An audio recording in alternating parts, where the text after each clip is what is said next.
Talk Shoes. Recorded live. Welcome to the Lost Lowdown, podcast number 72, with your hosts, Claude and Justin. What's up, guys? Today we're talking about episode 608, Recon, the Sawyer-centric episode. But before we get into that, Justin and I would like to do a quick shout-out to the couple of Lost Lowdowners who really help us out and help us with all the various parts of the lowdown. Right, Justin? That's right. Boom. Got to give a shout-out to Steven, who not only set up the forum for us, tllld.net, but moderates it and does some extra work doing that stuff for us, which is very much appreciated. Yes, thank you, Steven. And who else we got? We got Bob M., who I believe set up the URLs so that if you type in thelostlowdown.com, it goes to our page. And what's the other one? The other one I think is just Lost Lowdown. Oh, okay. Just Lost Lowdown. Yeah. Okay. Yeah, which is really nice. It's nice to have, a succinct URL like that. Yep, definitely much appreciated. Bob M., a long time listener. Yes, he's been around. I don't even remember when he started. I would guess season 3 or something. Since it's like from the beginning, right? Yeah. But that's maybe he was there. God, yeah. It's been a very long time. Yeah, and also another shout out to Don O'War, not Don O'War, right? As I mispronounced it. Who does the highlights on Twitter, which is a lot of work. But she does it because who has the time to listen to the whole podcast, That's right? Exactly. No one does. No sensible person has time to listen to all this. So. Nope, but everyone has time to read her tweets. So. Yes, there are a lot of tweets, but you can read them in a few minutes as opposed to listening to the podcast. I read the tweets on there and enjoy them. I also read the tweets on there, and it's like, oh, yeah, we said that. I forgot. It's like reliving the highlights of the podcast. I remember that we said that and enjoy it again. Mm-hmm. Yeah, it's great. But, yeah, definitely wanted to thank those guys on the podcast. We've been secretly thanking them all the time off the podcast. Mm-hmm. Justin and I sometimes just talk on the phone and how much we're appreciative of these guys for hours and hours and hours. It's true. It is true. One of these days, maybe we'll record one of those and just release a podcast where we spend the entire time thanking people. Yeah, it's not as much fun to listen to. There's less, theories and hypotheses. Yeah. Conjecture. Yeah. There's definitely less of that. But a lot more tangents. Mm-hmm. So if you like that. Very thankful tangents. All right. Well, let's go to the episode. Oh, before we go to the episode, I have a couple of issues I want to bring up. Uh-oh. Hold on. Let me put my badge on that says Claude, Complaint Department. These aren't exactly complaints. These are just, These are just items from the world of Lost that I want to talk about that aren't specifically related to this episode. Okay. So I'm just going to pop them in here. The first thing is I was perusing Lostpedia, and this keeps happening. I mean, there's a lot of stuff on Lostpedia that's just kind of buried in there that, like, if you don't read it, you don't necessarily even hear about. And then I read it, and I'm surprised. I can't even believe that, that's just sitting on there. So anyway, the first item like this was the thing about the others and the footprints. That was on the DVD, but still, it came as a shock. So the thing that I uncovered this week is there's, if you remember in The Man Behind the Curtain, when they go to the cabin, there's a short shot where we see Jacob, or whoever the fuck was in that cabin. We see him for just a second, it's a quick shot. Mm-hmm. And at the time, the identity of the person playing Jacob or whoever was shrouded in mystery. That was one of the biggest secrets. Yeah, so it turns out it turns out that the person playing that part was this guy named Rob Kiker, who is the prop master on the show. Okay. And he's got a page. His last name is spelled Kyker, and he's got a page on Lostpedia where it talks about the fact that at a film festival or something that was in Hawaii, he revealed that he was the person playing that figure, and you can see a picture of him, and it's very convincing that that's him. It definitely looks like the guy in the shadows. They have the picture. Yeah, that's him. Yeah. I'm looking at the picture. Yeah. He's got a very specific face. He does. A very unique look. So, I mean, you know, after all of that, it's sort of like, I don't even know what to make of this. It's like, it was just some guy who's on the crew, you know. Mm-hmm. So I don't know why the need to keep it a secret, since obviously, you know, I don't think he's going to come back and play whoever that was supposed to be, Jacob or Smokey, or I don't know who that's, but I think they've got actors playing those parts now, and I don't think he's going to come back. I don't know what maybe they just felt like if they said it was him, people would jump to conclusions, or I don't really know what the big deal was. Yeah, I mean, I think it ruined some of the mystery if you say, okay, well, this person who was supposed to be represent Jacob or whomever in the cabin is just this, you know, non-actor, you know, basically suggesting he's not going to have a major part, right? You know, or we're not going to see this character played by this, you know, actor, this Kiker guy. Yeah. I think that's probably it. They just didn't want to ruin some of the mystery, and you know, I think you know, the show works best when people are on the forums trying to guess what's going on, mm-hmm. even if I think they're, you know, guessing about stuff that doesn't really matter. So right, yeah, yeah. So I would imagine that's the reason. I mean, also this looks like this came out towards the end of 2009, right? So that would have been you know, after season 5. Yeah. After we saw, you know, the Man in Black, so right.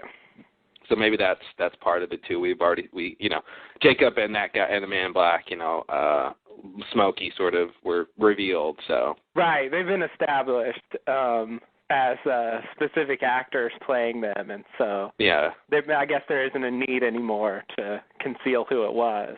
Mm-hmm. So yeah, that makes sense. But at least, I don't know, I'm at least somewhat relieved to know what the fuck they were doing back then. Totally. They just threw in some guy from the crew. I mean, you know, he definitely has an interesting look about him. I guess I can sort of understand why they do it, why they pick him. But I still don't know. I mean, it's still, of course, a problem exactly what happened in that episode, who that was in the cabin. You know, I've really been going back and forth on whether was it Jacob stuck in there for a while, like, you know, was he trapped somehow and he got out and maybe that was why, you know, he couldn't see Alana sooner or something like that, or was it sort of Smokey or Man in Black or what have you stuck in there since, you know, we saw someone else was in there at a certain moment, and, you know, did Hurley really trip on the ash, and that's what let Jacob and or Smokey, Man in Black, out of there and sort of initiate the things that happened? Like, all those issues are very murky at the moment. I still don't know what to do with it. As you just proved, there's way too many questions regarding that cabin. Yeah. You know, that they have burned and essentially put off the show. Yeah. Yeah. Like if they, I know. I mean, they showed that the ash was broken, and of course, the ash is a thing in itself. Now that we have, you know, a long history of the ash, establishing the ash, how it works and what it does, and then Lennon just waltzes in. That's why I saw you killed him. Because he just screwed up any conceivable ash theory people had. It's amazing that they do that. That's why he got killed, yep. Shut up, Lennon. You just ruined the theories of our fans. He did. was Naveen. Yes. Of course. Got to be British this season, right? He does. Which is a load off, because I can do British a lot better than I can do his Iraqi accent. Yeah, so, me too. He's really doing all of us bad impressionists a favor. Yes, absolutely. So Lennon just ruined. And it's like, even in that episode, they show Claire and Locke standing next to the ash, like indicating that he can't cross it. Like that in the same episode. If I could do it myself, Yeah. Yeah. It's weird. If you just take that episode and what happens in that episode, if you isolate the event, it seems like I would surmise from just those events in that episode that he can't cross that barrier because Dogen is alive and is powering that barrier of ash. Yeah. And once he's killed, then Locke can go in. That's the way that plays out. Yeah. Because otherwise, it seems like why not tell Claire to break the ash if that's all it takes.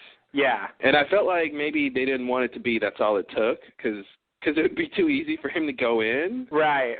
Right, yeah. Like, it kind of seems like Miles' power, It's like every time we see it, or a lot of the times we saw it over the seasons, it was slightly different. Yeah. And they have things like that where every time we come back to something, it's slightly different, and it's like, well, what's that supposed to mean? Right. Yeah. It's like they just took. And so you're right. Based on that one episode, it's okay. You can tell yourself that, and it works. But then, you try to reconcile it with other stuff. They show the line broken in the last episode of season 5, and Alana says, someone else has been using it, and they're definitely implying that the break in the ash is significant, like it, allowed someone to come in or get out or whatever. There's a clear implication that breaking the ash matters. Yeah. And there's no Dogen in sight. No Dogen around. In that scenario. So I don't know what we're supposed to think about that, since the ash, they didn't even show it being broken in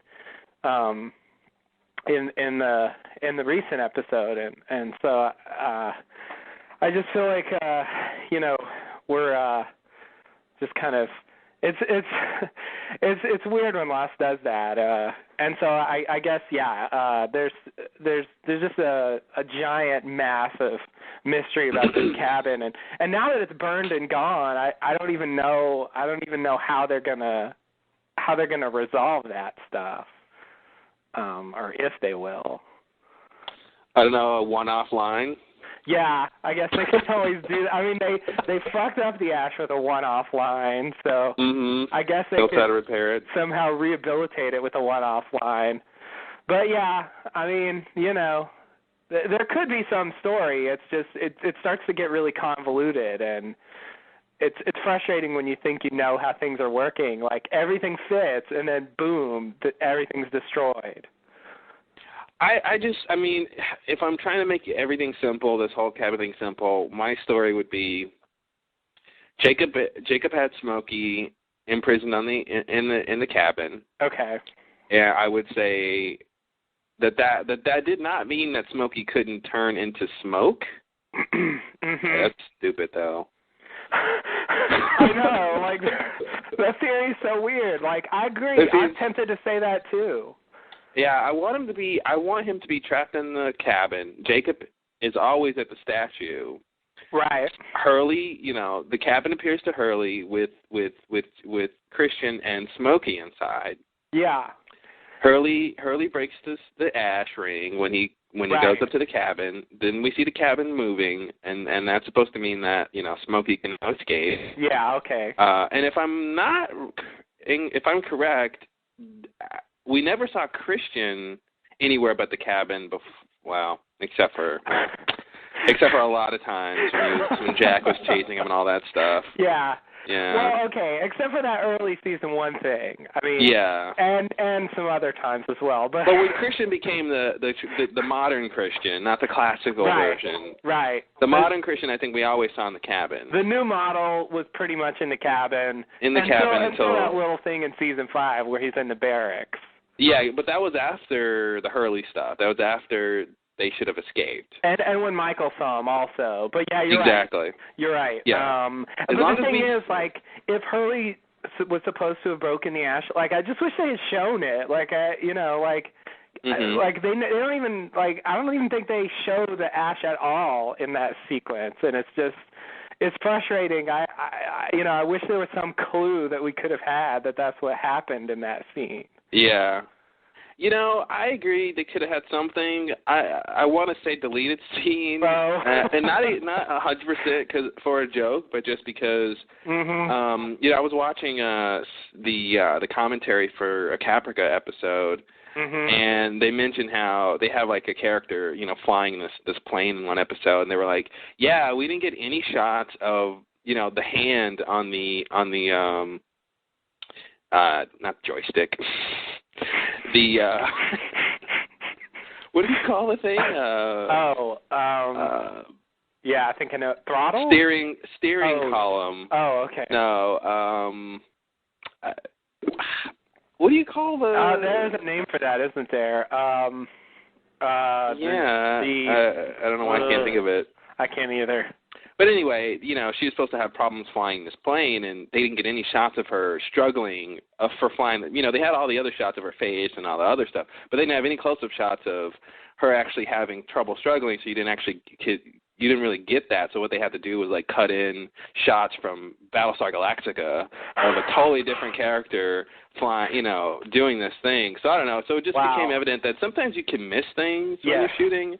And you just kind of like, sometimes you just don't have it, and that's sort of a minor thing, and so I can see them not having that, but I can see them wanting to not tell us that for some weird reason. And then we have a new, fresh example of that with the cave where we were supposed to see Kate's name crossed out, and they failed to even show it at all. Yeah. Well, there's an example that's relevant to Lost. Yeah. Thanks. But I mean, the point's clear. Like when you're, I think also like shooting television is fairly hectic, and they're on a tight schedule, and so it's even more likely that you're gonna have those situations where you just don't get certain shots that you need in certain cases, and so you have to, find a way to work around it or whatever. In their case, they just, I guess, told everyone that's what you were supposed to have seen.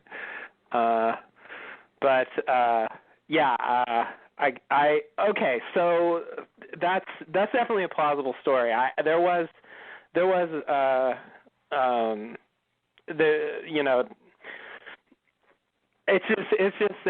would be easier to, I'm not 100%. It would be easier for me to buy that theory if we actually saw something. Was that a writer's strike season? That was the writer's strike season. Yeah. Throw that in there too. Yeah, I think that's relevant. I mean, it's pretty clear that the season 4 we got was different from the season 4 we would have. Oh man, season 4 was not bad in any means, but no. I can't imagine if they had their way what we would have got out of that. Yeah. I agree. There's definitely some. I really don't know. I wish. They've said there's certain things like some of the not Taily. Oh dear, the freighter people. God, the Tailies are so the dead. New Tailies. The Tailies are all dead. Give up on the Tailies. Let it go. Who was the last Taily to survive? Bernard. I forgot he counts. Yeah, he isn't really a Taily, as we discovered last week, but technically he crashed with them. So yeah. But he wasn't. Yeah, that's right. He was in the bathroom. Yeah, he was just in the bathroom. Oh, Bernard. Yeah. Yeah. And I guess, you know, some of the other tail section people supposedly survived. Cindy was with them. She's sort of still around. And maybe, you know, the kids, Zach and Emma, you know. I don't really count those people. All the main tailies are dead. Zimma, thank you. They really aren't distinct characters. No. One's a girl and one has a teddy bear. Yeah. And they're not the same person. Yeah. Okay, so that's the thing. We know who played Jacob or whatever the fuck that was supposed to be. I'm assuming that was supposed to be Smokey. Okay, that was supposed to be Smokey. Sure, I'll buy that. It makes more sense that it's Smokey than Jacob. I agree. It's not without its problems, but although I don't know why they couldn't see him. Yeah, I don't either. Until he did something and he flashed to them. Yeah, that's a lot. I could throw out some bullshit theory, but yeah, I have no idea. No, save it for later in the podcast. Okay, good, yeah. Don't worry, plenty to come. Plenty. Okay, so the other thing I wanted to throw out, this is really just a prompt for you. You mentioned off the podcast that you wanted to say something about the music this season. So. Oh, yes, thanks for reminding me. The music this season has been different. There's been a couple of times where the music got really, I don't know what the word is. I want to say jaunty, but almost like Carnival of Oddities style music. Mm-hmm. Like very like, Willy Wonka or like, just very like... Yeah. I don't know what the word is. There's certain instruments, and they'll start playing these little things, and classic example is when Smokey in Sundown, when Smokey was at the temple killing people. The music was, you can hear an example of that, like when he first gets there, and it's very, it's dark, but at the same time kind of light, which is a jauntiness. I mean, and it's weird. I don't remember them doing music like that before. Yeah, kind of that carnival. I get this carnival feel where it's like it's creepy, but it's sort of like jolly, happy music. Yeah, like it's creepy, but not real almost. Yeah. Or not serious almost, and it's just it throws me off when they do that. They've done that a couple times. Right. Have you noticed the music? I think you pointed out they do a bit of music like that when they zoom in at the beginning of the season underwater, show the island underwater. Yes. Oh, yes, exactly. That was actually the first one in the season. But yeah, that's when I was like, it really threw me for a loop because not only are they flying underwater and using all these like this expansive CG sequence. But and of course the hands on the water, but the music was really weird, I thought. Yeah. It was like, and I guess it made it seem like, Bizarro World or something. Yeah. No, I see what you mean. It's really, for me, I haven't, for whatever reason on Lost, for the most part, I don't really notice the music. There's like 2 or 3 themes that I really like, and I sort of noticed when they do those. But for the most part, it just sort of goes on in the background, which is weird because in a couple of my favorite shows like Twin Peaks or Battlestar Galactica, the music was a big deal to me. Like I'm a huge fan of the music on both of those shows, and I feel like it adds to the show immensely. I've never felt that way about Lost. I've never really felt like the music was that much of a part of why the show's good. It's not bad. It's competent, solid, professional work, but it's not, to me, it's not great. Yeah, I was actually thinking that in this episode because I was thinking again about Caprica because the last commentary I heard had Barry McCreary on it. Oh, yeah.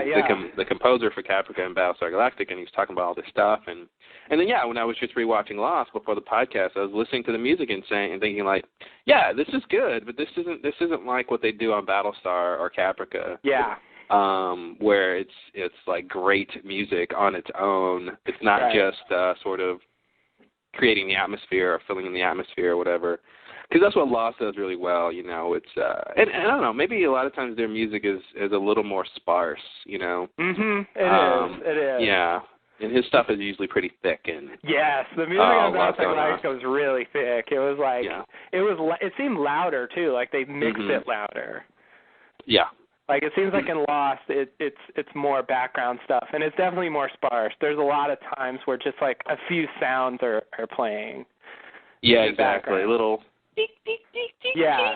Little accents and exactly stuff like that, which really help. You know, they you know, it is good. The music is good. It's just not doesn't stand out like you're saying. Exactly. Yeah. Except when it's weird and different to me, like the other stuff I was saying. Right. That's when it like stands out. Like what That's why I think doing? it's interesting that you actually noticed the music this season, because I think.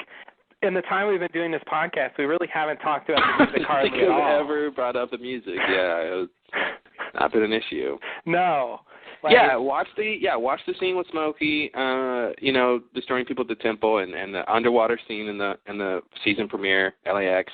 Mm-hmm. And yeah, you'll see exactly what I'm talking about. Of that like jaunty, like carnival style, creepy music that I didn't hear before on Lost. Yeah.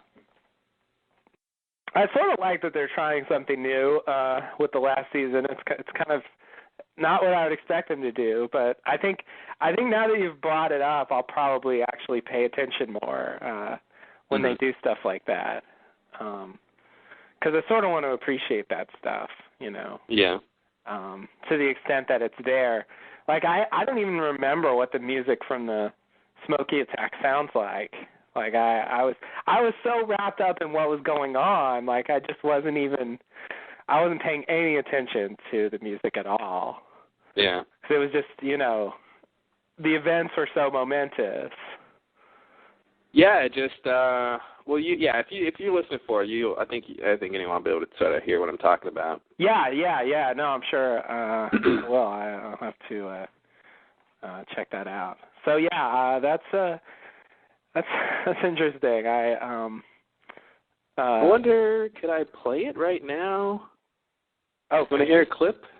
Okay. Let's see if our technical department is awake. Let's see if they're manning the. Let's see if we can get some. Can you pull up the clip from that episode, Jeeves? Let me see. Let me find the scene. When does he kill all of them? There we go. I think. Oh, that's Kate talking to Claire. She's crazy, Kate. Trust me. She wasn't meant to raise that baby. Maybe this is why. All right. Hopefully this is loud enough. I don't know how loud this should be. Maybe I can tell. Yeah, if you can hear it, it should be fine. Yeah. All right.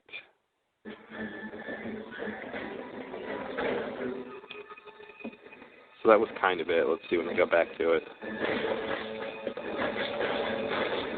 This is Alana busting in on Miles. Oh, yeah. Oh, classic comedy.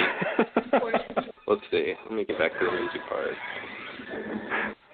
Yeah, here's this little bit.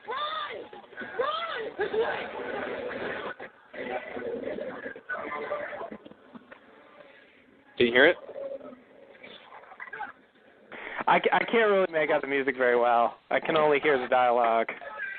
Yeah, it's kind of low. Let's see when they actually get to this. So this part right here. Let's see. Here it comes.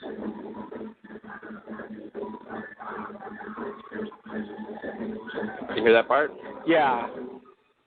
Yeah, I don't know if you can really make out what's going on. It's kind of low, but that's an example of what I was talking about. Okay. The little part where Miles, you know, Kate goes to get Claire and Miles goes to the room, like they start playing that. Right. Yeah, that didn't sound familiar at all. So But maybe that lends the sort of comical tone to that scene. Something, yeah. there is something really, really silly about the way they play it. Yeah, it's just there's a lot going on in that. The fact that it's Alana and her group who bust through the door out of nowhere. Yeah. Plus, Miles can't hold the door. Right. Like, man, good thing that wasn't Smokey, because you just would have had no chance, right? Yeah.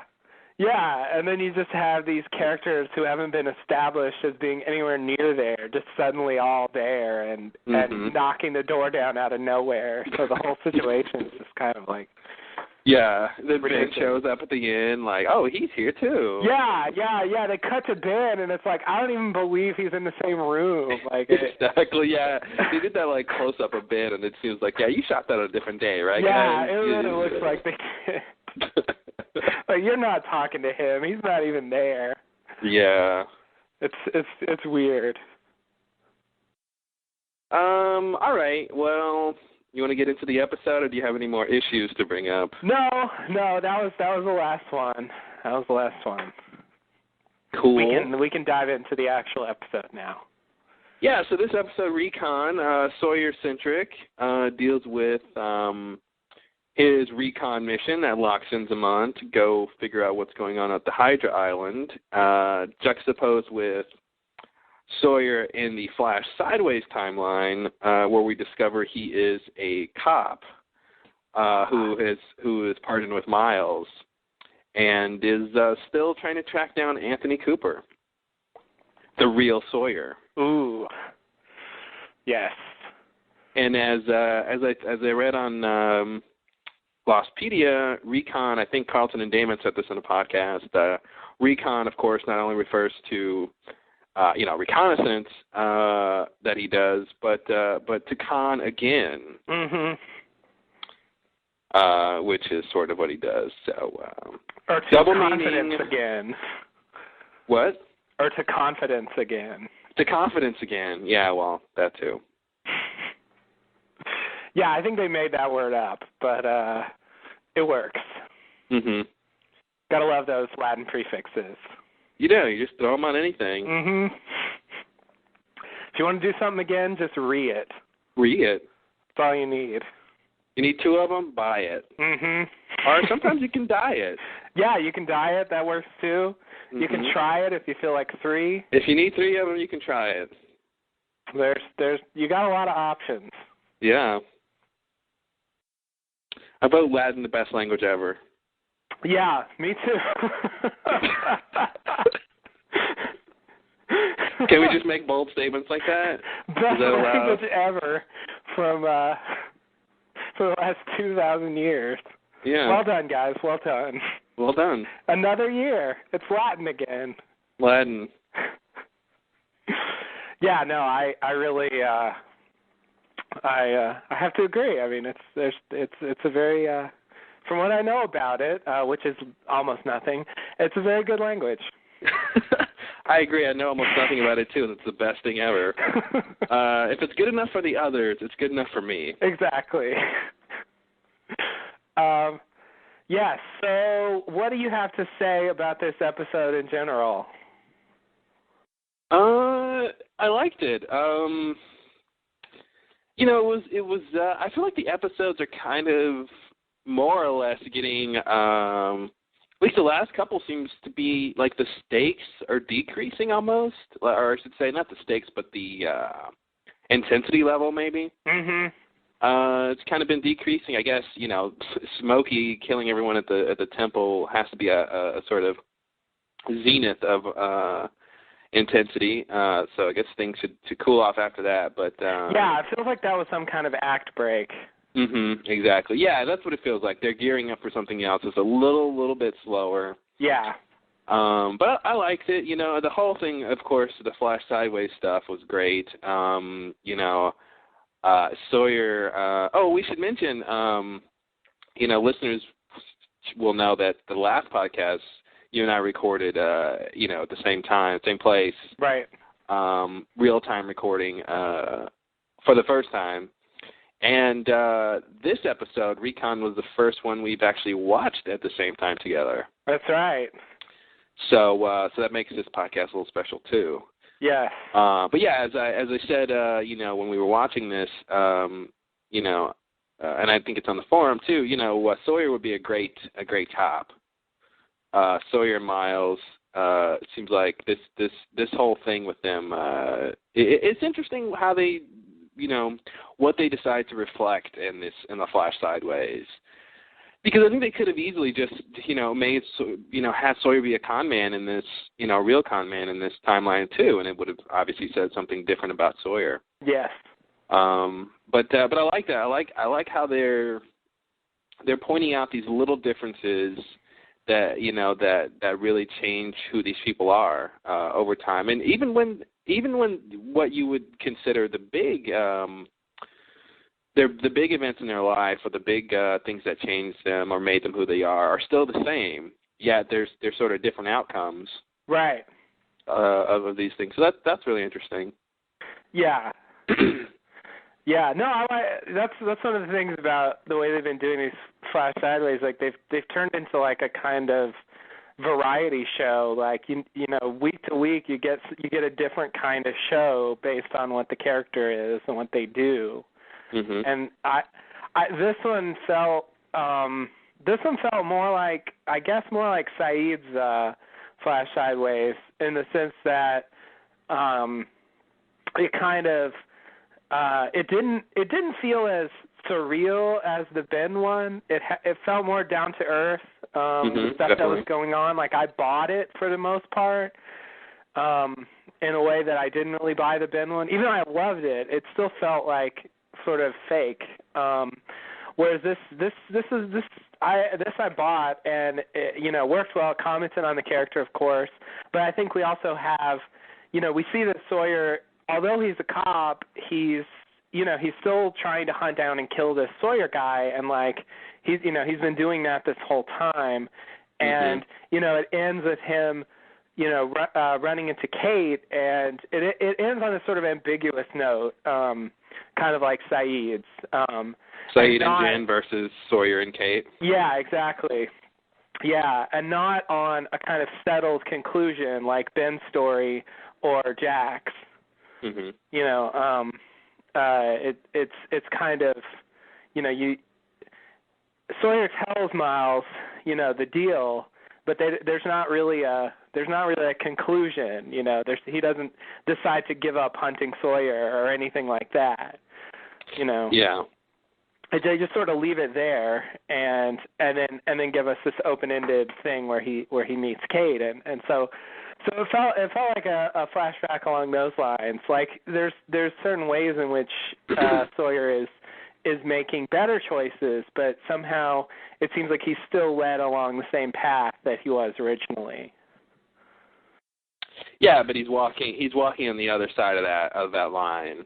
Yeah. He's going down the same path, but he's on the side of the law enforcement side versus the criminal side, but still trying to do the same thing.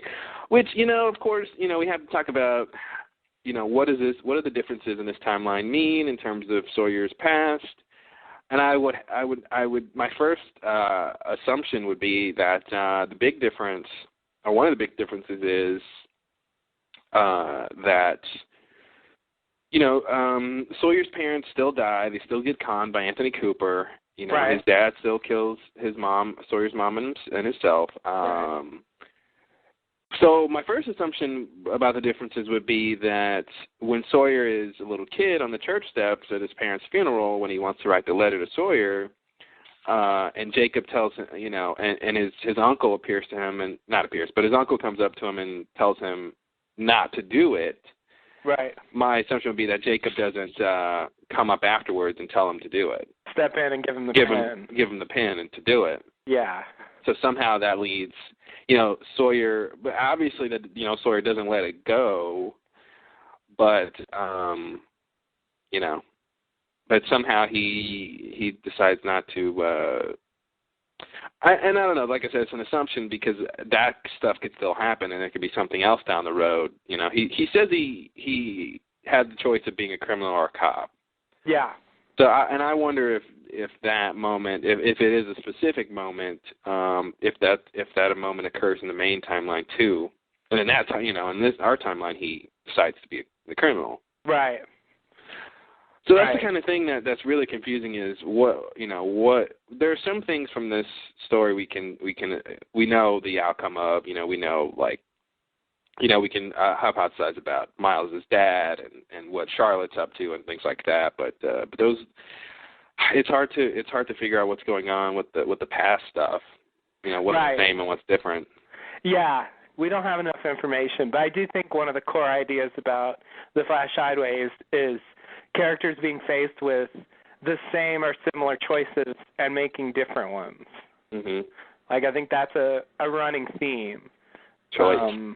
So, yeah, and sort of a lot of times making the worst choice in the original timeline and making the better choice in the alternate timeline. Yeah. But a lot of times the choices that have affected what we see in terms of the Flash Sideways, we don't see those choices. Right. We see the outcome, like Jack having a kid. Like we know, he's obviously he makes some choices in that episode, but we don't know what his original, the origin of that whole thing was. Who's the kid's mom, and how did Jack meet her, and stuff like that. Yeah. And did he have an opportunity? Is this the same woman that he met at some point in the main timeline? And did he have an opportunity to pursue her, but he didn't, and he went with Sarah instead? Or is Sarah the same? Or is Sarah the same woman? He's still married to Sarah, or he was married to Sarah, and he, they didn't get divorced and all that, and it's hard to tell how you're supposed to read it. Right.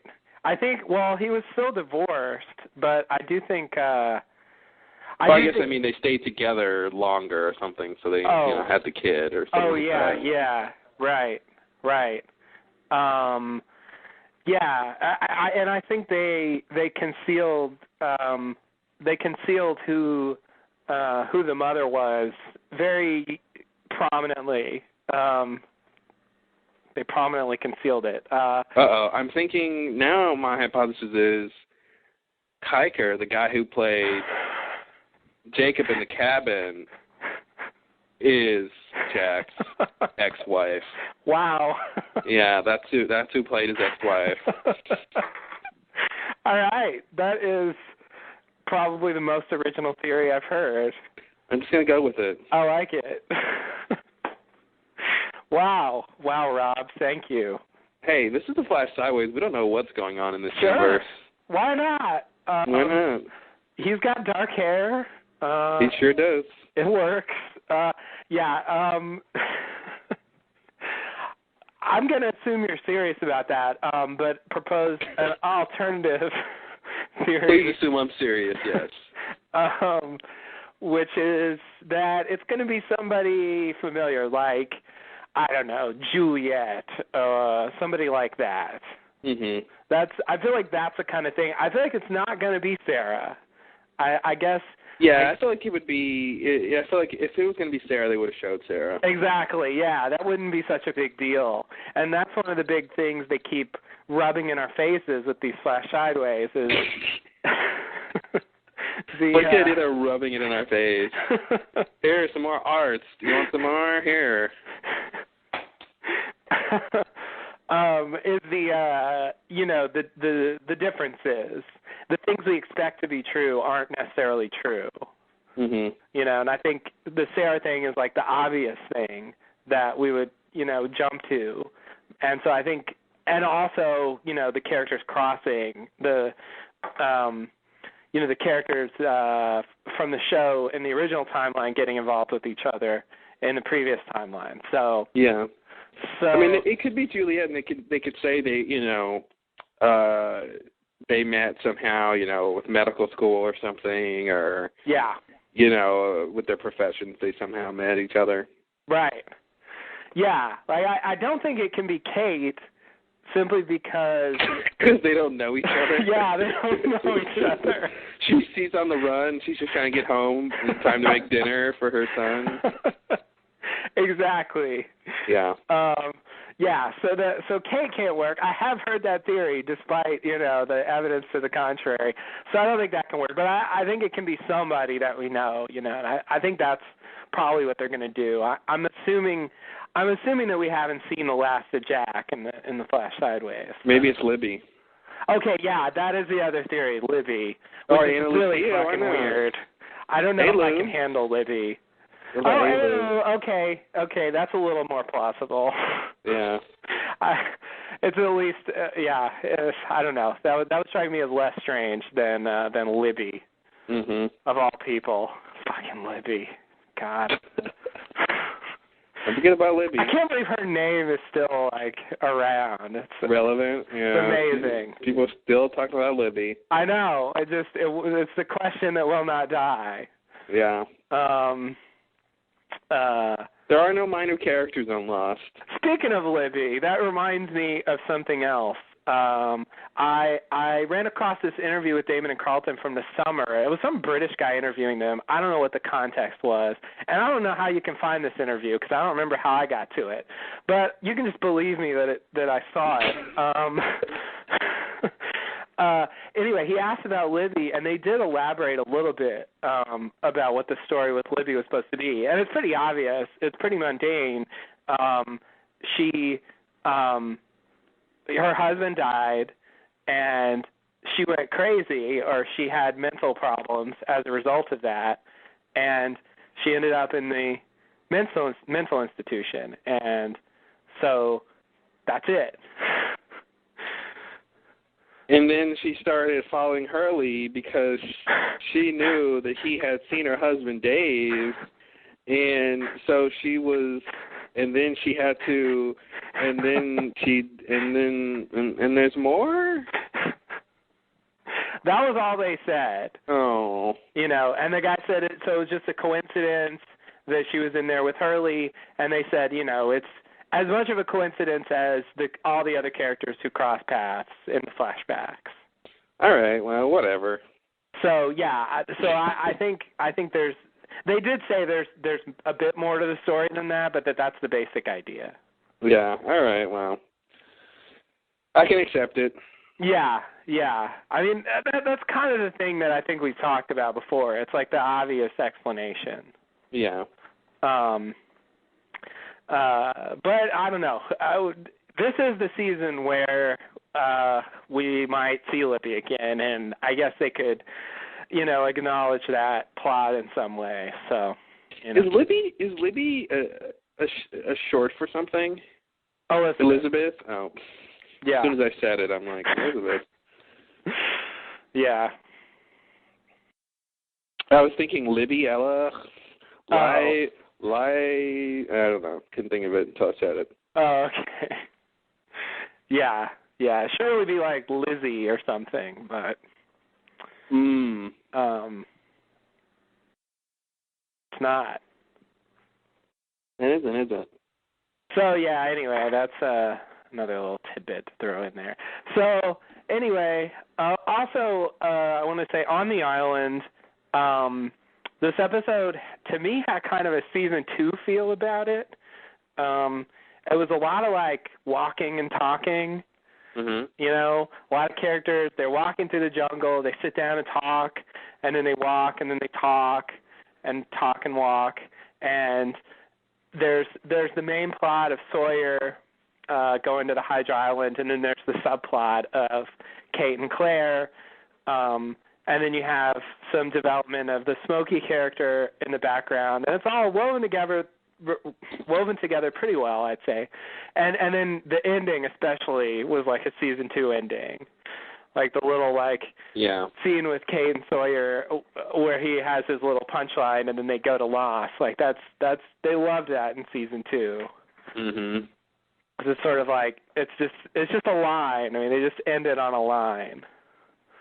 Yeah, instead of ending on some plot point. Yeah. Widmore coming to the island or something. Exactly, an image, something like that. Yeah, the point is really just what the character says, and not like some giant new bit of information. How long do you think it'd take to train an army? Yeah, it's exactly that kind of thing. Yeah. Speaking of, Libby still being around in terms of conversation, the sub is back. We're still talking about submarines. It's true. It's true. I don't know what sub this is. I don't know how Widmore even got a sub. Mm-hmm. This can't be the sub that Locke blew up. But it somehow seems like it is. If Widmore can make a fake plane crash, he can reconstitute a sub, can he? Sure, why not? Listen, with enough time and money, you can do anything. Oh, God. Speaking of the sub, I still want to know, A, why Locke blew it up, and B, why he was wet on the sub. Well, you know what? Obviously, you've never blown up a sub because you would know that as soon as you blow it up, no matter where you are, you get wet instantly. Oh. It's called the hydro explosion transport principle. Oh, okay. Yeah. I never considered that. I have not blown up a sub. It's a little thing called science. Okay, you're right. You may not have heard of it. No. I really should learn something about that. People keep saying science, and I keep wondering what they're talking about. Yeah. Well, that's what they're talking about. Okay. I really don't think they're going to answer that, but I don't know. Again, just like with this Jacob thing, I want some one-sentence explanation for why he was wet in that scene. Mm-hmm. I feel like there has to be one. They don't just. I think he got out of the. He went into the sub.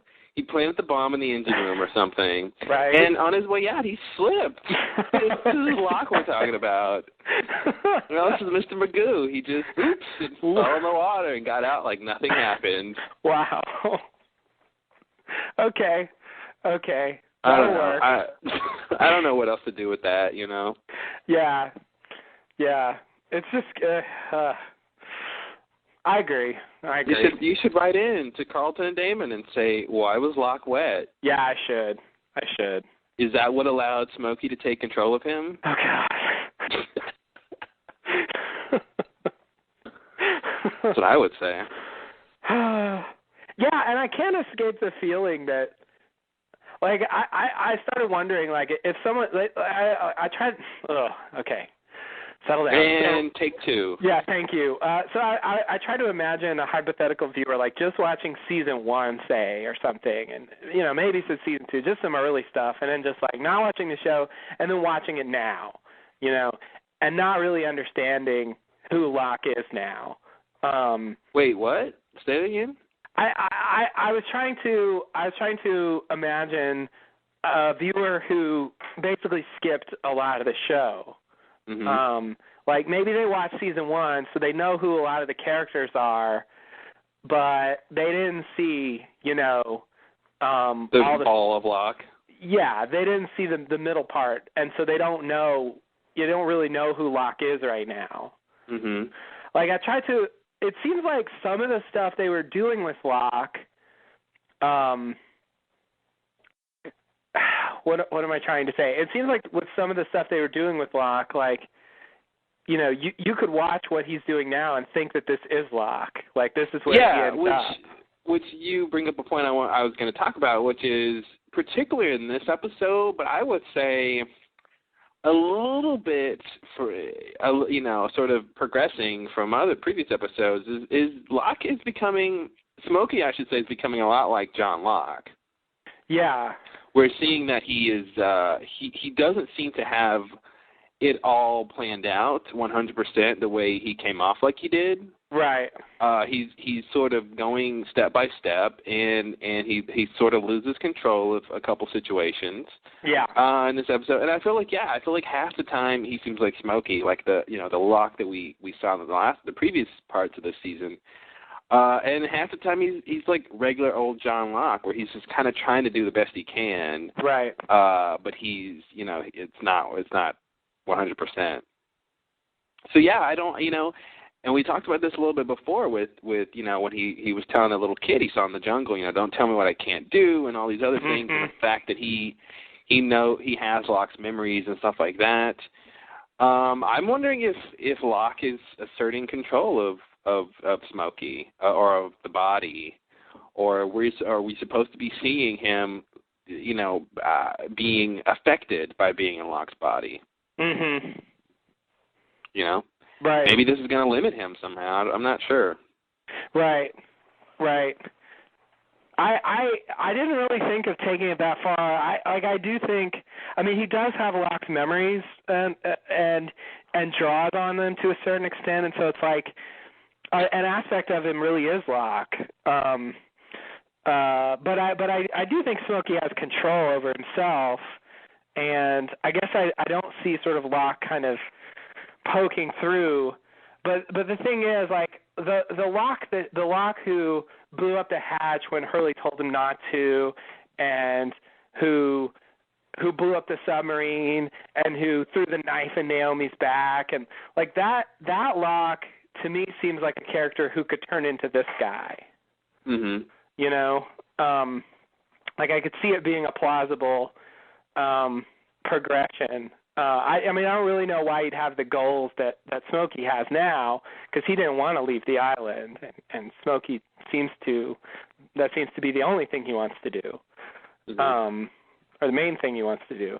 So that's different. But yeah, I agree. Like there is something Locke-y about him, and I don't know.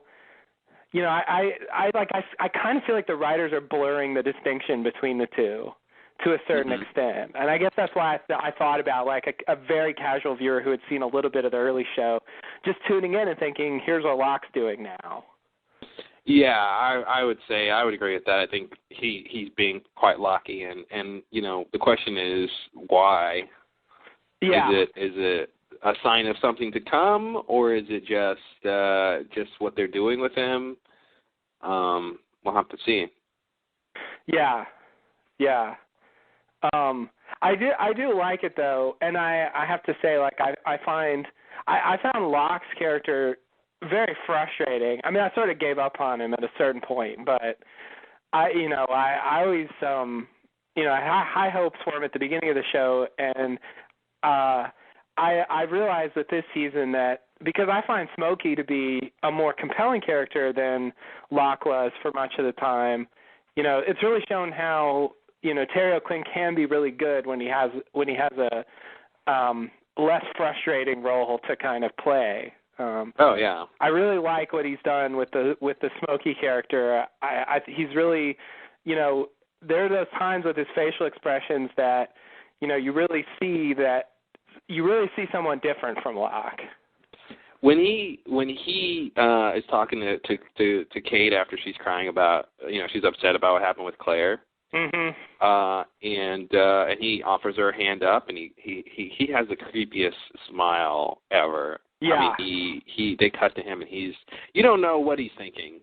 Right. He's smiling, but you don't know why. And it's Terry O'Quinn is great. He's you give him something good, and he'll do it. Yeah, I really think that the Locke character was just a frustrating character from seasons 2 through 5. Well, basically. Not only was he a frustrating character, he was a frustrated character. Yes, that's so true. I think that's connected. The two went hand in hand, I think. Mm-hmm. Because he just kept hitting dead end after dead end. And well, you know what? He didn't have any guides. Yeah. You almost don't want to blame him because it's not his fault. Yeah, I mean it's who he is, and they seem to have said that he couldn't have done anything differently or been better or transcended his own. He was broken. So, right. You wonder if someone can be fixed, and I guess like they're saying some people can't be fixed. Yeah. So yeah, he definitely.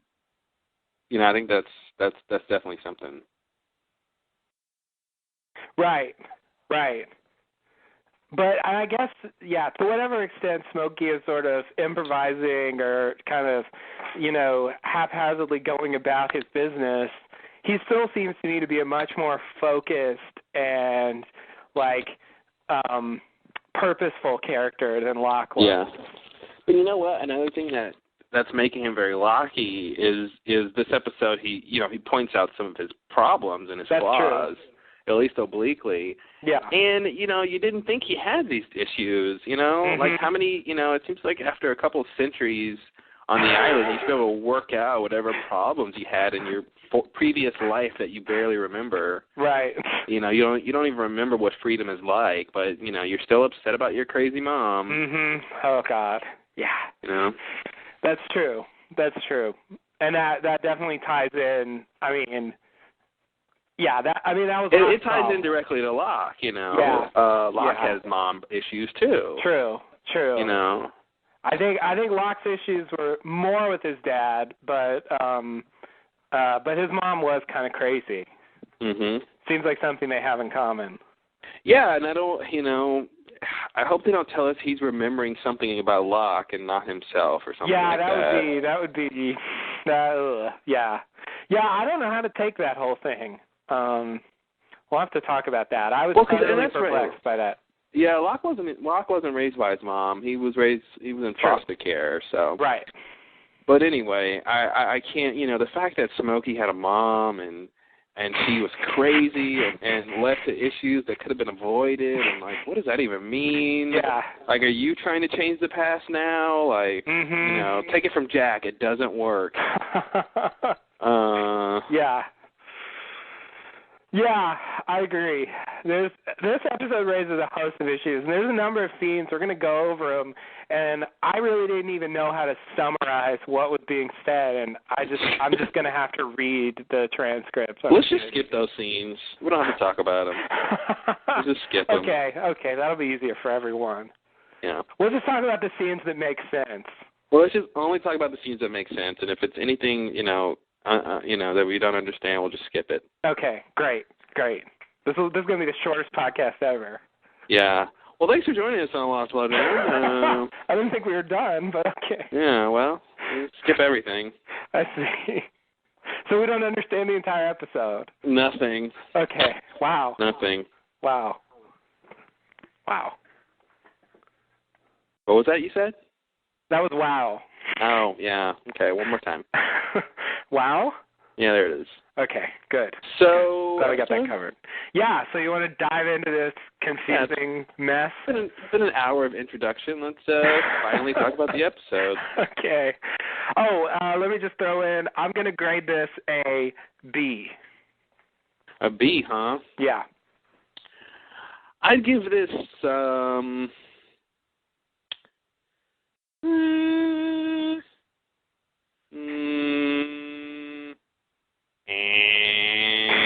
That's me thinking.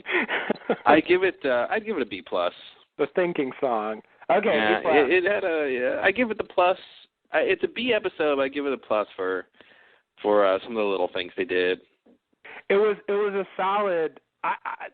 There's really nothing in particular that I didn't like about it. I liked it. It's just that it's kind of.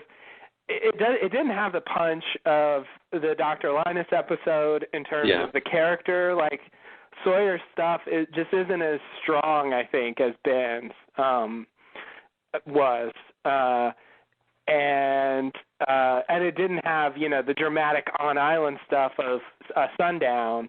So it just didn't hit that peak for me. But for the kind of expositional episode that it is, I think it's very good. Yeah.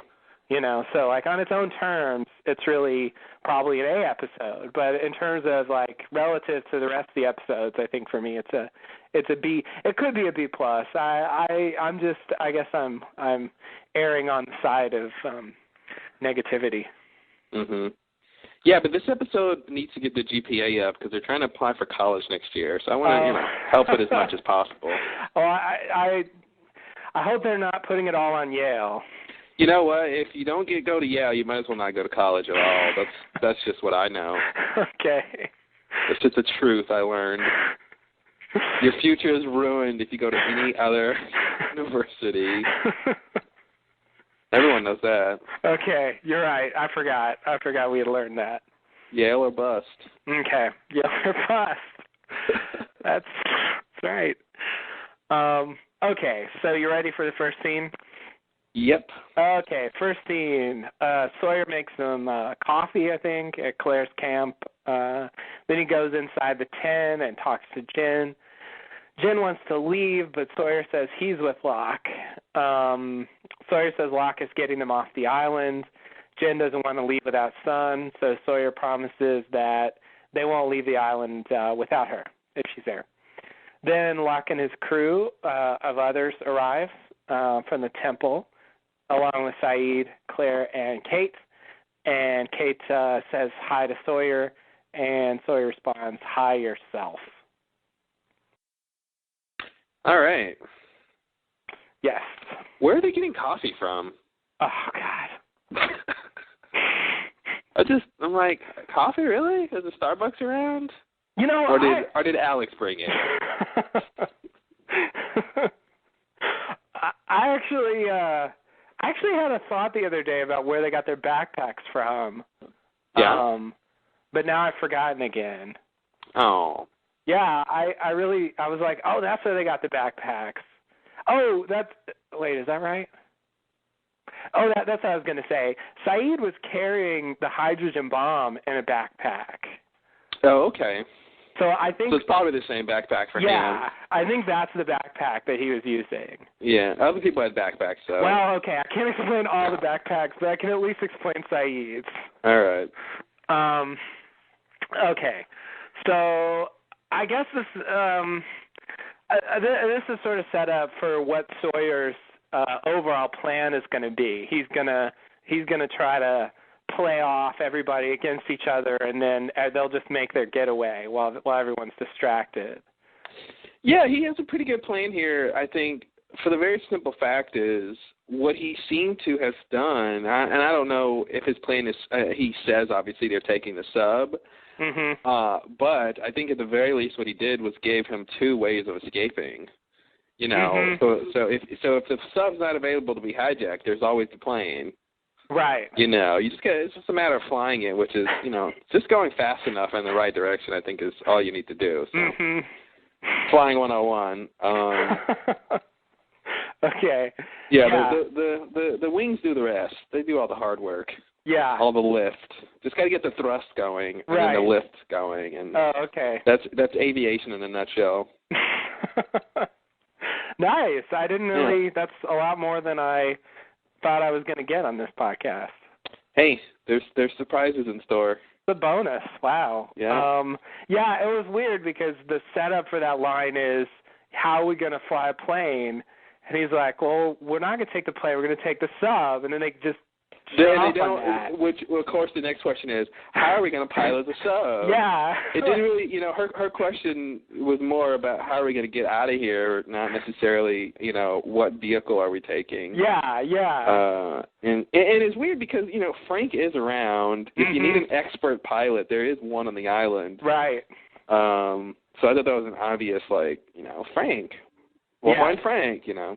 Right, exactly, but of course, But I assume by the ending, since we'll talk about that first, apparently, that this is a reverse podcast. We're going to go reverse order with the scenes. Is that they, you know, they'll just pull a gun on the captain of the sub and make him go somewhere. Right. Yeah. That's that would be the obvious thing. Yeah, it's kind of what they did last time. Because there's a sub crew there already. Whereas there's not a plane crew available. Yeah, exactly. Who's going to pass out the crackers and or peanuts, I should say? Peanuts, yeah. Although, these days don't seem to give out. Are peanuts extra? Yeah, I think so. You gotta pay. Charge you. Got to pay. Hey, you better have a card. They don't even take cash anymore. Well, you know what? Why would they take cash? It's too convenient. In the old days, it was cash only, and it was cash only. No cash. Yeah. Your cash is no good here. Your cash is no good above 20,000 feet. Yeah. Wow, things have changed. Cash has no value. They got Wi-Fi on planes now. I don't know. The world is really moving on. I don't know how to deal with that. Keep up would be my suggestion. All right, I'm trying. I'm trying. It's going fast. Don't fall behind is the warning. All right. We'll see. Okay, so is there anything you want to say about the scene? You want to do the next one here? Yeah, let's. I thought it was nice that Sawyer agreed to not leave without Sun. Oh yeah. Mhm. Especially since he's so like, I'm not with anybody. Right. Every man for himself kind of although attitude. he just said I'm with Locke. Mm-hmm. Which later he'll deny that he's with anyone again. That's a running theme in this episode, I think. It is. A couple times he switches between, I'm with this person, I'm not with nobody. I ain't doing nothing for nobody. Yeah, but you just did something for somebody. What are you talking about? Yeah. Actually, I ain't doing nothing for nobody might translate into I'm doing something for someone. I think grammatically it does. Yeah, so he wasn't lying there. He was just double negativing it up. He just likes double negatives. That's Sawyer's secret. That's the secret. You're right. I agree. Sawyer is he's still to a certain extent, although, I feel like his initial recruitment was sort of tied up in his kind of nihilism that after Juliet's death, it does seem like he's still got some of the heroic season 5 Sawyer, in that he really does seem to be trying to scheme to rescue everybody, not just himself. Yeah, I hope that's true. It's kind of tough to know where he's coming from, but that's what it seems like. It's but it's weird because he tells Jin in this scene that he's not going to leave without him and Sun. Yeah. He tells he basically intimates to Locke that he's going to leave with Locke on the airplane. Right. He doesn't care about anyone. Then he tells Kate, we're going to get the sub, and you and me are getting out of here. Mm-hmm. No mentioning anyone else. Right. So I'm a little confused on exactly what Sawyer wants. I think he does want to take people if he can. Yeah. But I also feel like he really shouldn't care about anyone. Mm-hmm. Yeah. So we'll see what happens. But it seems like he does to some extent. Yeah. And that he whatever is in his power, to do, it's I don't know how easy it's going to be to get everyone who might want to be rescued onto the sub when he needs to. Yeah. Oh yeah, and that's what he tells. Yeah, that's the fourth thing is he tells Widmore, I want you to rescue me and everyone else I bring with me. Yeah. And then later he tells Kate, just you and me are leaving. Yeah, that's the other thing. He makes a deal with Widmore too. It's like he's telling everybody something different. Yeah. And which I think is good. I think he's maximizing his opportunities. You know? He's pretending to be loyal to both sides. He seems like he's being loyal to Locke. Right. But he gives Widmore some information. And I think who's ever in the position to help him when it's all said and done is what he's trying to do. He's like trying to make sure that like he can get off that island no matter who wins or loses. Right. Yeah. He's not invested in the conflict at all. No. All right, I'm ready for the next scene. Okay, the next scene is a flash sideways. We have Sawyer and a lady whose name is apparently Ava in bed, just having finished some strenuous activity. We go through the familiar motions of Sawyer's con involving the suitcase falling open when he's late for a meeting. The lady doesn't buy it, a la Cassidy, and then she pulls a gun on Sawyer and reveals that she's married to a con man. Sawyer says he's a cop and the place is surrounded and they just want her husband. She doesn't buy it and tries to call Sawyer's bluff, and then Sawyer says, LaFleur. She says, well, what? And the police bust in. They arrest the lady, Ava, and we find out that Sawyer is a cop and Miles is his partner. Sawyer says, surprise, and puts on his badge. Yeah, you got a classic Lost scene here of setting up, a scene that's familiar to us, and we're trying to figure out what's going on, and then then we get the surprise at the end. I love that she said, "La what?" Yes. La what? I think that's going to be Ava's best line. Of course, that's her best line. Yeah. What? Like, what? I feel like Sun should have been there to say that. You yes. know? No, I love that. What? And I almost feel like that kind of like that code word kind of throws off the villain somehow. Like if it was Apple, right? You know, she wouldn't have. You know, it just seems like something about LaFleur. You know, why did you say, what? And give just enough time for the police to like bust in before she shoots him. You know. Right. Yeah. For half a second, it's not even about what's going on now. It's about what did you say? Yeah. What? I don't understand that. And of course, LaFleur ties into season 5. Right. You know, just the idea that that's his code word. It makes me like they never explain that word, right? No. It makes me feel like he watched some cop TV show when he was a kid, and the cop's name was LaFleur or something. Like somehow LaFleur is tied to this idea of justice or something with Sawyer. Like somehow it's connected. You know, the same way Sawyer is a con man character, like LaFleur is a, cop character or something. Yes. You know, the policeman who tried to solve his parents' murder or something when he was a kid was named LaFleur or something. Yeah. You know.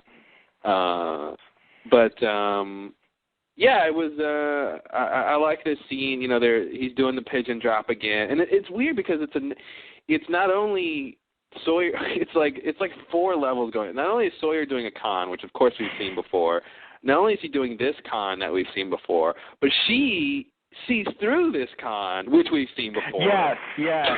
You know, which is so weird. And then we get this other level of it not actually being a real con, but it being this other thing.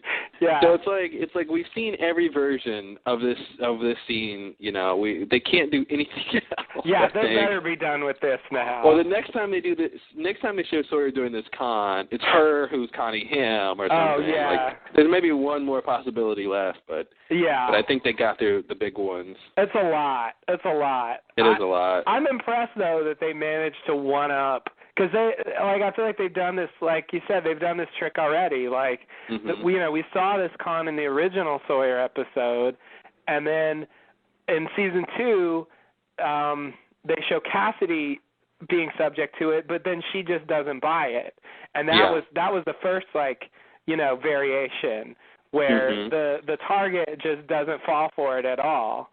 And so we see that happen. The suitcase again. just happened to open here, that same line. Exactly, yeah. They play it the same way, and it's like, so that even that part's familiar. And then they add another level on top of that. They one up that revelation with Sawyer being a cop, and so it was just nicely done. Yeah, and I love, of course, the reveal of Miles being his partner. Yeah.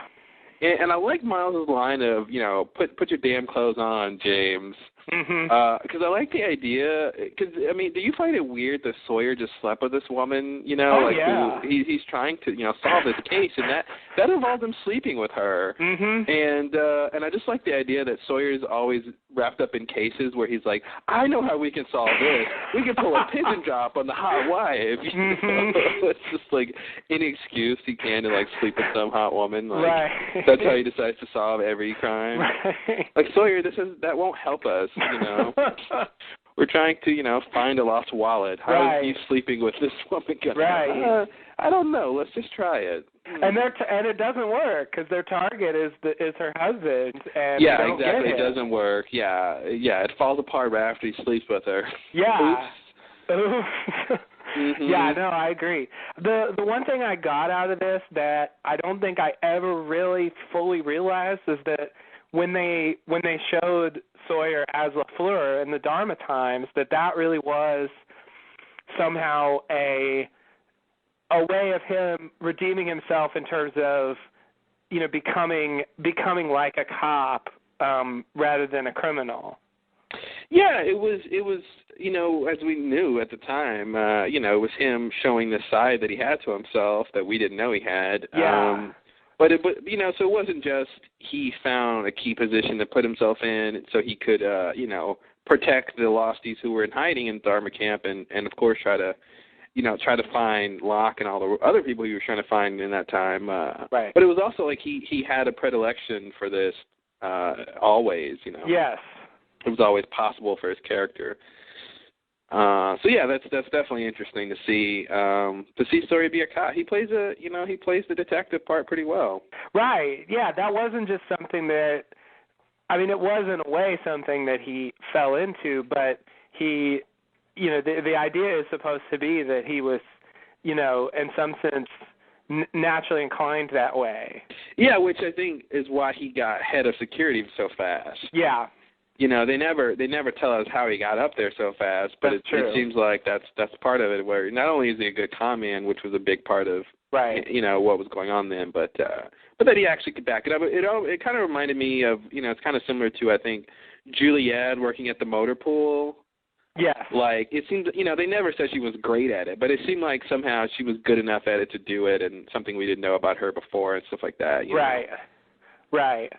Yeah, and I think, having Sawyer in the Flash Sideways at least working as an undercover cop, gives him the opportunity to utilize the skills he used when he was a con man. Yeah, and that's what's cool is he's not a cop on the beat, he's not out writing speeding tickets. Right.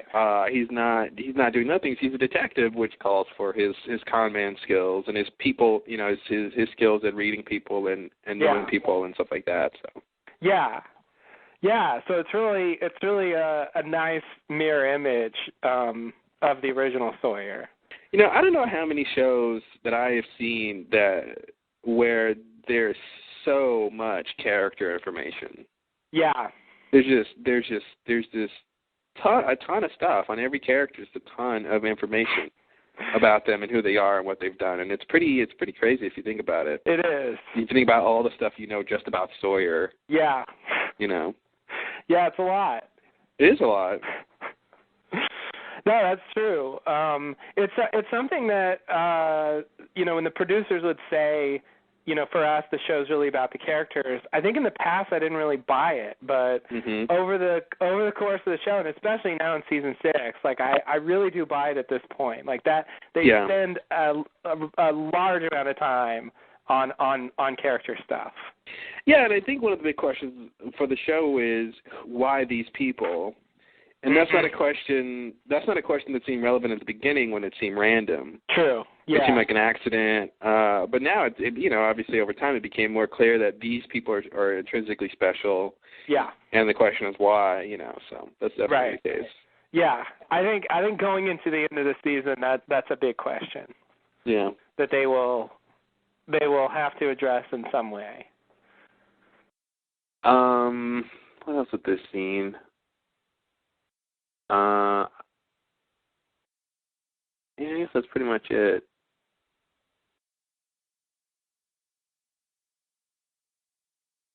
Yeah. Anything else? Let me think. No, I think I got what I wanted to say out. All right. Do you want to do the next one? Let's do it. Okay, so that's the end of the teaser, and the next scene is Claire puts some stuff in her bag, including a knife. Then she looks at the furry skull baby. Kate comes in and asks Claire about the furry skull baby. Claire says, "It's all I had." Then Locke calls everyone together, and he says he will answer questions, but that for now they just need to keep moving. Cindy wants to know what happened to the people who stayed behind at the temple. Locke says the black smoke killed them. This seems to surprise some people. Then Locke tries to comfort Zach and Emma. Finally, the group starts moving again. Sawyer asks Kate about the others. And by the others, I don't mean the others. I mean the people who are at the temple that they knew.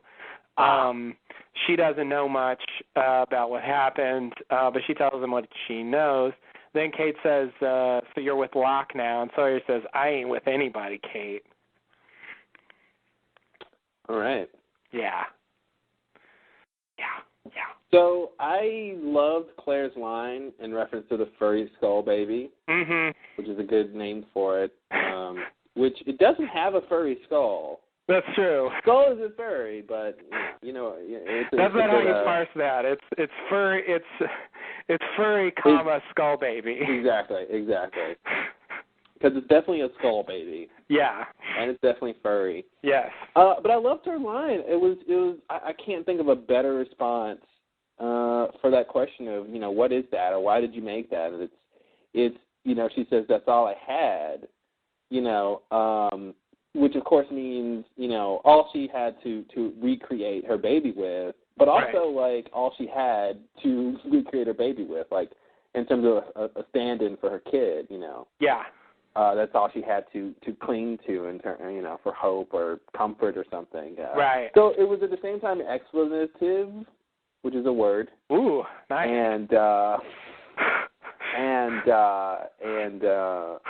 And also sad, just inherently sad.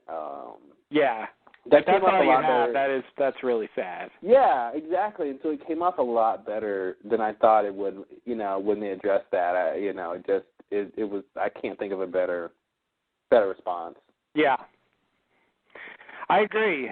The portrayal of Claire in this episode is perplexing to me. Actually, the portrayal of everyone in this episode is perplexing to me. You think you understand what's going on, and then this episode comes along, and it's got that sweater on. It does. It just ruins everything. But you're right. I mean, it's very sympathetic, and Claire comes across very sympathetic in this episode. Mm-hmm. And really, for me, not crazy. It's funny when you explain someone's craziness, how it makes them not seem crazy. Yeah. You go, oh, well, this is why they were crazy, and somehow that's not crazy, even though you just said why they were crazy. Right. Exactly. I don't know how that works.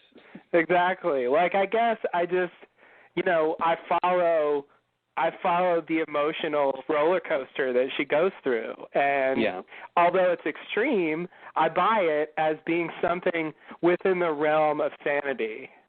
Yeah, exactly.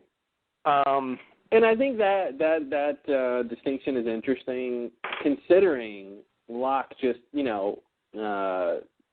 basically says she's crazy and almost, she can't be cured or something. Yeah. She's just always going to be crazy now. Right. And it's like, hey, you're the one who left the baby. Right. I wanted him to explain that. And also explain the fact that, how he knows that she left the baby. Right. And I guess, I want to say that means he's Christian, or knows something about Christian. Because, later he tells her, you left the baby. They couldn't find you. It's like, hey, are you watching Lost too? Like, how do you know that? Right. Yeah. I mean, I think that's why he knows that. Because my current working theory, which I agree is not without its problems, but seems to work for some of the stuff, is that Christian and Smokey are affiliated in some way. Mm-hmm. It's weird if Christian is claimed, even though that's what I want to say. The way they're portraying the claimed characters doesn't work for Christian for me. So maybe he's something else. But I do think he is at least affiliated with Smokey in some way. Yeah, I will say this though. The way Saeed is in this episode, very zombie-like, is kind of how we first saw Christian in season 1 when we saw him. Okay, yeah. I'll just say that. I don't know if that means anything or if they're trying to say, like, the early parts of being claimed, you have one kind of personality, and at a certain point, like, your personality kind of changes, and maybe Saeed will be more normal but still be, evil or something. Yeah. I don't know if that's what they're trying to say, but he is very, part of it is I think they don't have anything to do with him, obviously, in this episode. Yeah. But he's very zombie-like, and that's kind of how we first saw Christian. That's true. That's a good point. And I do think that early season 1 stuff is stuff that they are, making a point. Trying to recall. to address, and recall in some way. So they may very well have something like that in mind with Saeed, and that does make it a little more coherent to me what they're doing. So that helps. Yeah. Okay. Even though the early portrayals of Christian are kind of outliers in terms of true. How we view these apparitions and stuff, but in this scenario, it's good to include it. True. Yeah. I think it's still like not quite right, but at the same time, like I think they're fitting in. They're basically retconning. What are they fitting in? They're taking the season 1 stuff and making it mean something now. Yeah. Whatever it meant back then, this is what it means now. Yeah, I'll buy that. So whatever they had in mind with Christian back then, I think whatever they tell us now is going to be the final word on it. You think the last thing they say about it will be the final word? Yeah, that's what I'm saying. Wow, that's crazy. Yeah. Crackpot theory here, guys. I'm all about those this season. Yeah, you're really adventurous the last season. Yeah, I don't know. I'm throwing caution to the wind. The last thing they say about something is the last thing they're going to say about it. Wow, you heard it here first, folks. Yeah, write it down, everyone. When it comes true, I want credit. He wants credit. The last thing they say about it, that'll be the last thing they say about it. Guaranteed. That's all mine. I like it. Okay, so I have something to say about this scene. All right. So, I got a little confused about this thing with Cindy. I'm trying to understand what they thought happened. Because I understand they didn't really see everything that we saw, but, their reaction here was not what I expected. Because Saeed comes into the camp and says, there's a man outside, and he says you have until sundown to join him, or what, Cindy says, and he says, or you die, right? So she should understand that the idea is leave or die, and so the people who stay die. Now, I feel like it's obvious that the guy saying this has something to do with the dying, but it seems like Cindy is assuming that actually this guy just knows that something's coming to the temple and is trying to rescue everyone or something. Is that supposed to be the idea? Did they really had no idea that there was a connection between this man who says leave or you're going to die and the thing that comes in and kills everyone? I think I'm a little lost in terms of your question, because I didn't really see anything weird about this. I think they were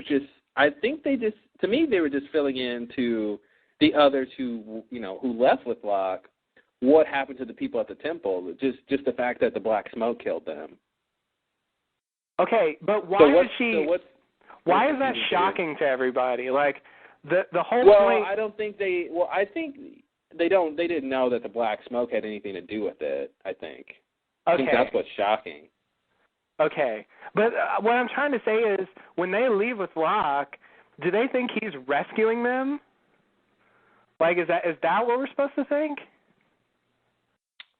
Well, in a sense, he is, and in a sense, they should know that, because the choice that they're presented is leave with Locke or die, so they are being rescued from death if they decide to go with him.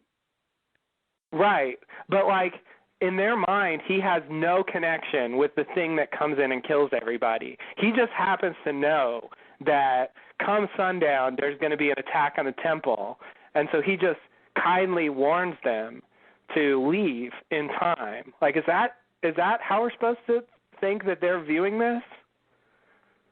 I think we're supposed to. I more or less. I think you're right with that. I think. Okay. What's clear is, no one is supposed to automatically assume that Smokey is represented by John Locke, that they're the same. He has specifically told people that in specific cases, right? He tells that to Sawyer in this scene. Sawyer didn't know that before. Yeah. He tells that story in this episode.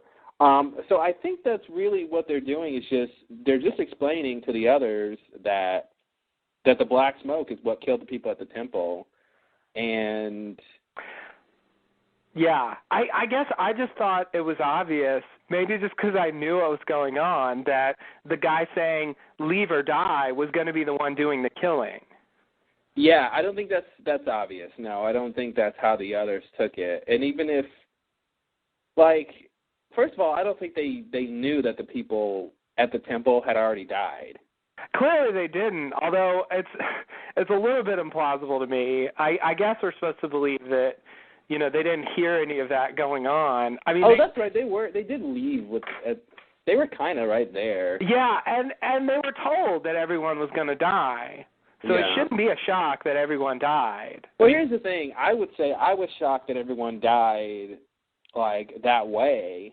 You know, even when we were, you know, seeing that scene for the first time, I didn't know what the implication of if you stay here you're going to die means. I thought it was going to be something more like, when Locke leaves the island, anyone left behind is going to somehow die. Oh. So I think they're, you know, like I said, I think the very basic idea is they don't know that Locke is Smokey. Right. I think that is, you know, that's probably the most surprising thing you can tell someone on the island is that this Smokey thing is a person. Yeah. So they didn't know that, and they obviously still don't know that, but they just find out in this scene that Smokey is the thing that killed them. Okay. I guess because that's old hat to me at this point. I'm surprised when characters don't understand that.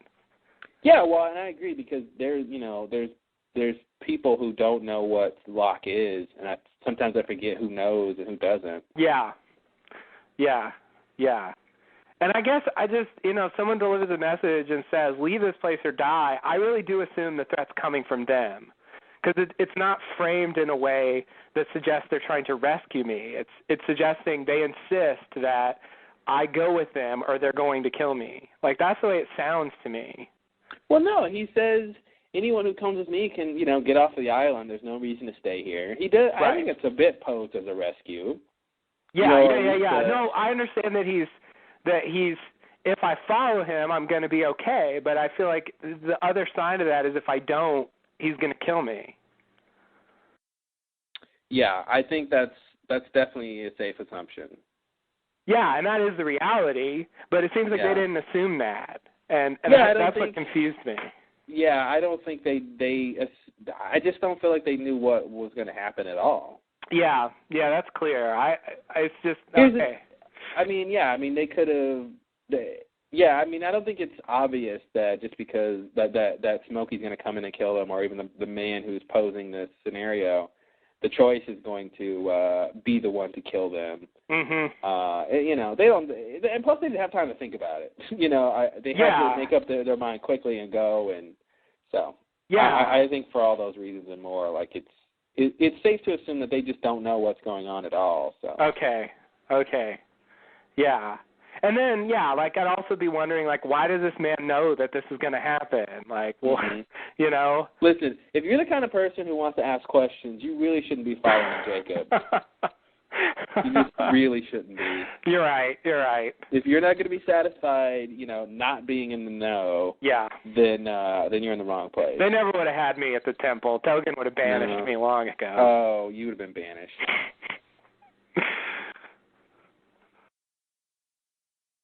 But okay, all right. So I guess I get it now. But yeah, this it was just surprising to me. It was like, and now you got to comfort them, and it's like you knew what was going to happen. People, wake up. But okay, fine. They're much more in the dark than we are as the viewers. Totally.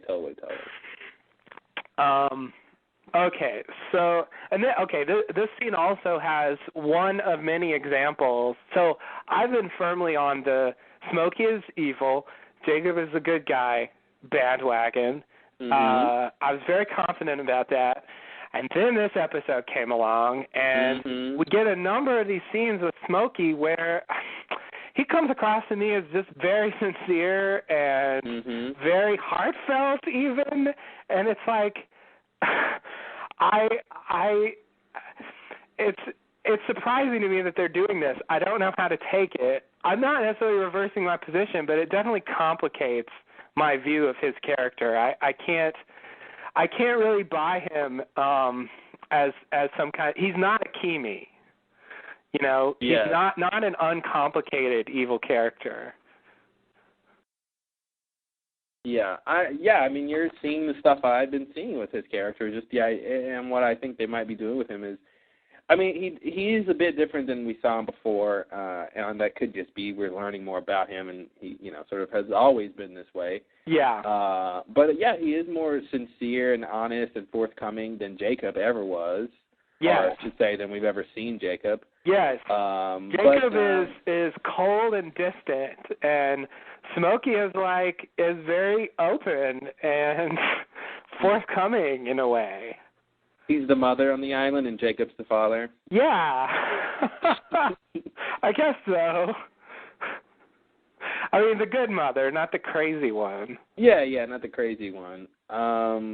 Yeah, dude, I don't know. Yeah, Jacob's the father. He's got all these expectations and demands and stuff, and you don't even know why or what he really wants. He's not going to tell you. No, he's not. I mean, no matter how much you're not aging. That's right.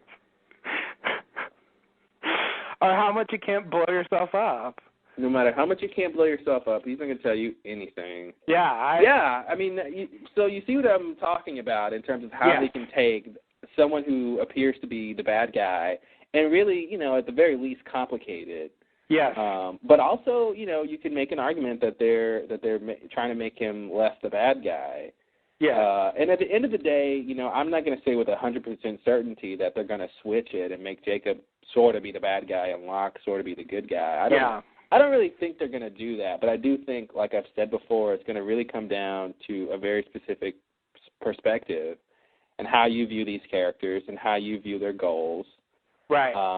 And what morally, what each viewer thinks about what they did. I hope it comes, because I think it's richer that way than if they just say, well, Locke's the bad guy and Jacob's the good guy, and it's always been that way, and it was inevitable, and all that kind of stuff. I think if they make it more about tell us what's going on in their heads and what they're trying to accomplish, right? Then I think you can make up your own mind. And obviously, whatever the final thing they say will be, they're not going to leave it, 50-50 ambiguous. Yeah. But so they will, tell us what they want us to think about these characters. But I think there will be some gray area for both of them.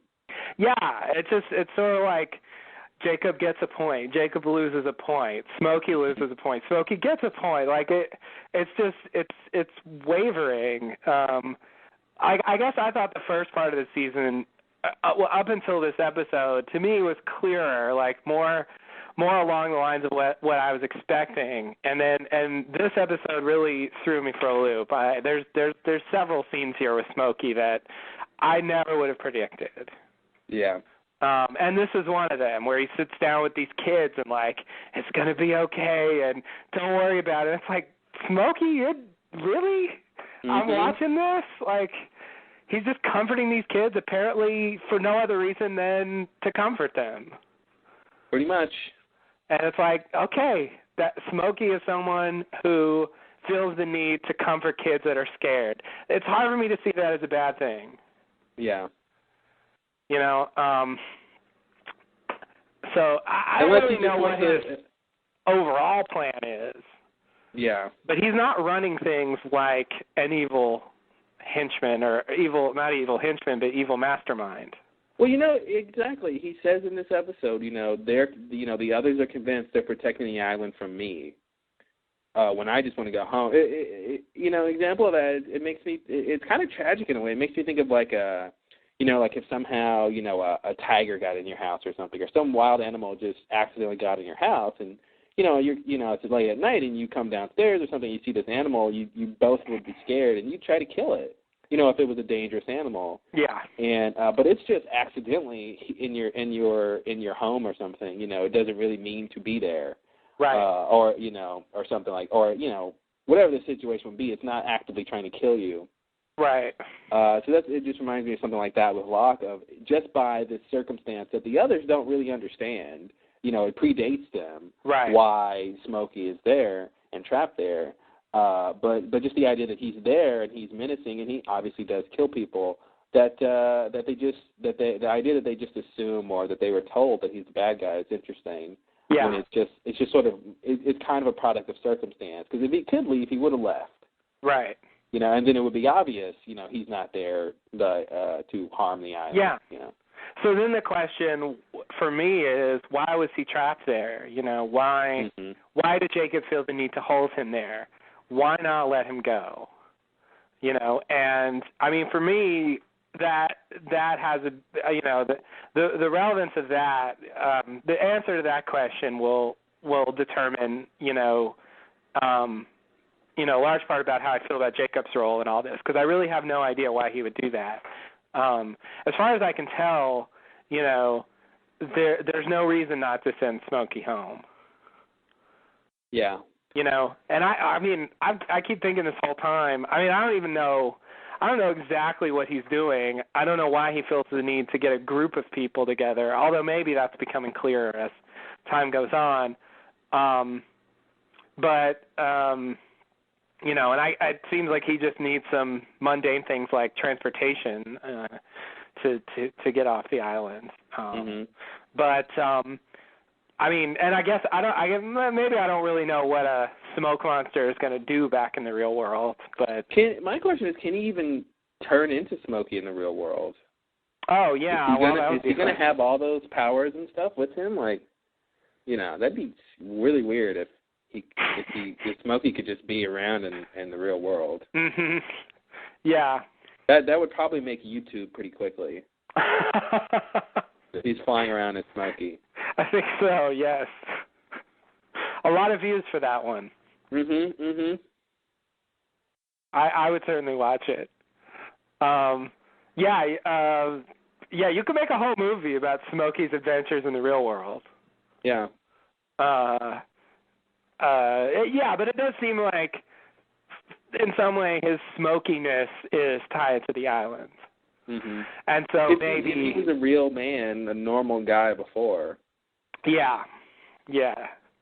So maybe if he leaves, he won't be able to do that anymore or something. Yeah. Wild guess based on nothing really. Those are the best guesses. Yeah, I like them. Okay, so is there anything else you want to say about this scene here? No, that's it. Good. Okay, next scene is a flash sideways. Sawyer calls someone named Anthony Cooper and asks if he was in Alabama in 1976. Then he crosses something off a list and calls another Anthony Cooper, but hangs up on him when Miles comes over. Miles asks about Anthony Cooper, who he is, and Sawyer lies, saying he's an old friend that can get Sawyer Laker tickets. We find out that Sawyer claimed that he was in Palm Springs when he went to Australia. Miles doesn't know this yet. Then Miles offers to set Sawyer up with someone his dad knows at the museum. Sawyer's reluctant but agrees. Miles wants a ticket to the Lakers, and Sawyer has to lie to explain why he can't get them. Miles suspects that Sawyer's lying, but Sawyer says, "Why would I lie?" Right. So here's a question about Miles. Okay. You think he still has his power? That's a good question. Do I have to answer it? I'm going to say, oh dear. Let's see. Well, so one part of my answer would depend on whether or not he was on the island. Okay, which goes to what he says in this scene about Charlotte working with his dad at the museum. Yeah. I want to think that Chang was on the island. Okay. Like Chang and Miles' mom and Miles were on the island. Part of me just says that because of Roger's comment before about there being smart people and stuff like that. And I feel like, Chang has a lot to do with that. And Chang was really heavily involved in the Dharma. Yeah, exactly. And I feel like if he wasn't there, then that I don't know what they were doing then. Right. So I feel like he was there. But does that necessarily mean that Miles wouldn't have his power or would have his power? It doesn't necessarily mean that, but I guess if it turned out that he wasn't on the island, then I would definitively say no. Mm-hmm. If he was, then I think it's up in the air. They didn't address it at all. I feel like if he's going to be a detective and he has a power like that, it would be very useful. Oops. You know, I mean, it's not going to be evidence, but it could certainly, you know, lead to evidence. Yeah, it's a big clue. Yeah, you know, it's like getting a very reliable, you know, video recording of the crime. Mm-hmm. So I could see him like being a cop with that ability and it, you know, it really paying off. So it's like he too chooses cop over crime. Yeah. Yeah, exactly. Instead of exploiting it, instead of using it to exploit people, he uses it to help. Yeah, that thematically works too. Thank you for that. No problem. So, yeah, I didn't make it that far, but yeah. So based on that, I would lean towards yes, but I think I'm definitely open to the idea of no. Yeah. If they want to go that route. I mean, you know, one of the things about the Flash Sideways so far is that, you know, nothing crazy like that has happened yet. Yeah. So. Well, you know, maybe I'd put this in the crazy category is that Hurley is insanely lucky. Okay. I mean, no one should be that lucky in any sort of real world sense. True. Good point. So I feel like something's going on there, but that's probably the only thing I can come up with in terms of, you know, craziness. Right, but if Hurley was still seeing dead people, you know. Okay, yeah. That would definitely be the crazy thing. Yeah, like that would be the kind of thing that would fit in with Miles's power. The luckiness thing, yeah, I agree. That does seem a little. Here's the thing: if we're supposed to believe these people have these powers because Jacob gave them to them. And I, you know, in terms of whatever they would use it for, in terms of helping with whatever's going on the island, then maybe he wouldn't need to give it to him in this timeline. They wouldn't need those powers. Okay. The idea that Jacob actually bestowed the power on Miles. I guess, like, I imagine that he just picked it up somehow, you know, like it was just a side effect of being born on the island. Yeah. You know. It could be, but I want to put all powers and strange stuff into the Jacob gave me a gift category. Okay. Yeah, I mean, it seems like a good story for the moment, yeah. Because I do think that a lot of the powers we've seen are like that, and, you know, generally the less muddled, the better. So sure, if that's the case, yeah, I mean, I definitely think this is a world where Jacob's not getting involved in people's lives. I don't know. I am kind of curious about what Jacob's status is in this timeline. Whether he was around at all, did he ever go to the island? Did he just die normally? I mean, I don't know what we're supposed to think about that. But whatever his status is, it does seem like he's not he's certainly not drawing people to the island. Yeah. So it's different, and so maybe he's not, you know, giving Miles the power. So yeah, that's a good argument for no. Yeah. But I am leaning towards yes. But like 60-40. Okay. I would say. What about you? I guess I'm leaning towards no. Yeah, I guess I want to lean towards no. I feel like Jacob has less influence in this world. Okay. So I want to say he doesn't have the power. Okay. Yeah. Well, I 100% agree. What else? So Chang works at some museum. Oh, right, yeah. Which is interesting. You know, yeah, I like how they give us details about this timeline in a very, you know, casual way.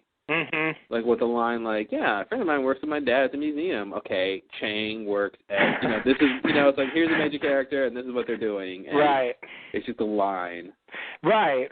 And it's the kind of thing, if you're not following Lost in detail, this is just a throwaway line explaining how he knows this person. Yeah, and again, I would have to assume that Miles takes this path because Chang is around in his life. Good point. Yeah.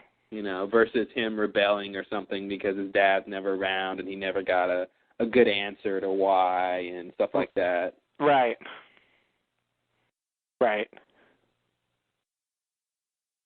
But yeah, I feel like if Ben was on the island, then Miles and those guys could have been on the island. Miles and his parents. Yeah, I agree. It's very much a possibility that he was there. Not even close to ruled out. In fact, I would say that part is likely. Mhm. I think that's true even more than I do that he has the power. Yeah, I bet. The story could just be that he was on the island, but he didn't, because Jacob didn't do whatever or something. He just didn't get the power. Mhm. So, yeah, I think it would be surprising to me if Roger went to the island, but Chang didn't. Yeah, it would be surprising. I feel like Chang is sort of more intrinsically tied to Dharma than Roger is. Oh, totally. I was wondering, what would happen? I don't know when the island sank, of course, but I wonder, if Jacob was, of course, around in sort of the same capacity in this timeline. I wonder what would happen if Jacob was off the island when the island sank. Oh. And he, couldn't go back or something. Right. What would happen? What would he do? That's a good question. What's the role of Jacob in a world with no island? Yeah. Seems like Jacob's got nothing to do. Nothing to do. Wow, I have no idea. You think we'll see Jacob in the alternate timeline? In the alternate timeline? Yeah, we'll probably see him. You think so? Okay. Yeah, we'll probably see him. That would be crazy. That's probably a late season thing. He probably works at Ben Locke's school. Oh, God. He's a janitor. Wow. The ultimate janitor. Mhm.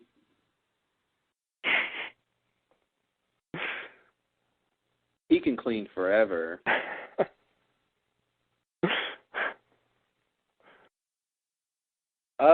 Anything else in this scene? Okay, so we talked about before.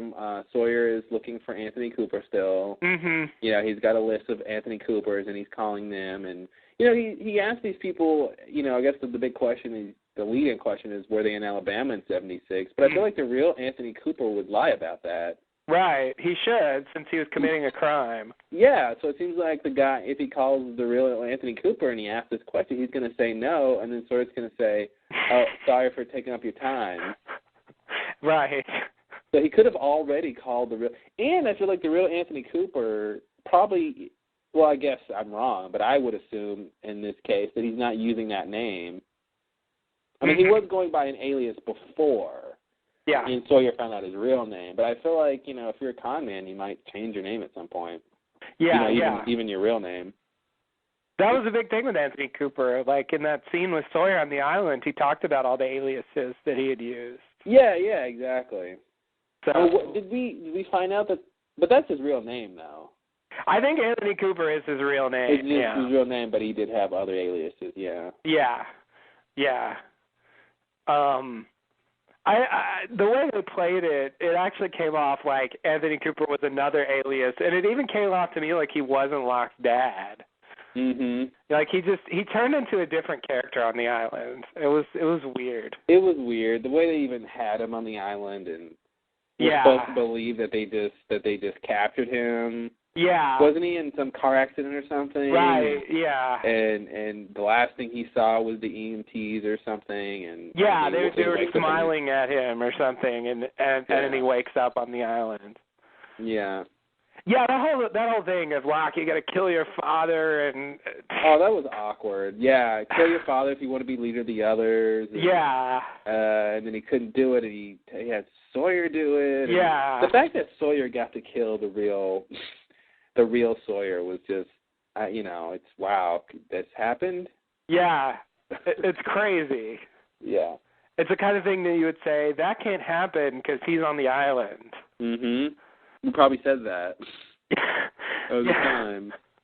Yeah, like we're just not going to get closure on this, but then it's like it's mega coincidence that he happens to be Locke's father, and the others just happen to kidnap him. Hey, Kate got closure with that horse, so anything can happen. Kate needed closure with that horse. Kate and that horse had unsolved business.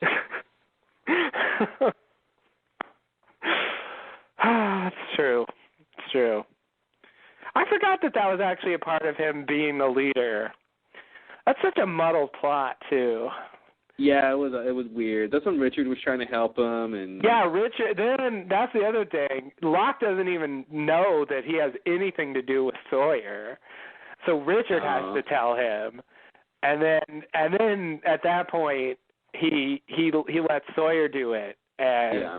So, but I mean, it's just such a cheat. Like, why did he even have to do it to begin with? And like, if he has to do it, then why does it count if he gets somebody else to do it? And it's funny. I don't think I'd be able to come up with this answer pre-season 6, but I would say, Locke was broken. That was part of him being a leader, was getting past his daddy issues. That's what Ben was trying to get him to do, right. Which we know from hearing Smokey say this is John, Locke's biggest problem. Right. And we know that anyway. Yeah. But yeah, I would say that's what he was trying to get him to do for some reason is well, not some reason, but that's what he was trying to get him to do was to kill his dad so he'd be over it and be stronger because of it. He couldn't do it. Yeah. He just really couldn't do it. For whatever reason, whatever broken means, but right. So I think that's my answer is, and plus they wanted to have Sawyer get the honor of killing the person who was responsible for his parents' death. Yeah. So I think that's why that played out that way. But I think it's interesting to note that it was Ben trying to get Locke to get over his main issue, so he could be leader of the others, which is obviously ties into what happens later with those two. Yeah. Well, yeah, but of course, Ben didn't want Locke to be a leader of the others. No, which begs the question, if I may. You may. Why was Ben doing that? Was Jacob trying to do that? Where did this directive come from that Locke needed to do this? That's a good question. Yeah, I don't know. I don't know what we're supposed to think. I don't either. Because on one level, it seems like Ben... It seems like Ben is actually trying to prepare Locke to be the leader. Mm-hmm. But at the same time, I think we know that he really wants him to fail, and so why even give him the opportunity to succeed? Maybe because he knows he won't. He just knows he won't? Yeah, okay. Like, hey, if you want to be the leader of my people, you have to do this thing I think it's impossible for you to do. Okay. Maybe that's the reason. Sure. And I have to bring this up. In that scene where, they're out at the other's location where the obelisk was, right. And, Locke's, Anthony Cooper was tied to the thing and all that. The obelisk, and Richard is talking to Locke on the grassy knoll, and right. Telling him all this stuff. That Richard should have met Locke in the 50s. True. And he should be looking at Locke very strangely. Yeah. Which I guess you can say that's kind of why he's helping him. You could say that. But they obviously hadn't written that storyline yet. Right. So I think it's just weird to look back at that and be like, here's another time where Richard, is interacting with someone he met in the past. Yeah. He knows that Locke will time travel at some point, and the whole compass thing, and season 5 craziness. Right.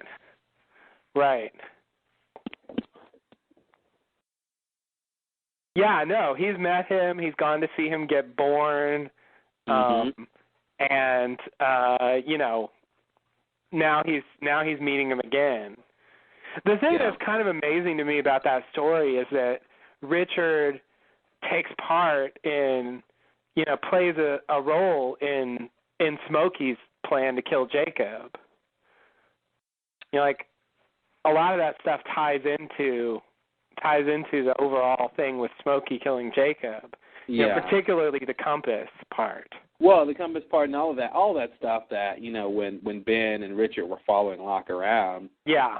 When Locke was, trying to, do the time loop thing and have Richard go, heal Locke's gunshot wound from Ethan and all that stuff. Right. Like, Richard was definitely playing a part in all that. He had no idea what was going on. Yeah, right. And I guess I don't know. I mean, maybe there's no way to really convey this in a dramatically interesting way, but it feels like Richard hasn't really realized, that he played a vital role in Smokey's plan working. Yeah, and I don't think he knows about the loophole necessarily, and he knows about, how these things played out, like what exactly happened. Like he should be, the events should be very obscure to him. Yeah. The timeline of events should be very obscure. Like he only knows, the stuff that he was around for, really. Yeah. That's true. Yeah, no, he's almost as confused as all the rest of the others are. Yeah. Jacob didn't tell him anything. Jacob didn't seem to prepare for this eventuality. Right. Yeah, and that's the other thing. Yeah, like Jacob should have taken some interest in all this time travel that was going on. Mhm. And maybe had some clue that it might matter. Yeah, I mean, if you are imprisoning your nemesis and they threaten to, kill you, you might want to know if there's a time machine on the island of sorts. Right. So that, this nemesis doesn't, I don't know, go back in time and kill your grandfather so you're never born. Right. Something like that. Just for example, sure. Just for example. Sure. Yeah, because it just seems like all that stuff happened and like no one paid attention until it was too late. It's a great loophole. He had a great plan. Yeah, it's a crazy plan, but does Jacob not know about the donkey wheel? I don't know. It seems like Smokey knew about it. Yeah. So I feel like if Smokey knows about it, Jacob ought to know about it, but there's no evidence that he does. Mm-hmm. And I wonder what Smokey and Jacob were doing or thinking when the losties were flashing through time. Yeah, it's a good question. I feel like, yeah. And it's like that ties directly into the fact that Ben moved the island, but seemingly did it wrong or wasn't supposed to do it. And the donkey wheel was flapping around on the axis, which caused them to time shift. That directly relates into his plan.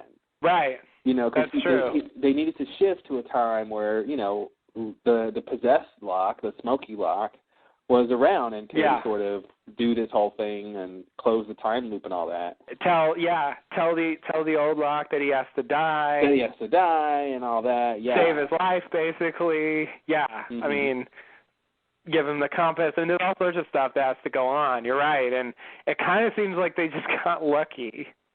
Yeah, because if you think about it from Richard's perspective, it's like, okay, the scene is Locke, Richard, and Ben are, a little ways back from the real Locke, the real John Locke, mm-hmm. Just fallen and got shot by Ethan a couple yards away.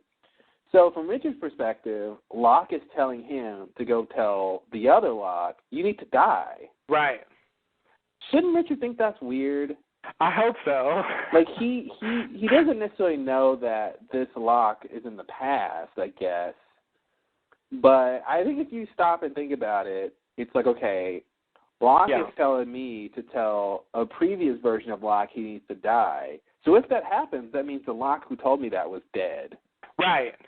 He seems to know that that's Locke in the past because he tells Locke. Well, that's right. Yeah, because it has to be the past because because Locke knows when to be there and what to tell Richard, and so it definitely he has to know it's the past, I guess. Yeah.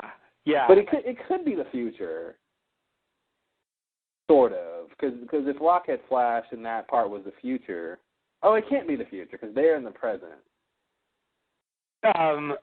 It could be a Locke from the future that went to the past. That's what I mean. It could be a Locke from the future. Yeah. That's what it could be. It's possible, but he seems to assume that it's a Locke from the past. Yeah, which is right. Which is correct, yeah. Yeah, and the other thing is, if it's a Locke from the future going to the past, then the Locke in the past shouldn't know about it. Right? I mean, the reason why he knows to go there is because it's the future Locke knowing about the past Locke. Like, the other way around shouldn't work. Yeah, the other way would be different. It wouldn't work that way, I guess. Yeah, he wouldn't have already lived through that. It's just weird that, I mean,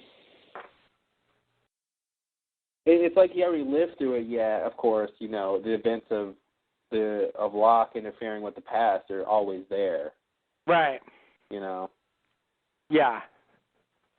He was always told to die. Right. Even though that part hadn't happened yet. Right. Craziness. It is. It's totally insane. This is the show we're watching. I know. It's the best drama ever. It's hard to believe because it's like I read theories and I say that's crazy. They don't do anything like that. But like the reality of the story on the show is really crazy. They don't do anything like that. They do much crazier stuff. Yeah, exactly. This is too tame. Yeah. The island is purgatory, and that they're waiting to go to heaven or hell. That's so preposterous because it's so simple. Yeah. Before it was preposterous because it was crazy. Right. Now it's preposterous because it's too simple. Yeah. Yeah.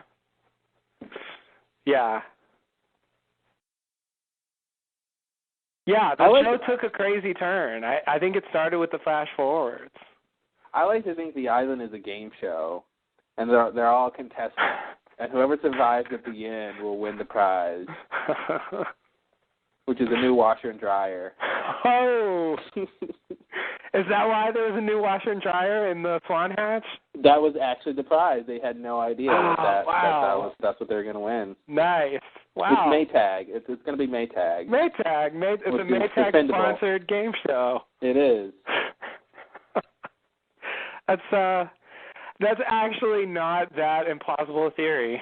Hey, ABC owns Maytag. Oh, do they really? Yeah, they don't. I'm just kidding. Oh, okay. But I don't know. They could. I don't think they do, though. Okay.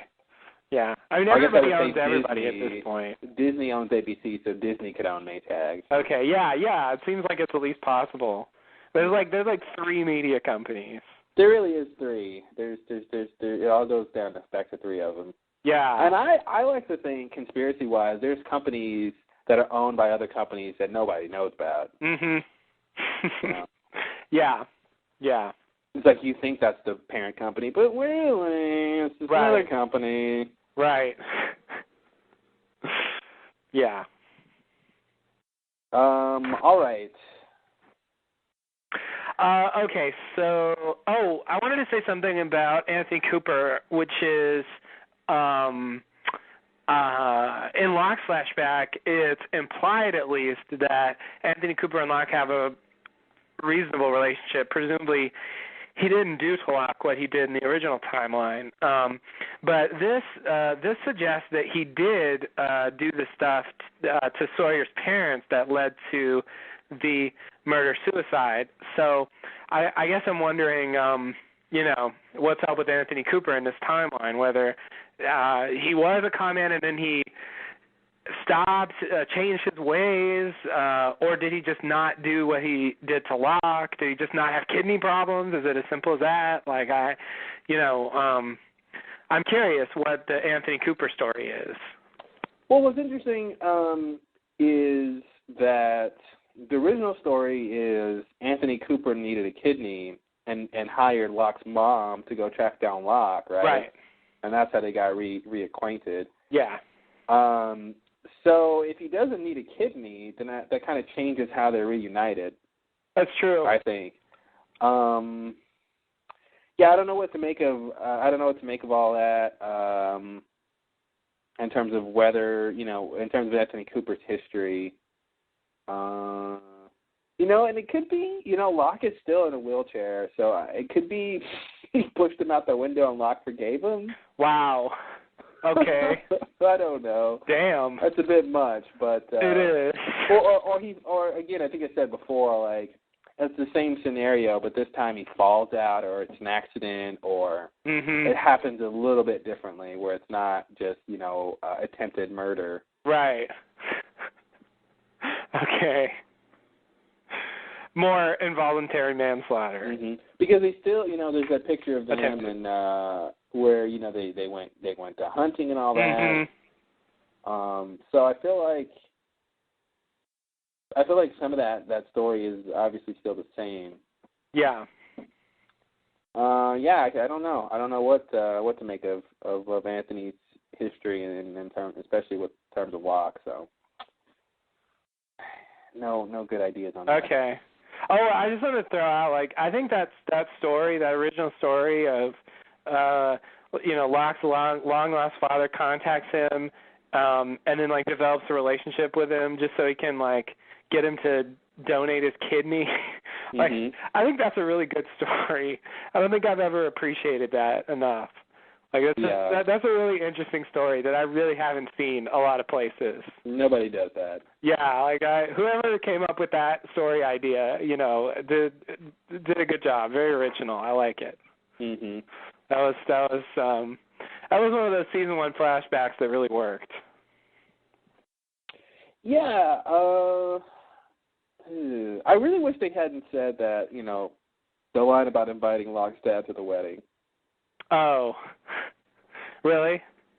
Yeah, because I could buy that they did sort of have a relationship at some point, but not now, But they make it current. They make it seem like they're still in good standing, so it just muddles the whole thing. Right. Yeah, I see. Because his big thing was he couldn't get over his dad, and that's why Helen left him, and so she didn't leave him. So right. He did get over his dad, if that was the same. Or maybe he never needed to get over him because they were, buddies. Right. It just seems like Anthony Cooper would still be a different person because he seemed to not care about Locke at all. I'm going to throw out a crackpot wild theory that when he conned Sawyer's parents and found out about the murder-suicide and realized that he caused that prompted him to stop being a con man. Okay. And so that, led him down, he became a different person, and so whenever he eventually meets Sean Locke, he's, and maybe he also doesn't have the kidney trouble, so it's not an issue, but, he's not the same kind of person because he's affected by what he does in a different way. Conning people is really taxing on the kidneys. Oh, I see. So if he stops conning people, then yeah, he might not develop kidney problems. I'll buy that. I've never heard that. Yeah. Well, your main con comes from your kidneys. I see.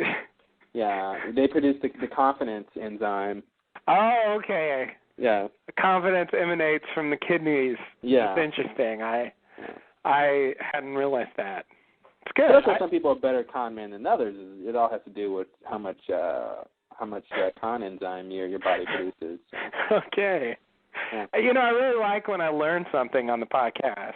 Yeah. It's like I enjoy doing it on its own, but when I can throw in a little education, it's that much better. We're here to educate. Yeah, I like that. What do they call it? Edutainment. Edutainment. That's what we do. Edutainment on the Lost Lowdown. That was a little biology lesson. I like that. Yeah. Remember that, kids. Remember it.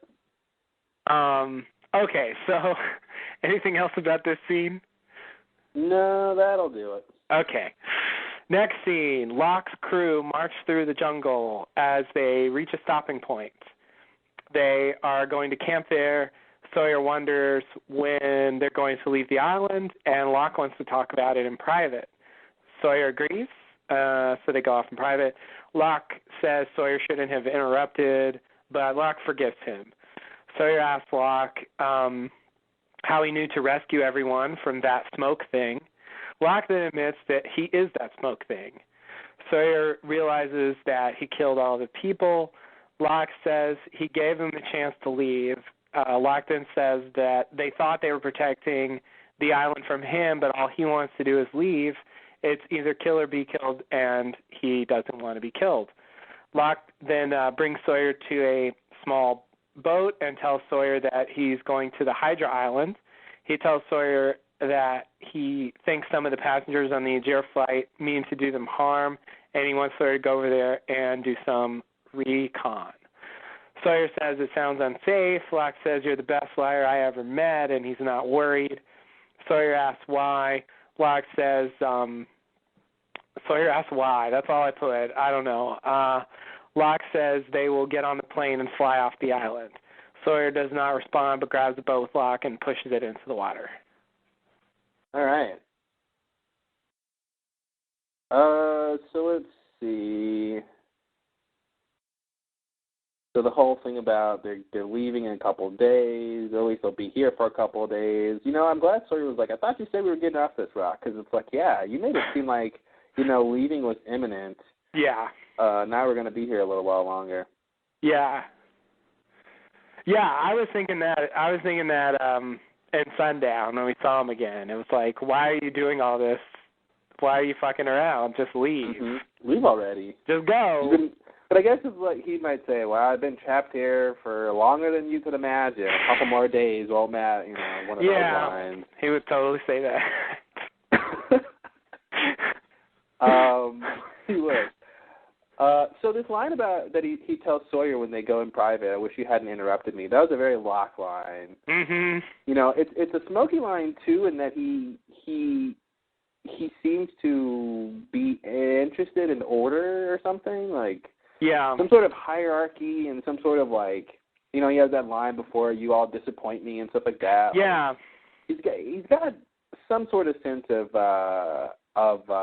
decorum, social decorum, or hierarchy, or something. Throw in any word you want there. He sees himself as some kind of authority figure that expects certain things of his followers.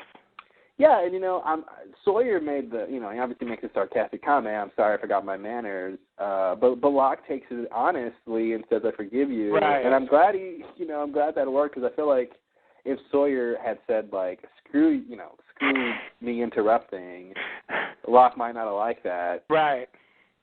But it's strange, you know, again, and it seems like a thing with Jacob and Locke is, you know, these deities or these people of power who have these expectations on other people, but they don't tell them what the expectations are. Right. It's like, I didn't know I wasn't supposed to interrupt you. I thought you were done talking. Right. You know, like it's things like that it's like, well, how's he supposed to know how to act if you don't tell him? Yeah.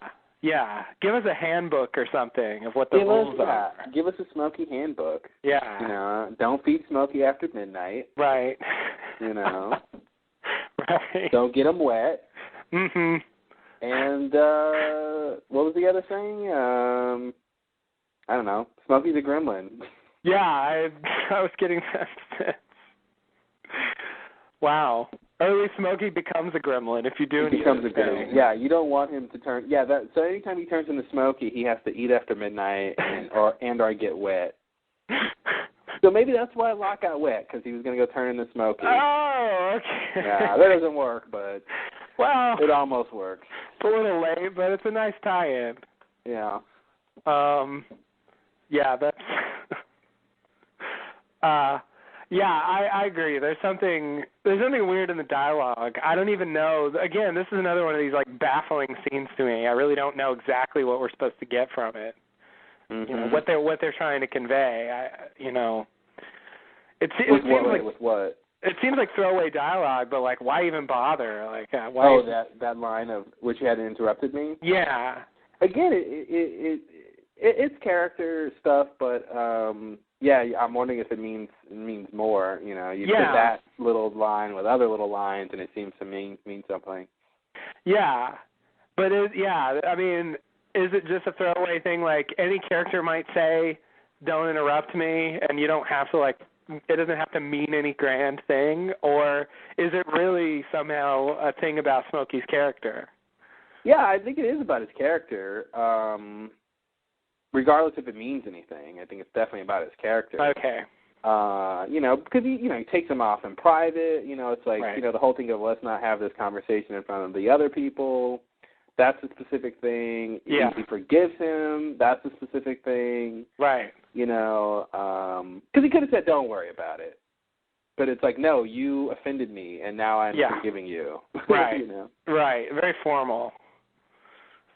So I'm glad that Locke told Sawyer he's the smoke thing. Yeah. And it seemed like he got tired of telling people, like, I'm a person, not a thing. Right. He just skipped over that. He's just like, listen, I'm the smoke thing. Yeah. I've already, and Sawyer already knows he was a regular person anyway, but. Yeah. I want to throw out, I'm the smoke thing is one of my favorite lines from this episode. Yeah, it's got to be one of those. That's the kind of line, you could throw at me in season 2, and I'd be like, holy shit, I can't believe we're going to actually get a character saying that.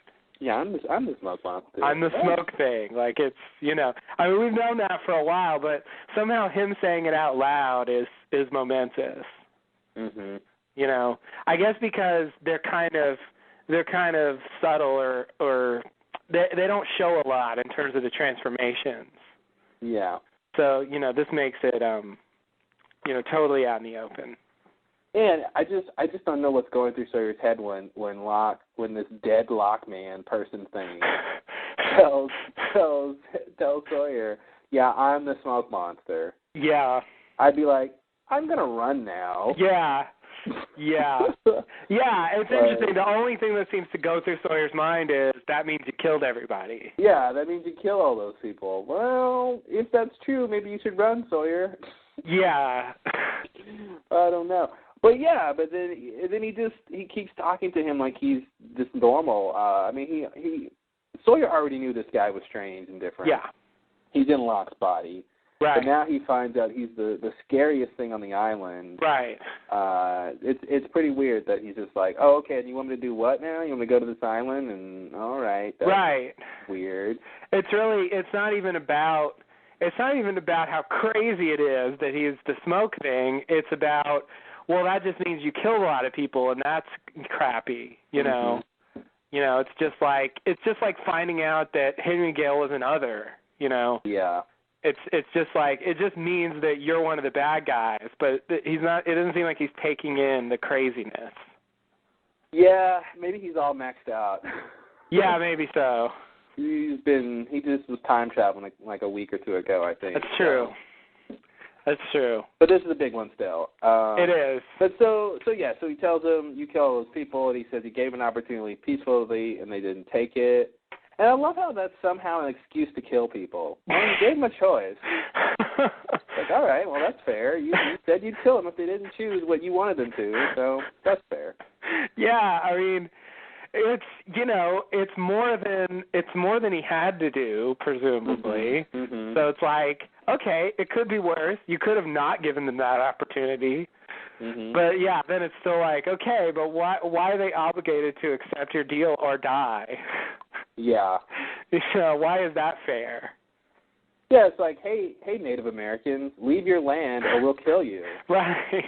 Well, we killed them because they didn't want to leave. Yeah, like that's basically the argument.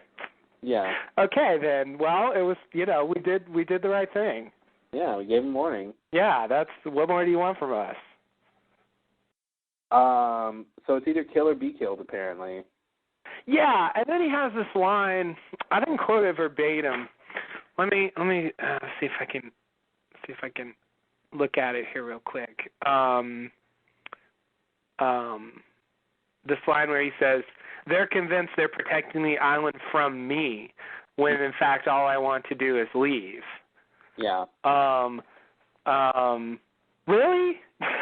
I mean, I guess I got the sense they were protecting themselves from him, but not the island. Well, I think he means the others in general. Well, I think he means the others in general too. I mean, I guess I never got the sense that I guess I never got the sense that the others were protecting the island from Smokey. Like I thought. Well, I think Well, no, I think this is definitely supposed to reveal a little bit about more specific about what they were doing. But yeah, I think he's saying. Oh, this is a revelation. I think this is a bit of a revelation that he's saying. This whole time the others' mission was to protect the island. The sort of de facto mission is to protect the island from any threat, right? Yeah. The main threat on the island is Smokey. Okay. So they're in effect protecting the island from Smokey too, as well as anyone else who comes to the island and wishes to do harm, like all the other people they killed in the years. Right. Yeah. But I think he's the main villain, and they kind of know that. But here's the thing that I want to connect with this is what he tells Kate later about needing someone to hate and how powerful that is. Mm-hmm. And maybe the idea is supposed to be that this is what Jacob did. Is Jacob told the others, hey, Smokey is the villain, he's the bad guy, he's the evil thing, which gives them something to hate and to focus on and to cement their duties with. Okay.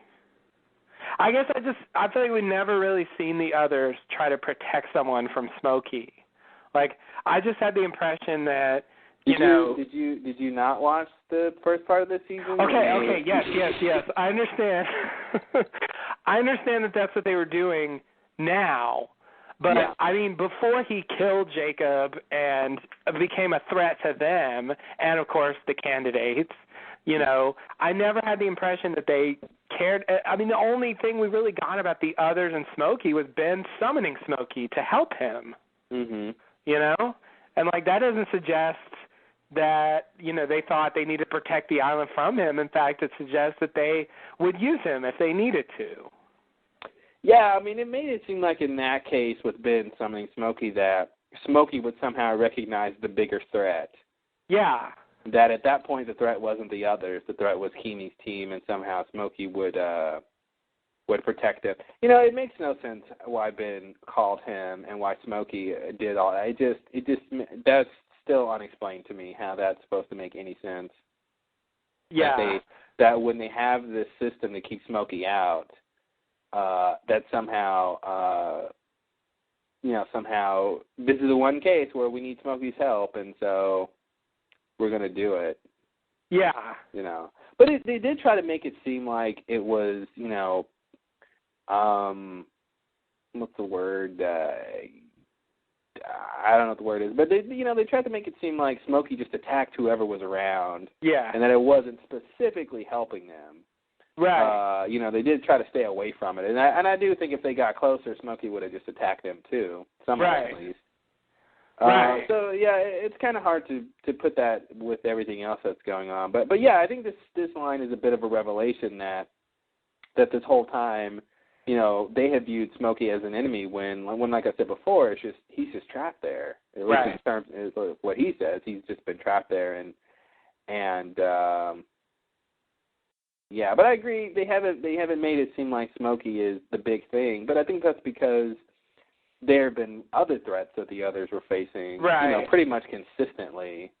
But if there had just been one scene where Smokey was attacking and some others helped someone with that, I would have got. Yeah, but why would they? Why would the others? Who would the others be in a position to want to help against Smokey? When usually the others don't care about the losties. Even themselves, even the scene with just the others where Smokey attacks and they have to, yeah, but why wouldn't Smokey kill them? He usually kills anyone he attacks. So I'm just saying it would be a weird scene to see the others fighting Smokey and then not get killed, which usually kills people, because nothing's going to hurt him that they can do. Yeah, okay. Or even a scene with the others, with an other or something, where Smokey's around, and I actually get the impression that Smokey is a part of their general mission. Mm-hmm. I've just never gotten that impression. It seemed to me like the special circumstance, like they knew that Smokey was on the island. They knew he could be a threat if they went around, but I didn't get a sense it was a general protocol to protect the island from him. Yeah. I didn't necessarily get that sense either, but I think that's why it's a revelation. Okay. I guess if it's a revelation, then it's a revelation, and then they wouldn't have shown us before because they're telling us now. Yeah, they're telling us now, and I think there's plenty of stuff. I think it's not crazy to look at what we've seen from the others and for this to fit. They didn't connect the dot explicitly, but I think it's still there that they are ostensibly trying to protect the island against Jacob's nemesis. I think that's fair to say. But of course, before we knew Jacob had a nemesis, you wouldn't think that. Right. Yeah. To me, the impression I always got was that the primary focus was protecting the island against outsiders, people that Yeah, exactly. Jacob didn't want to be there. Yeah, and that's the whole thing is. And Smokey's not really an outsider, whatever he is. Yeah, exactly. But they were showing us the others protecting the island against their threats, their current threats, which were outsiders. Yeah.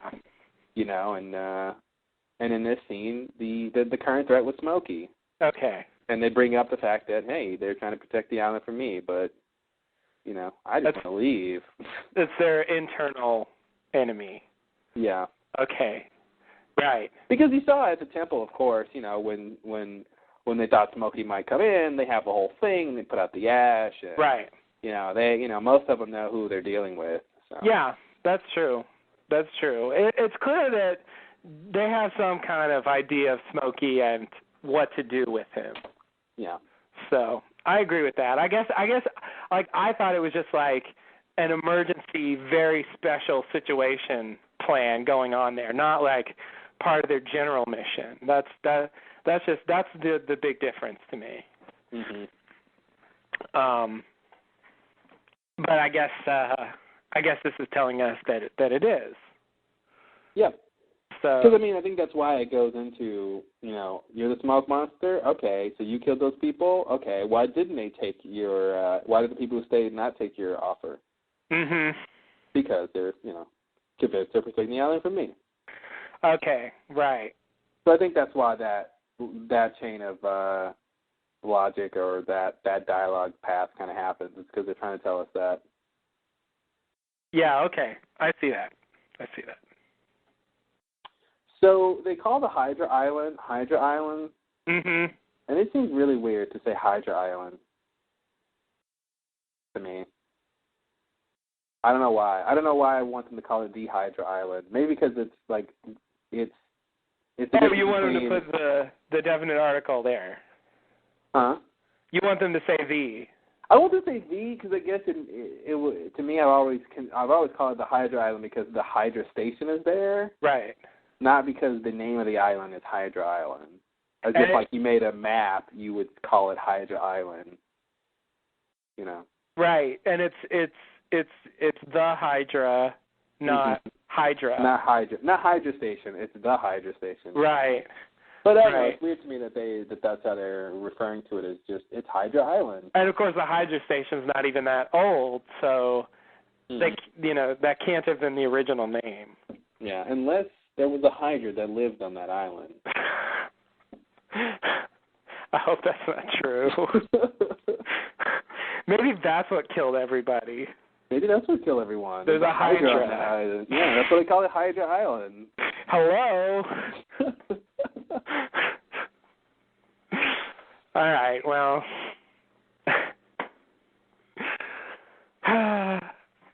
Yeah, I see what you mean. I just took it. I took it like I take the hatch and all that stuff, where it's just like, we know what they mean. And oh man, later Sawyer calls the barracks New Otherton. Mm-hmm. Was it Sawyer who said that? Yeah, Sawyer says that. I couldn't believe he said that. Yeah. That was the first time they said that on the show, right? Yeah, I think so. Or yeah, that was. Yeah, I think so.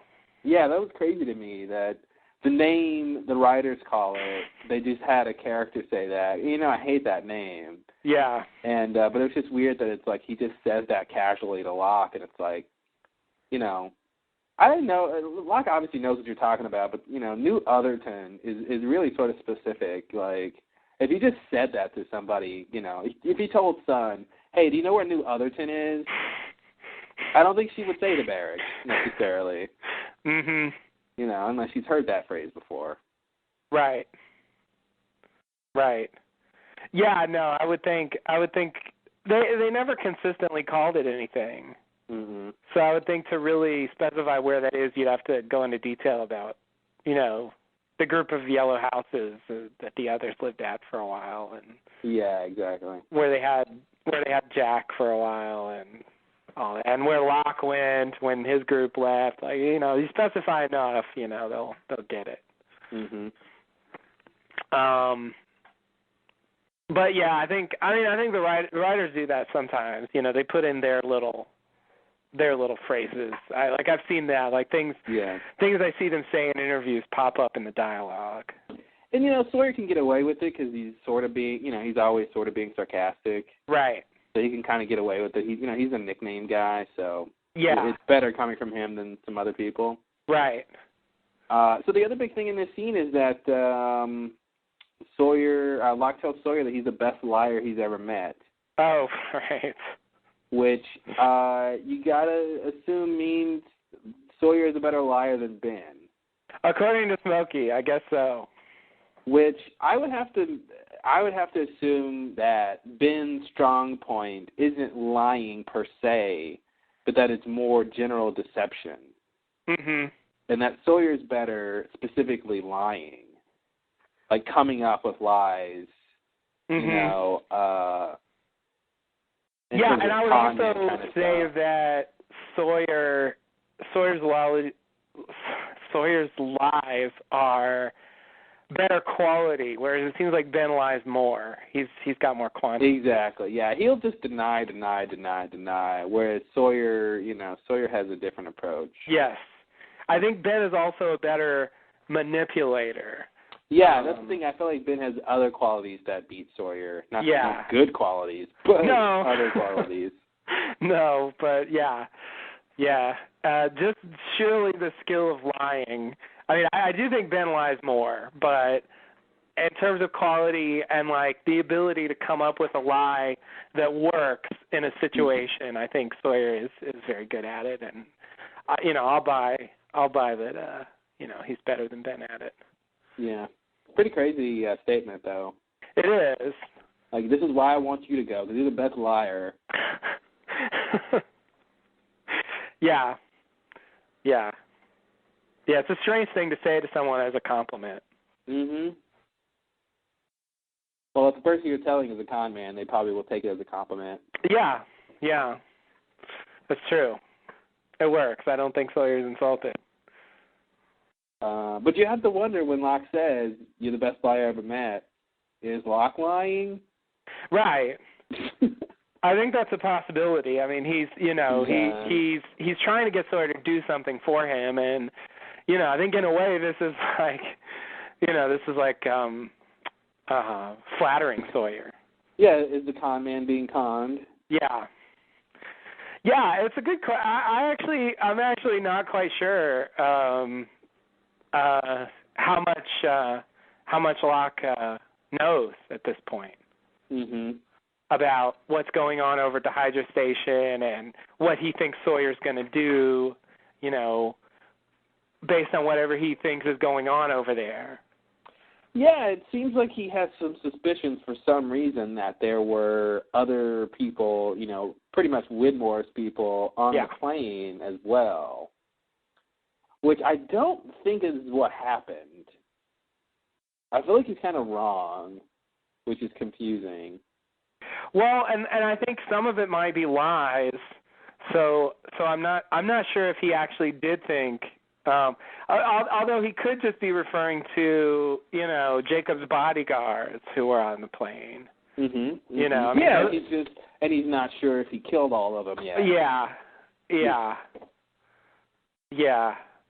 But what's strange about that is, of course we have to answer the question of who killed all the people on the Hydra island. And the simple answer is Locke did it. Right. And it seems like he should know that he took care of everyone. Yes. From the plane, assuming all the Widmore's people came together just now on the sub. Right. So, yeah, that's what's strange is he should already know the answer. So it seems like then that means that he knows that Widmore is over there and he wants Sawyer to go find out what's going on with Widmore's people. Right. But it has nothing to do with the people on the plane because he already knows he killed everyone. Yeah. Right. That's what I'm inclined to say, and I guess he can't tell Sawyer the whole truth of what he knows, or it'll give away that he's killed the people. Mm-hmm. Or maybe, that not only that he killed the people, but it would put Sawyer in a different position, I think, if he goes over there knowing, okay, all these people are dead, and therefore anyone I need is Widmore's person. And, I don't know. Yeah, I'm not sure what we're supposed to think of this whole scenario. Is Locke being honest? Is he not being honest? Did he kill the people? Did he not kill the people? Yeah. Yeah. Because I believe Widmore when Widmore says he didn't do it. It's very ambiguous. I do too. I believe Widmore, and yet Smokey denies it too. Mm-hmm. And he actually seems believable to me. Yeah. He seemed genuinely shocked that they were all dead. Yeah. He's a good actor, though. You're right. But it's like, he admitted he killed everyone at the temple. Why not admit you killed everyone on the plane? We saw him kill everyone at the temple. Maybe that's why he could admit it. Oh. I don't know. I mean, obviously that's not an explanation in the story. That's a writer's explanation. As the audience, he can. It's not spoiling the mystery to tell us stuff we already know. Right. Okay. Yeah, that's true. I am. Widmore seemed more genuine to me. So. So and he just got there. Yeah, exactly. I feel like Widmore just got there. Those people seemed like they had been dead for at least a little while. Right. And I don't know who could. They didn't really show us close-ups of the bodies, but it didn't really look like they were shot to death. Right. No, it didn't. And it's like, well, who could take out a group of people really fast? Yeah. Maybe bang them against a tree once or twice. Right. And Smokey. Right. Yeah. Yeah. And also, Widmore says, I don't expect you to believe that. Mm-hmm. And, that's the kind of thing I feel like you say when you're being honest. Yeah. Like, he's acknowledging, you probably won't believe me. And I feel like that's not what you say if you really did kill them. Or it's what you say if you really did kill them, but you want them to think you didn't. Yeah, if you want to overthink it, I agree. But it sounds to me like he's really saying that, just on the one level, that he doesn't expect Sawyer to believe him. Yeah, I agree with that.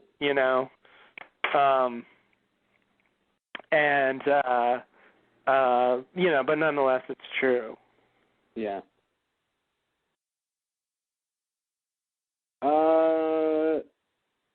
Yeah, we'll talk more about that stuff later, I guess, when we come to it. Right. Yeah. We're not really there yet, but since this is the initiation, this is him sending him on the mission. The stuff he says.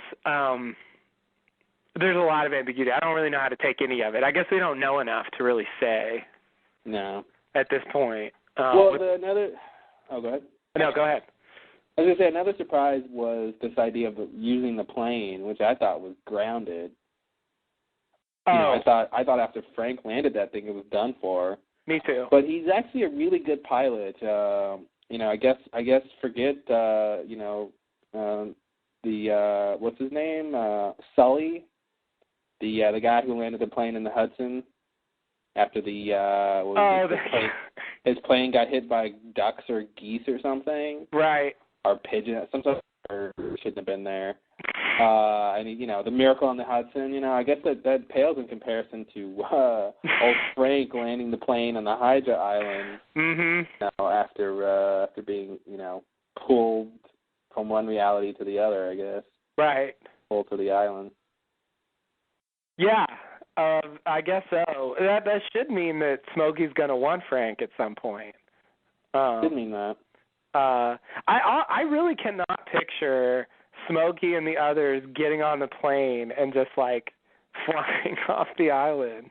Yeah, that's weird. Like that just doesn't sound. That's just not something I can really see them doing. I mean, maybe I'm wrong, but it just I don't know. That just sounds too bizarre for them to actually do it. Like just Smokey just sitting on a plane waiting to go home. Like really?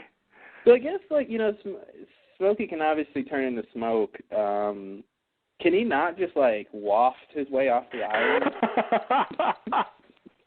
I guess that's what you call it when a smoke monster moves around. Yeah, can he just like waft towards Tahiti or something? Like. Yeah, well, that depends on. Like I've had the impression that to a certain extent he's tied to the ground. Mhm. And so maybe he really he's not can't. really flying. Yeah, maybe he really can't just like fly off the island. Yeah. I mean, I feel like that's what they have to say, or really he should have left by now. Is water not enough of a surface for him to waft over? Oh, maybe, yeah. I mean, I guess not. Although there is the question of how he got over to the Hydra Islands. Mhm. Especially originally, when he first shows up as Locke, how did he get over there? Like, are we supposed to think he took one of the boats? Or, what do you mean? I mean, well, what do you mean, what do I mean? I'm trying to figure out when are you talking about? When he presented himself as Locke in season 5. You're saying after 316 crashes, and then we see Locke for the first time? Yeah. I don't think he got over there. I always assumed he just took over Locke's body. Well, he did. Never, because Locke's body is buried and was in a crate. So he didn't take over Locke's body. Right. That's right. That's right. I forgot about all that. Yeah, that's all. I forgot. That's what I thought happened at the beginning when we first saw him, but that didn't happen. But that's weird then, and that just means he was on the island and he just took Locke's form and now he can't change. Yeah. Oh, from the official podcast, we did find out that he can't change because Jacob died. Oh, that makes it easier. Yeah. What? That makes no sense. So he could still change before Jacob died, but now that Jacob's dead, he can't change. It makes no sense. I wish you hadn't told me that. Sorry, it's from the official podcast. I think it's true. Oh, I believe it's true, but it makes no sense. I don't know how I'm supposed to put that into my theories of anything. Like Jacob, it'd be different if when Jacob's alive, he can't change. And when Jacob's dead, he can change. But it's the other way around. Yeah. Yeah, it's the other way around. Yeah, that makes no sense to me. It at least explains why he was able to appear as Alex to Ben. It does explain that, and explains his other shape-shifting stuff. Right. But it doesn't explain why why does Jacob have any connection to his power in terms of just shape-shifting in the people. Right. It's not like he can't change into Smokey. He just can't change into other people. Yeah. Well, yeah, clearly he can change into Smokey. It seems like that means if someone else would have died, that he could have just, appeared as anyone else and got stuck that way. Yeah, it seems that way. And it's like he just picked Locke because it got him access to Jacob. Mm-hmm. That's weird. I mean, the loophole's still weird. I still don't really understand it, but at the moment it looks like it's as simple as that. Yeah. That definitely. That's weird, though. Why would Jacob being dead prevent him from shapeshifting?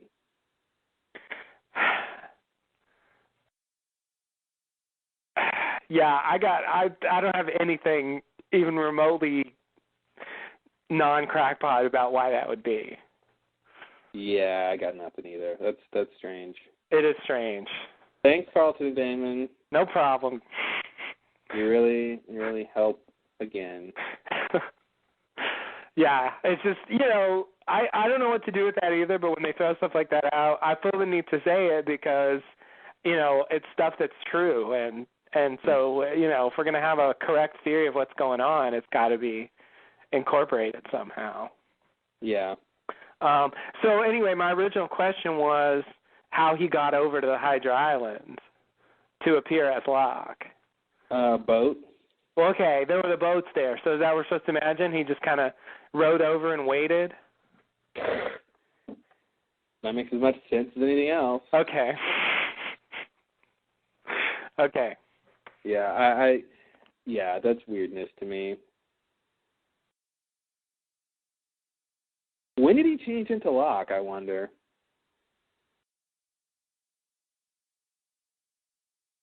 You mean before or after he rode over?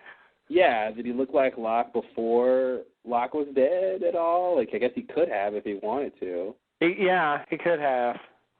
I just always assumed he wasn't able to impersonate Locke until Locke's dead body was on the island. Yeah, it seemed that way. That's what I want to be true, is that he can't just look like anyone he wants whenever he wants. Right. On the other hand, I kind of think he can, or at least he could, and I think that's too much power. Oh, okay. Well, I think if it's now, maybe I'm wrong, maybe I'm forgetting, but I feel like if it's just dead people, then it's a more realistic power. Oh, okay. Then as if he could like appear as Richard and then go do something, Right. Because he could have maybe, or appear as, well, I guess he couldn't be Richard because he needed Richard to take him to Jacob, but right. You know what I mean? Like he could have just appear as someone else and someone who's alive and screw things up, Right. I don't think there's any case that we know of him appearing as someone alive, so it doesn't seem like it needs to be someone dead. Yeah. I'll go that, but I think within that he can be anyone, and I feel like he could be he was Locke because appearing as Locke worked in that scenario because his body was there. Yeah, but I want it to be, he can't just be any dead person. He has to be a dead person whose body is on the island. Oh, even that far? Okay. Yeah. Well, it works, I think, for everyone that he has appeared as, but that's mainly just because all the characters we see are on the island at some point. Yeah. Oh, unless you count Ben's mom. Ben's mom, was that supposed to be him? Well, I don't know. Who is it? If it's not him, I mean, maybe it's not. Maybe that is just like Ben's mom, like what Hurley sees. Mm-hmm. But if that's him, then that would be an example of someone not on the island. Yeah. But it's not confirmed. It could be a different thing. Who knows? And here's a question. If that's supposed to be Smokey, how did he get inside the fence? Or was he outside the fence? That's true. No, he was both. They showed him by Ben's window, which is definitely inside the fence. Yeah. But then when he goes outside, he's outside the fence. Mm-hmm. And he tells him don't cross. He tells him not to cross it. Yeah. Yeah. So how does Smokey manage to do that then? If the fence is supposed to be on? Well, he shouldn't be able to. Okay, that's the answer I wanted to hear. Yeah. Okay, so maybe that makes it look like that's just Ben seeing his mom. Mhm. And so it has nothing to do with Smokey. Okay, so yeah. he has to take the form of dead people on the islands, but I think within that he has his choice. Mhm. Although he typically chooses people that will mean something to the people he's talking to. Yeah, well, it is still a TV show. Yeah, right. I'm wondering if I'm still baffled about, because to me, if he can only shapeshift when Jacob is alive, then to me that means that Jacob is part of that power, part of that ability. Yeah, it seems that way. So did Jacob give Smokey a gift? Maybe. Did he create the monster? Maybe Jacob was responsible for the monster. Yeah. And that's why he felt the need to keep him trapped there? Yeah, maybe.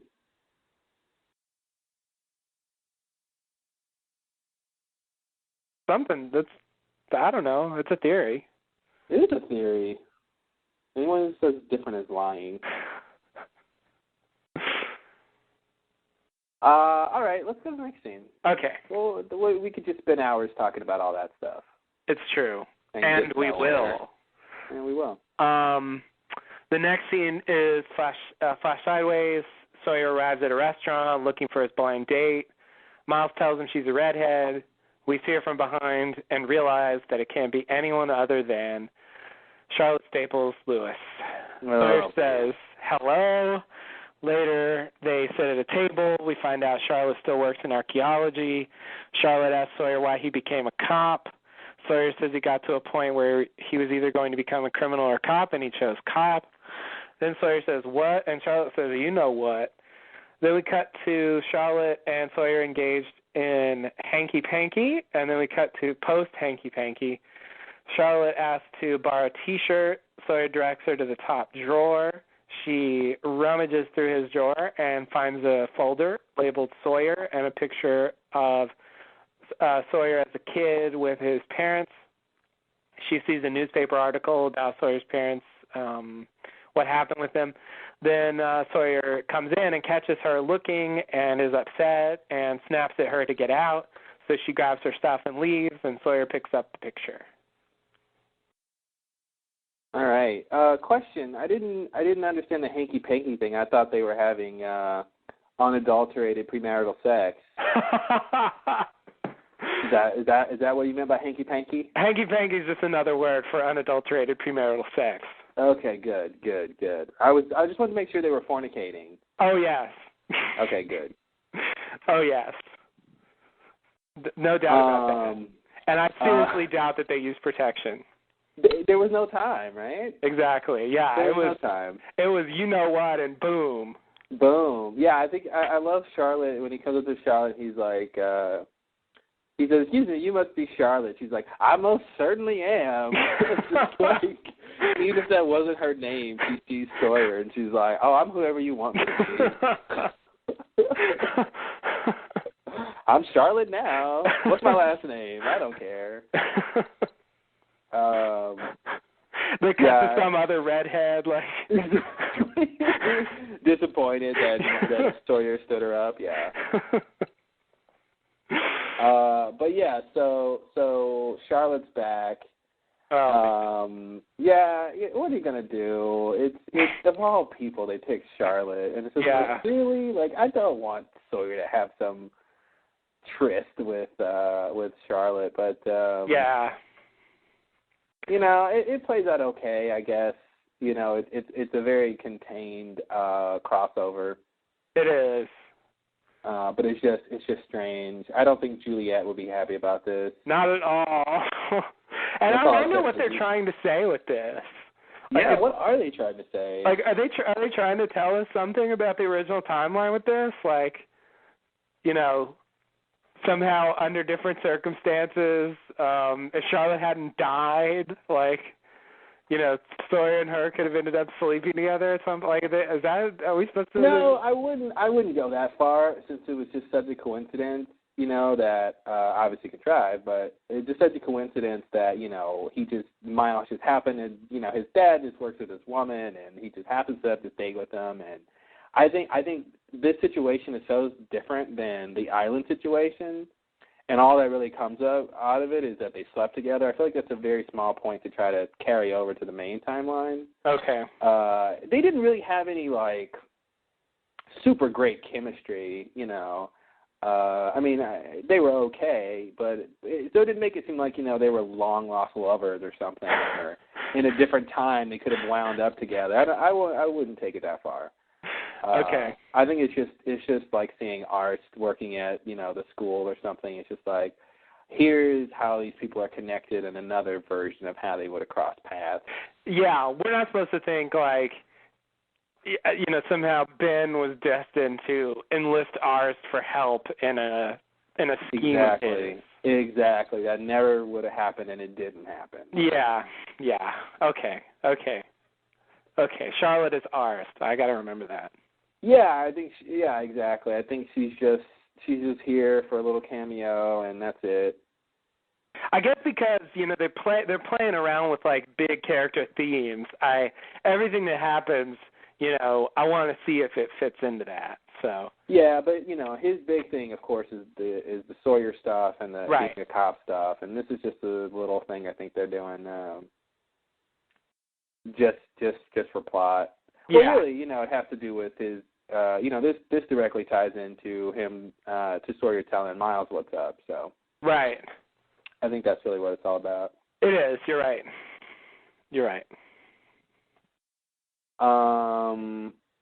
Wait, so did you finish the whole thing where he kicks her out? I did, yeah. Okay, yeah. So the first time I watched this, and she goes to get a T-shirt, and and then she finds the Sawyer folder and all that stuff. Mm-hmm. The first time I watched it, I'm like, what are you up to? What are you doing? Who are you working for? What are you trying to find out? And then of course it doesn't come to anything. And so when I watched it again, I'm like, oh, look, she accidentally finds this thing, and it's such an accident, Yeah. It plays off really normal when you realize that she has no ulterior motive. Yeah, and I based on that, I actually looked at the drawer when she was rifling through it, and the T-shirts aren't on top. There's jeans and stuff. So yeah, he didn't seem very organized with his clothes, with his laundry and his clothes. Right. So she's looking for a T-shirt. She's entitled to dig a little bit. She probably digs a bit more than she's entitled to, but yeah. Well, but she does find the picture. I mean, it does it plays off pretty realistically of how the picture just kind of slides out, and yeah.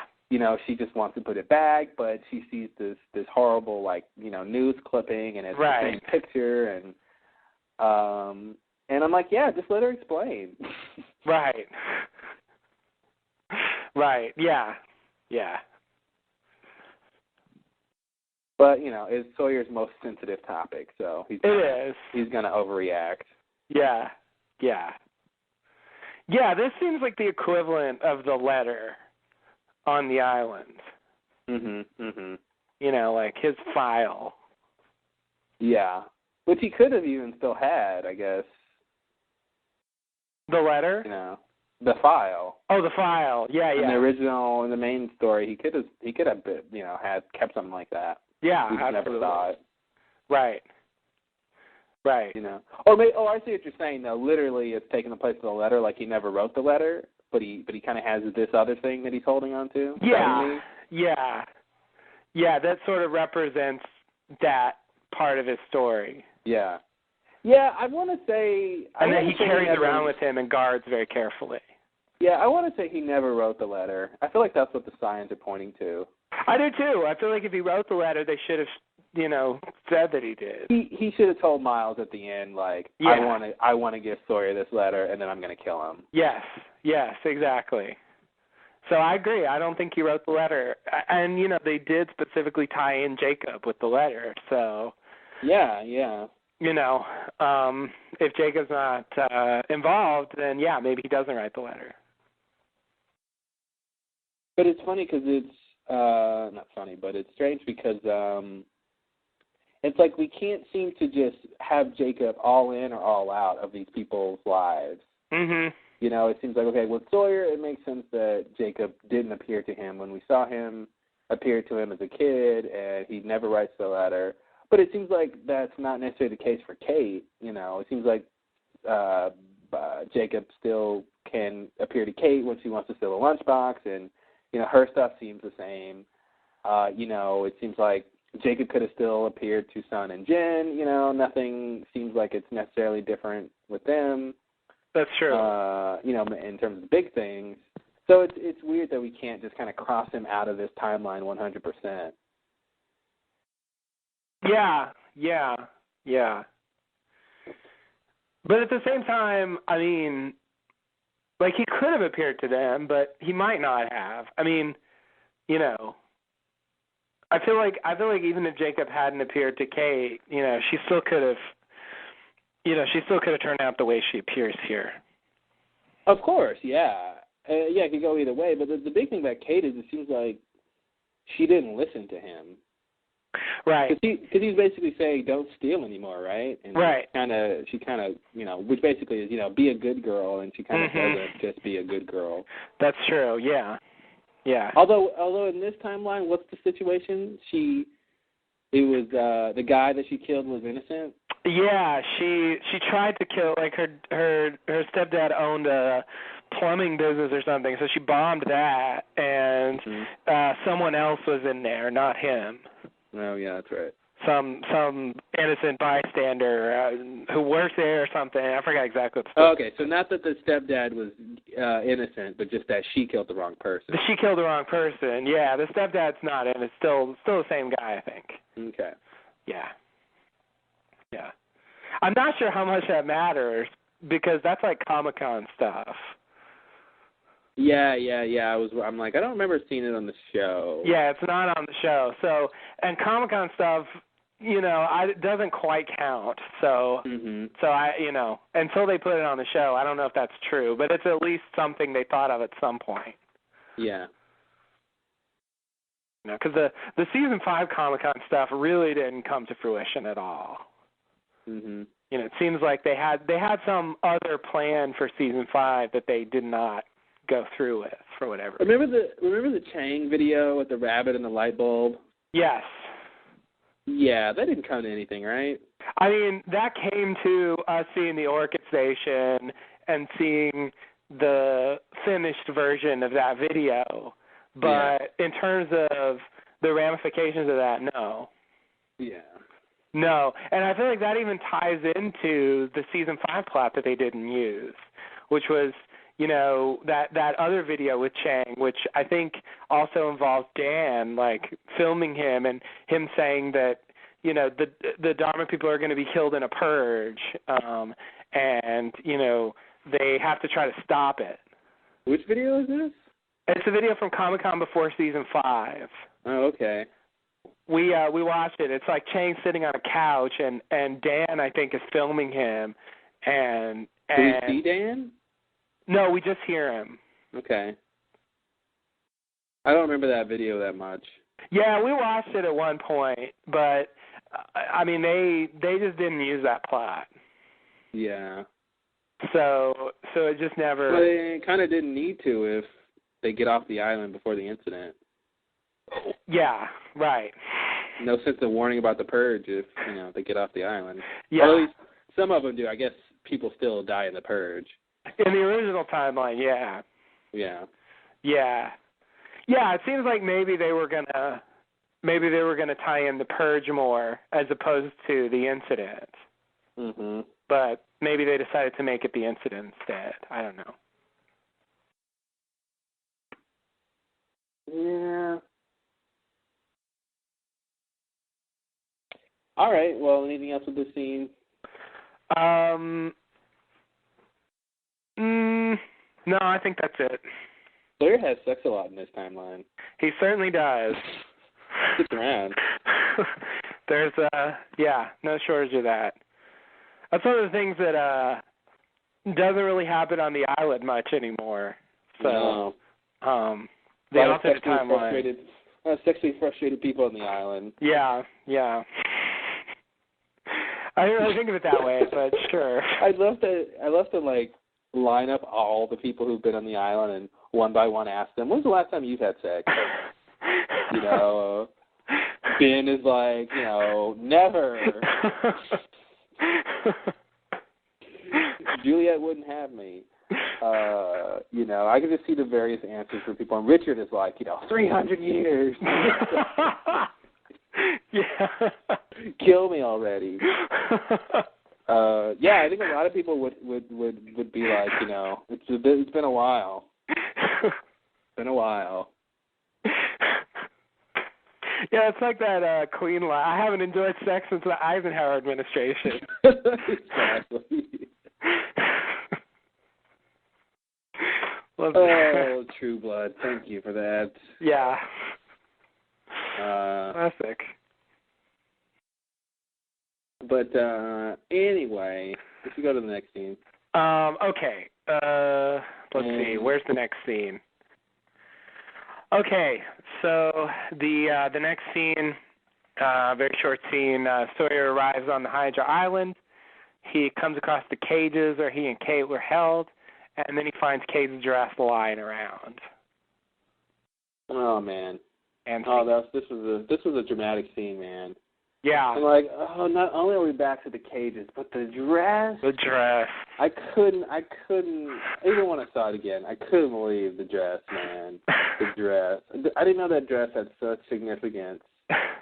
You know, he picks it up, and it's like, this was Freckles' dress. Yeah, it's like, the good old days.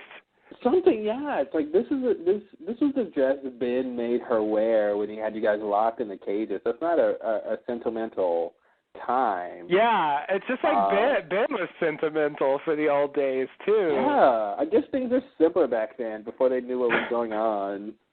I guess so, yeah, but it's like, you guys are locked in cages. Pickett was going to kill Sawyer. You had to break rocks every day. Yeah, it just seems like, this was the bane of their existence for, like, almost the whole season. Yeah. And it seems like they could have just as easily played this with, like, him having an aversion to this place. Like, oh, God, the bad memories. Yeah. Because usually if a character sees a place that they were held captive, right, they're not longing for those times. Right. Yeah. Or whatever's going on here. But it was weird to see the cages again. I guess this place is kind of just there, this building that we see. Because you see, like, the Hydra station, next to the cages. Right. But I gotta say, I don't remember it looking like that. It looks different. Yeah. Every place they've revisited this season doesn't look like it used to. Yeah. They tried to mimic one of the shots through the cage bars, and that was sort of convincing. Like, that's something they did in season 3. But even the cages themselves don't look the same to me. Like, they look different. Like, the bars look different, the sizes look different, the building in the background looks different. It's a different set. I mean, they maybe had some of that stuff from season 3, but they really, I think, built a lot of this, recently. Yeah, I'll buy that. So, that's what they have to do, I guess. I mean, I don't think they preserve a lot of that stuff. Yeah, I'll buy that. So, but it was okay. I mean, it was clear where it was. Yeah, you can't mistake the cages. And I don't remember what the fate of the dress was.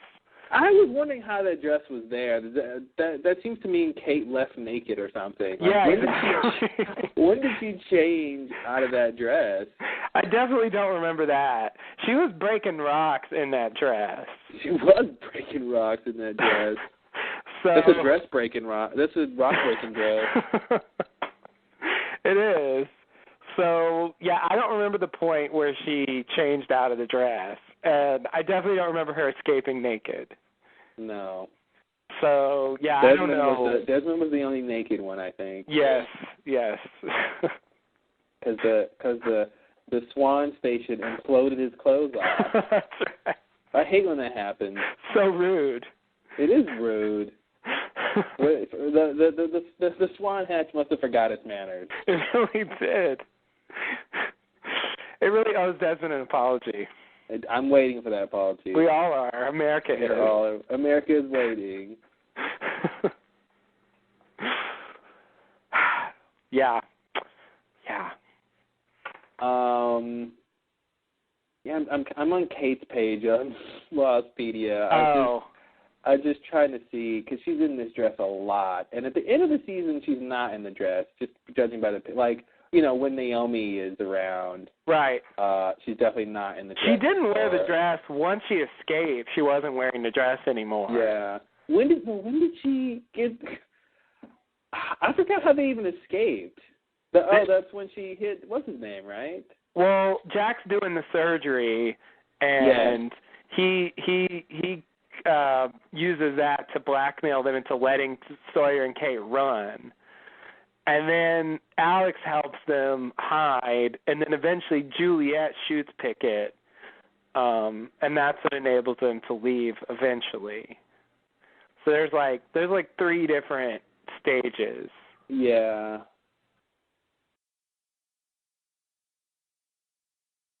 Yeah, I remember all that. I remember when they saw Jack playing football with the others. Yeah. He was like, holy shit, what does that mean? Jack was brainwashed. He's one of them now. He's one of them.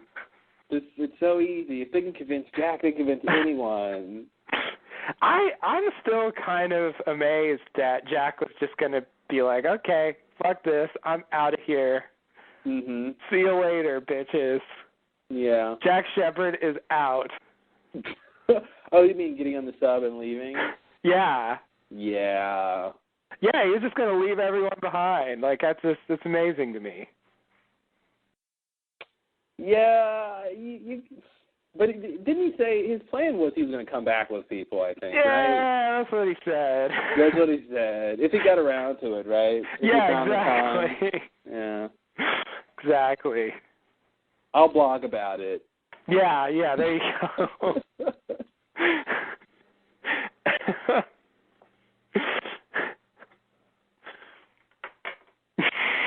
It's really sad. That's the best he can do. He's going to blog about it later. Well, I blogged about it. BTW, I was stuck on this island. There's some people there. LOL. LOL. Yeah. Oh, man. Jack's blog post. Oh, I can't. Oh, I'd love to see that. And OMG, Ethan wasn't on the plane. OMG, he wasn't even on the plane. I had to. One night, I had to try to save Boone's life by cutting off his leg. Hack. WTF on this island.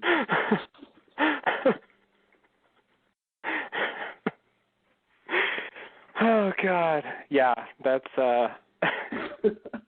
and then Locke killed Naomi. ROFL. Yeah. Oh, that Locke.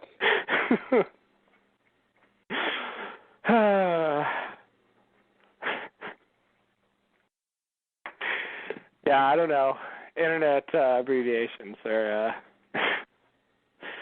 just a great thing to put into all kinds of situations. Yeah, they really help. They really do. Okay, so you ready for the next scene? What else are we going to do with this? Let's talk about Kate's dress some more. Okay.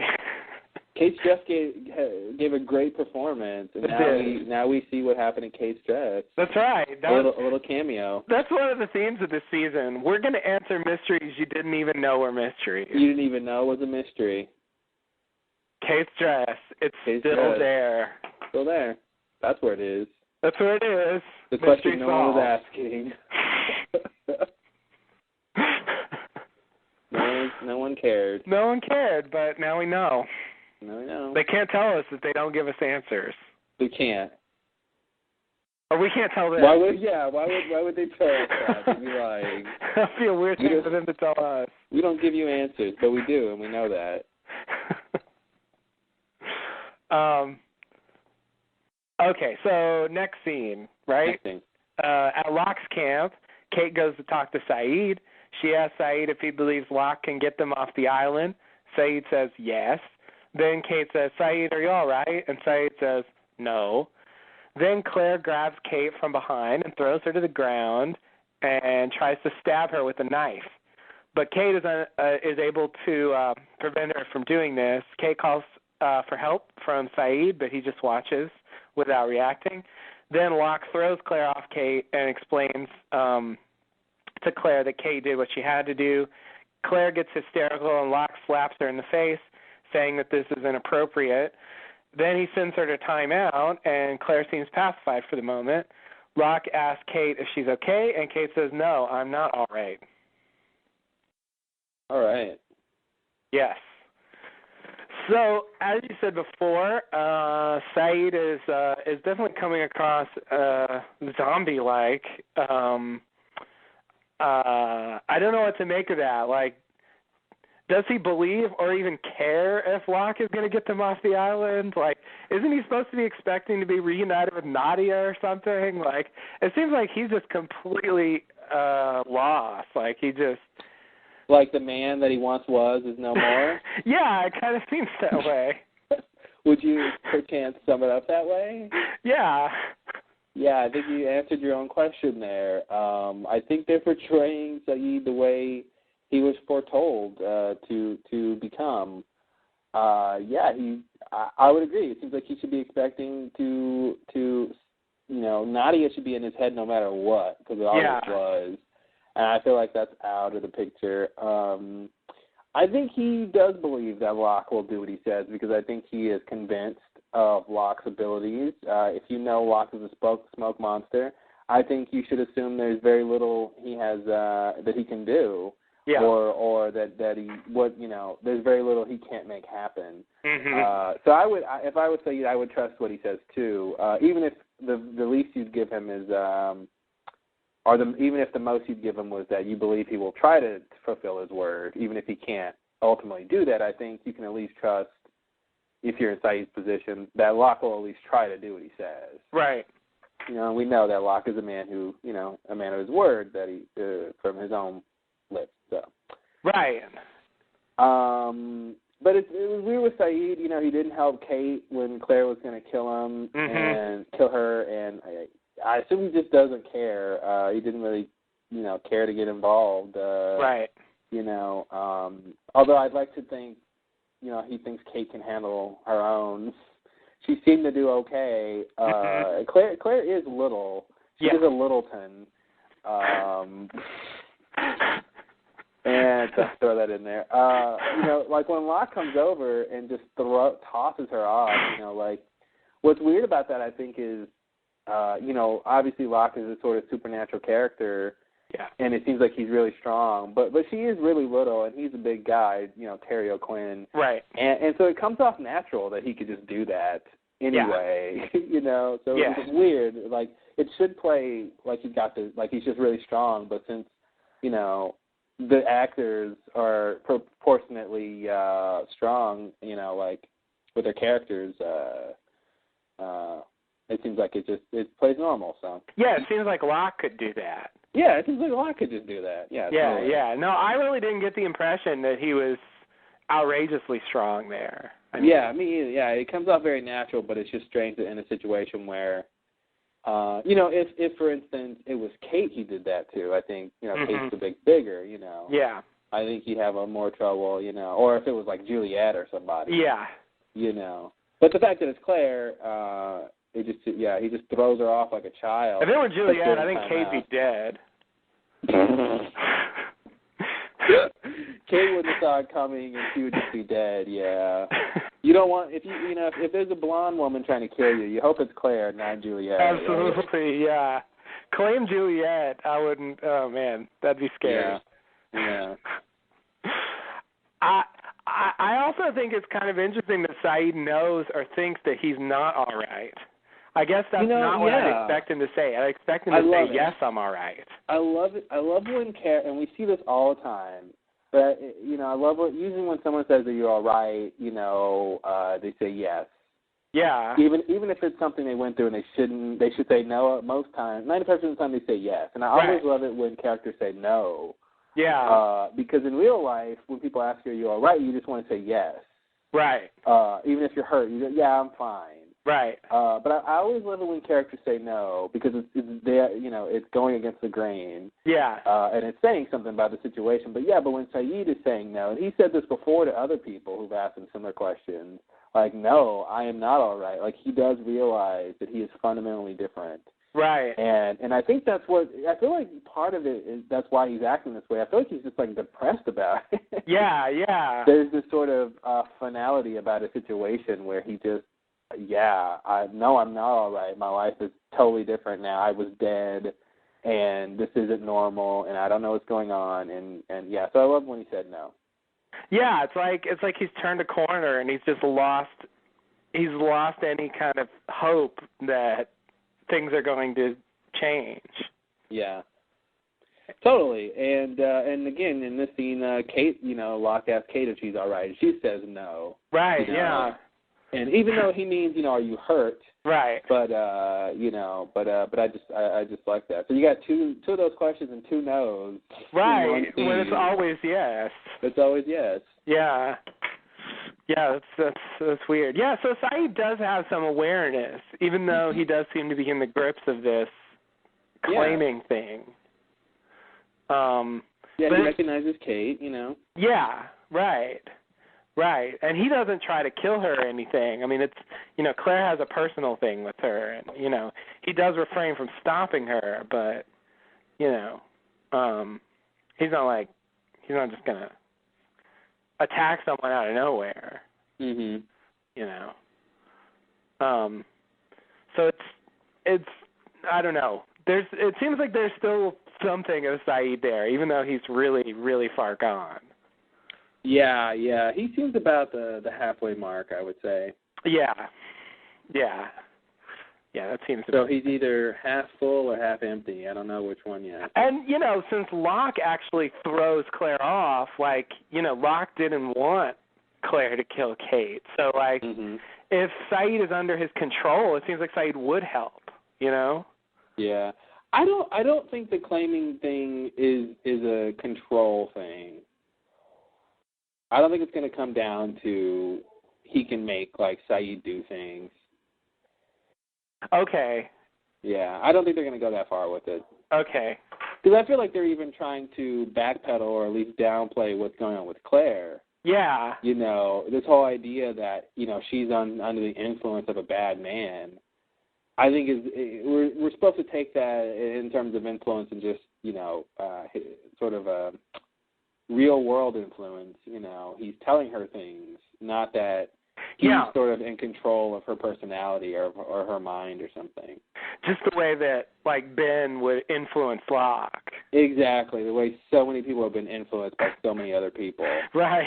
That he's just, you know, yeah, I think that's what they're trying to tell us here, that it's just that she is different and weird because of her influence with Locke, because he told her that the others had her baby, and that drove her crazy. So does the claiming mean anything then? So I think the claiming has more to do with the candidate situation. That's what I would think. Okay. Like Saeed is now on Locke's team. You know. Okay. But again, there's a missing piece in terms of what is Locke's perspective on Saeed. Like, does he know that Saeed's around because of him? Did he plan that? You know, we still are missing a big chunk of his perspective on Saeed. That's true. Okay. Yeah. Yeah, that would help. Also, sorry, go ahead. I was going to say, if Locke turns to Saeed and says, you know, what are you? You know, that'd be weird. That would be weird. Also, the way he behaves with Claire is like, again, like some kind of parent or something, scolding their naughty child. Like Christian might do? Yes. Perhaps. I can't imagine why you'd bring that up, but yeah. Well, it's totally unrelated, so that's why. Oh, okay. That's probably, yeah,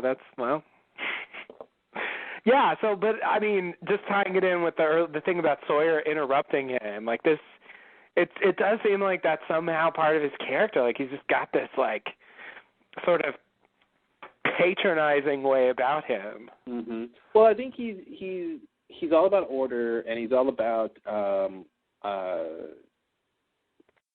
he wants people to follow him. That's clear, and I think Locke obviously had that in common with Smokey. Locke, honestly, it seems like it's the same sort of situation where Locke was, you know, Locke had his group that he took to, quote, New Otherton. Mm-hmm. So where he would sort of have these people and he was sort of in charge of them and their well-being, and he liked that. He wanted that role, and it seems like, you know, Smokey set that up for himself now. Yeah. And I think I'm kind of trying to parallel those two things, and, you know, how is Smokey handling this stuff versus how Locke handled it, you know. So I think, it's interesting to see or try to figure out what they want us to get from this stuff. I think Smokey's doing a better job. Well, he's trying to keep the people in line, he just started, this is the first real part of him being in control of this group. Right. Locke did okay. He got them to, the barracks, and did okay for a while. But, it was in the midst of Kimi's team trying to kill all of them. Right. So it was a lot less settled, I think, than sort of this situation now, even though they're in the middle of trying to get off the island. But right. It was a different situation. But, yeah, so far he's handling it better. At least he's trying to. But, it's not going 100% as planned, I think. Yeah, no, that's true. Yeah. He's having to cope with these interpersonal conflicts and, try to take charge and, do what he can to resolve them. Yeah. And sort of arbitrate. I forgot Kate was banished from the barracks, huh? Yeah. That's interesting. Yeah.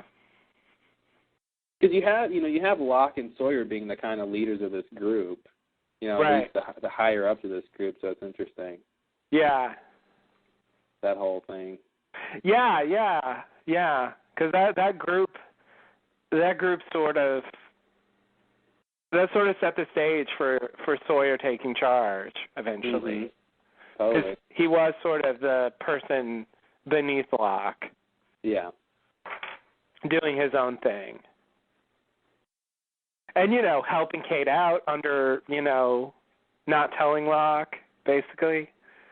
Mhm. And he's sort of doing that here as well. Yeah. Making plans with Kate that he's not telling Locke about.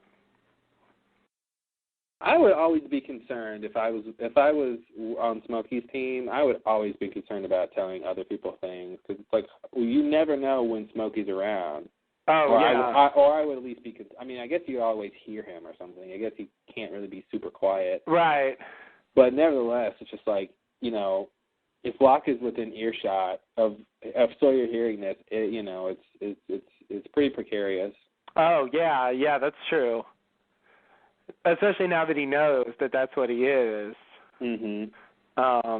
Yeah, no. If I knew that was Smokey, I'd be scared out of my mind. I wouldn't dare do the stuff he's doing. Yeah. Although apparently Smokey can't kill them, so maybe they don't have a lot to fear. Not that they know that, but yeah. Yeah, Sawyer doesn't know that. If I was a candidate and I knew it, maybe I'd be a little bolder. But if I'm just one of these others following him, I'm just sitting back and letting things play out. Like Cindy? Like Cindy. They're just I think Cindy's gonna outlast everybody. It seems that way. She's like, the trick to staying alive on the island is just hang back. Yeah. Yeah. And just join in with whatever group seems to be in charge at the moment. Who's ever in charge, go with them. Yeah. Someone's got more guns or a better plan, go with them. Boom, that's it. I'm in. Survival of the fittest. Yeah. Yeah. That's Cindy.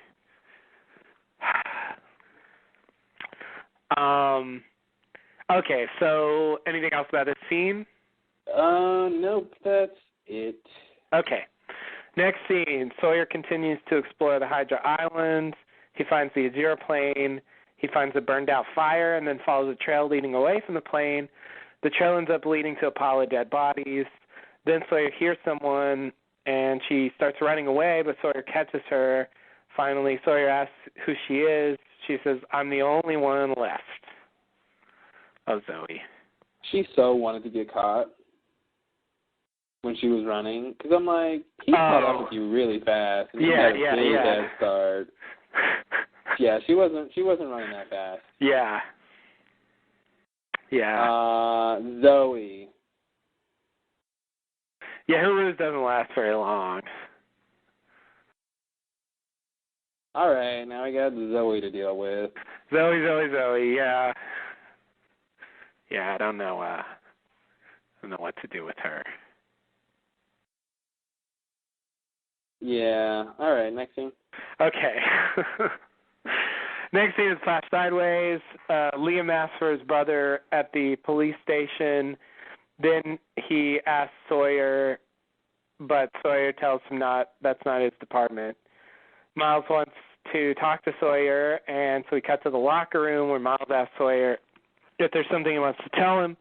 Sawyer thinks he means what happened with Charlotte, but Miles apparently has discovered that Sawyer went to Australia, not Palm Springs, and Miles wants to know what he was doing there. Sawyer says, none of your damn business. Miles says, you're right, because I'm not your partner anymore. Then Sawyer's left alone. He looks at himself in the mirror and then punches it in frustration.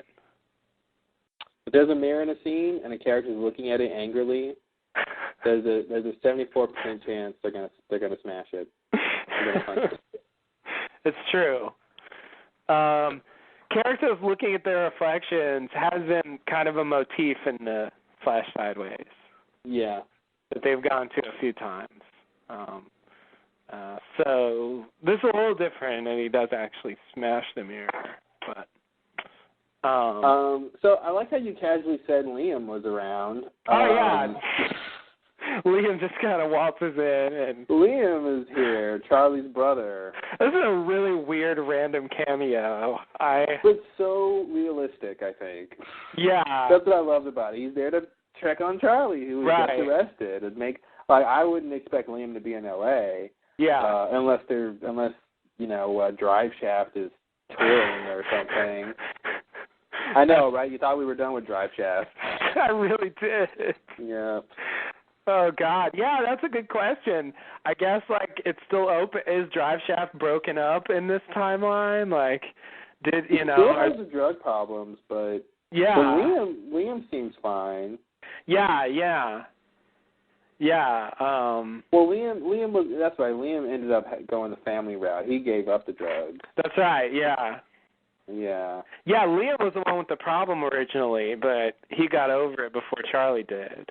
Yeah. And Charlie wanted to get the band back together, but Liam wouldn't go along with it. Mhm. So, I think that's what he was doing in Australia.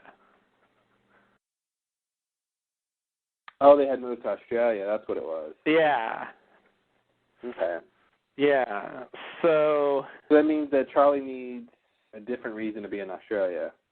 Possibly. Well, Liam wasn't there.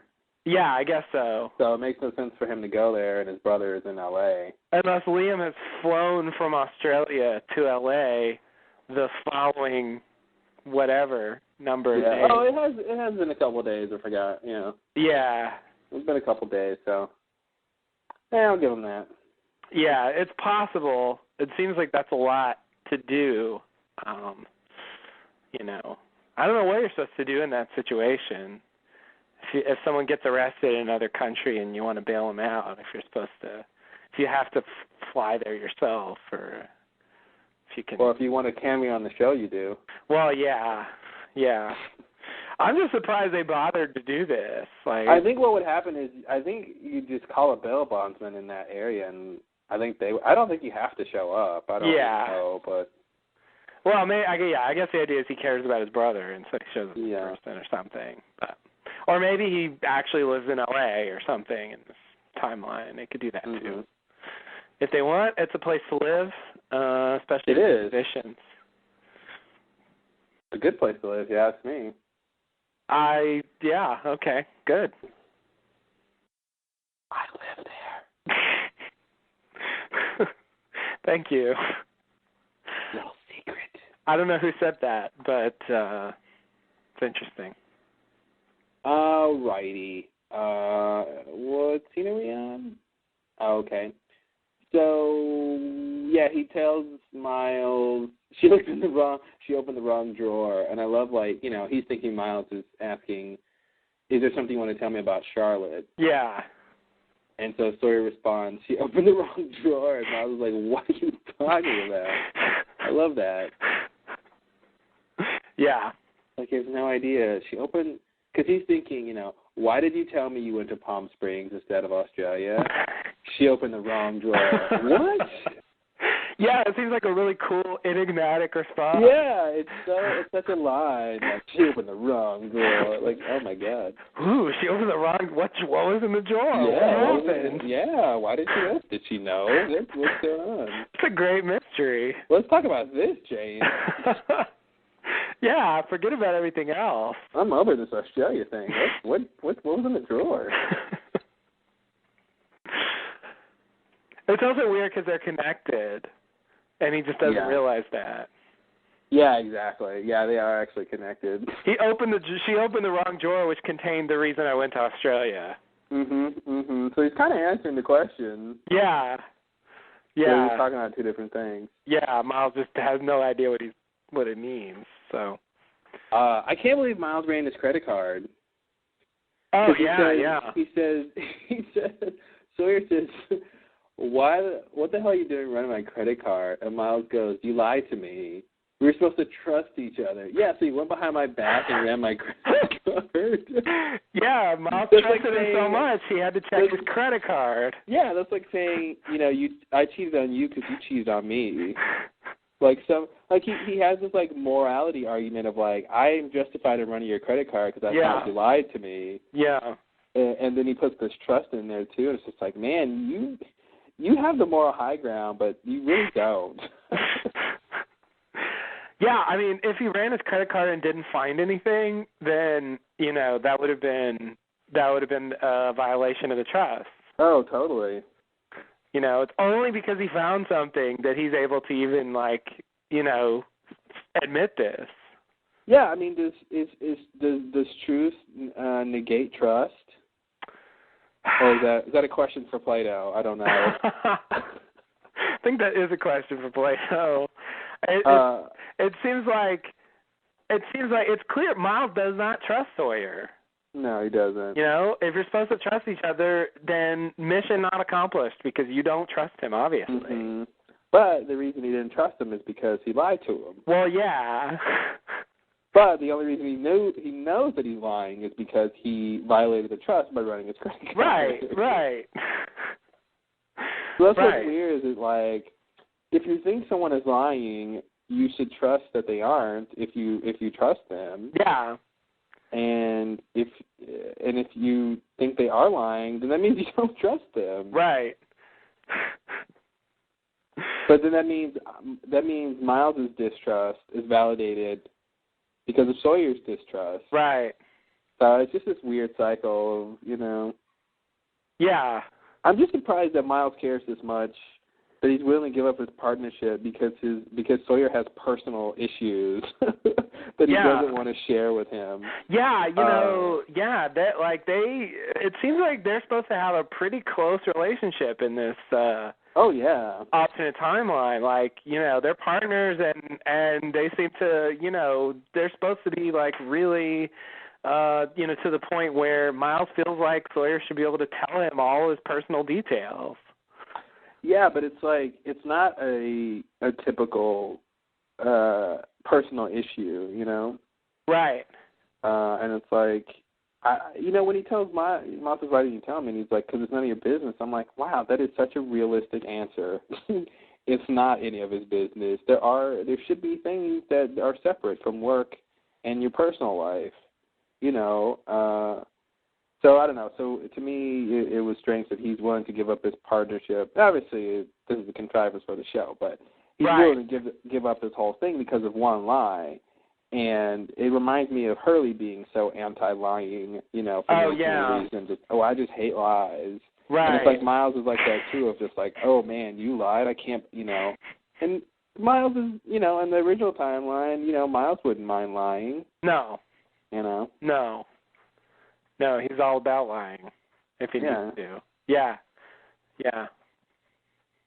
But this does remind me that of an interesting thing that the show doesn't really exploit that much, but still, it's interesting to me that the people who stayed behind in the 70s for 3 years, lived together and in the case of Miles and Sawyer, they basically work together the way they are here in the alternate timeline, and so they probably know each other a lot better than, Sawyer knows some of the other A-15 survivors. Oh, yeah. Well, they spent, the people in the 70s spent 3 years with each other, which is way more time than anyone who didn't go there spent with any of the other people. Yeah. Exactly. And it's just strange because, the screen time isn't there to match. Mm-hmm. But in terms of what actually happened, yeah, it's like, they have this greater connection and yeah, no, they have a big connection, and he says in this timeline, the original timeline, that he was going to go after Sawyer too. Right. Kate wasn't the only one who cared enough to go after him. Exactly.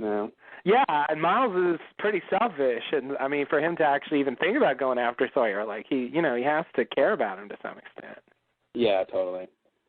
So that's just an interesting aspect of the way they've taken the plot. Like it's the fact that one of the closest characters to Sawyer is not someone who's on the original plane crash, or in season 1. Yeah. Yeah, and who is still very much like a background kind of supporting character. He feels that way, but man, is he getting screen time? He is. He gets a lot of screen time here, definitely. Yeah. He's the most major character, I'd say, in this Flash Sideways besides Sawyer. Yeah, totally.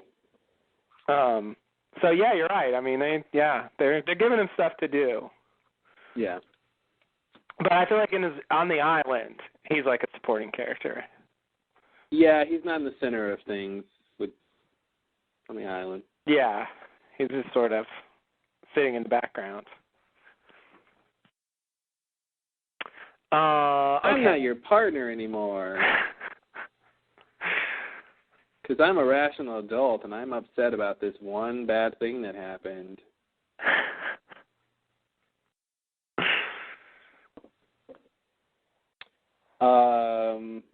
Anyway.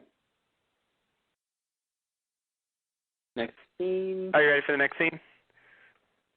Are you ready for the next scene? Yeah, I'm ready. Okay. Next scene, back on the island. Sawyer gives Zoe some water. Zoe says she survived the crash, and everyone is hoping to be rescued. Then one day she went to gather firewood, and she heard screaming, and when she came back, they were all dead. Then she says she dragged their bodies up here into the pile because she didn't want them to rot in the sun. Then she asked Sawyer if he's alone. Sawyer says no. Zoe says, thank God, and Sawyer says, trust me, God's got nothing to do with it. All right. So it's like Zoe's line of I was gathering firewood is like, Family Feud, list of things someone might say for, avoiding an event on the island. Show me gathering firewood. It's like number 2 or number 3 on the list, Yeah, that's a good one. Yeah, gathering firewood is good. It's like, hey, you got to gather firewood. That's if it's season 1, hunting boar. Hunting boar is one of them. Fishing might be 6 or 7. Yeah, that's in there definitely. There's a list. Yeah, there is. There's. I gotta love those classic island activities. Mhm. Playing golf. Mhm. Doing laundry in the Swan Station. Right. Making oatmeal. Yeah, totally. So much oatmeal. So much. This oatmeal's so amazing. God, what were they doing?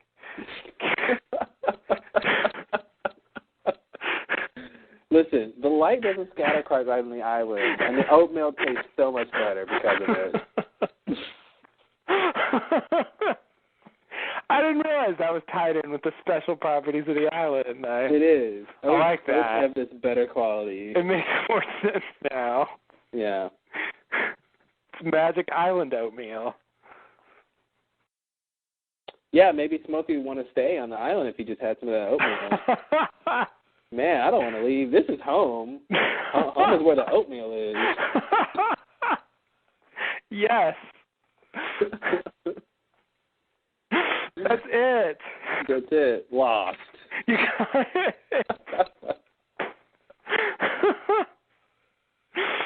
Perfect. There it is. I think you just called the end of the show. Well, spoiler alert. Well done. Well done. All right. It's weird to talk about this because it's all lies. Yes, and it's not a Ben storyline. Exactly. Yeah, it is all lies. It's like normally I would want to speculate about this, but it's like I don't think any of this is true, so I don't even know what to do with these lines. Well, I think some of it is true. I do think they moved the people up there.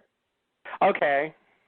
I feel like they moved the bodies so that anyone who came to the beach didn't see a bunch of dead bodies. Okay. Yeah. I don't think Zoe did it herself though. Oh, she definitely didn't do it. It's Zoe. You think she that was a big stretch for her to say that. I dragged all these bodies up here by myself because I had nothing else to do. Yeah. Yeah. And she couldn't tell what killed them, and like she was gathering firewood and she heard screams, but she didn't hear gunshots, Right. She didn't hear other evidence of what was going on, Yeah. Yeah. I would love to know at what point Sawyer knew she was lying. Well, I mean, obviously we know when he was certain, but I just wonder if from the beginning he didn't buy her story, or I'd love to know how the con man, Mhm. at what point he saw through her con. Yeah.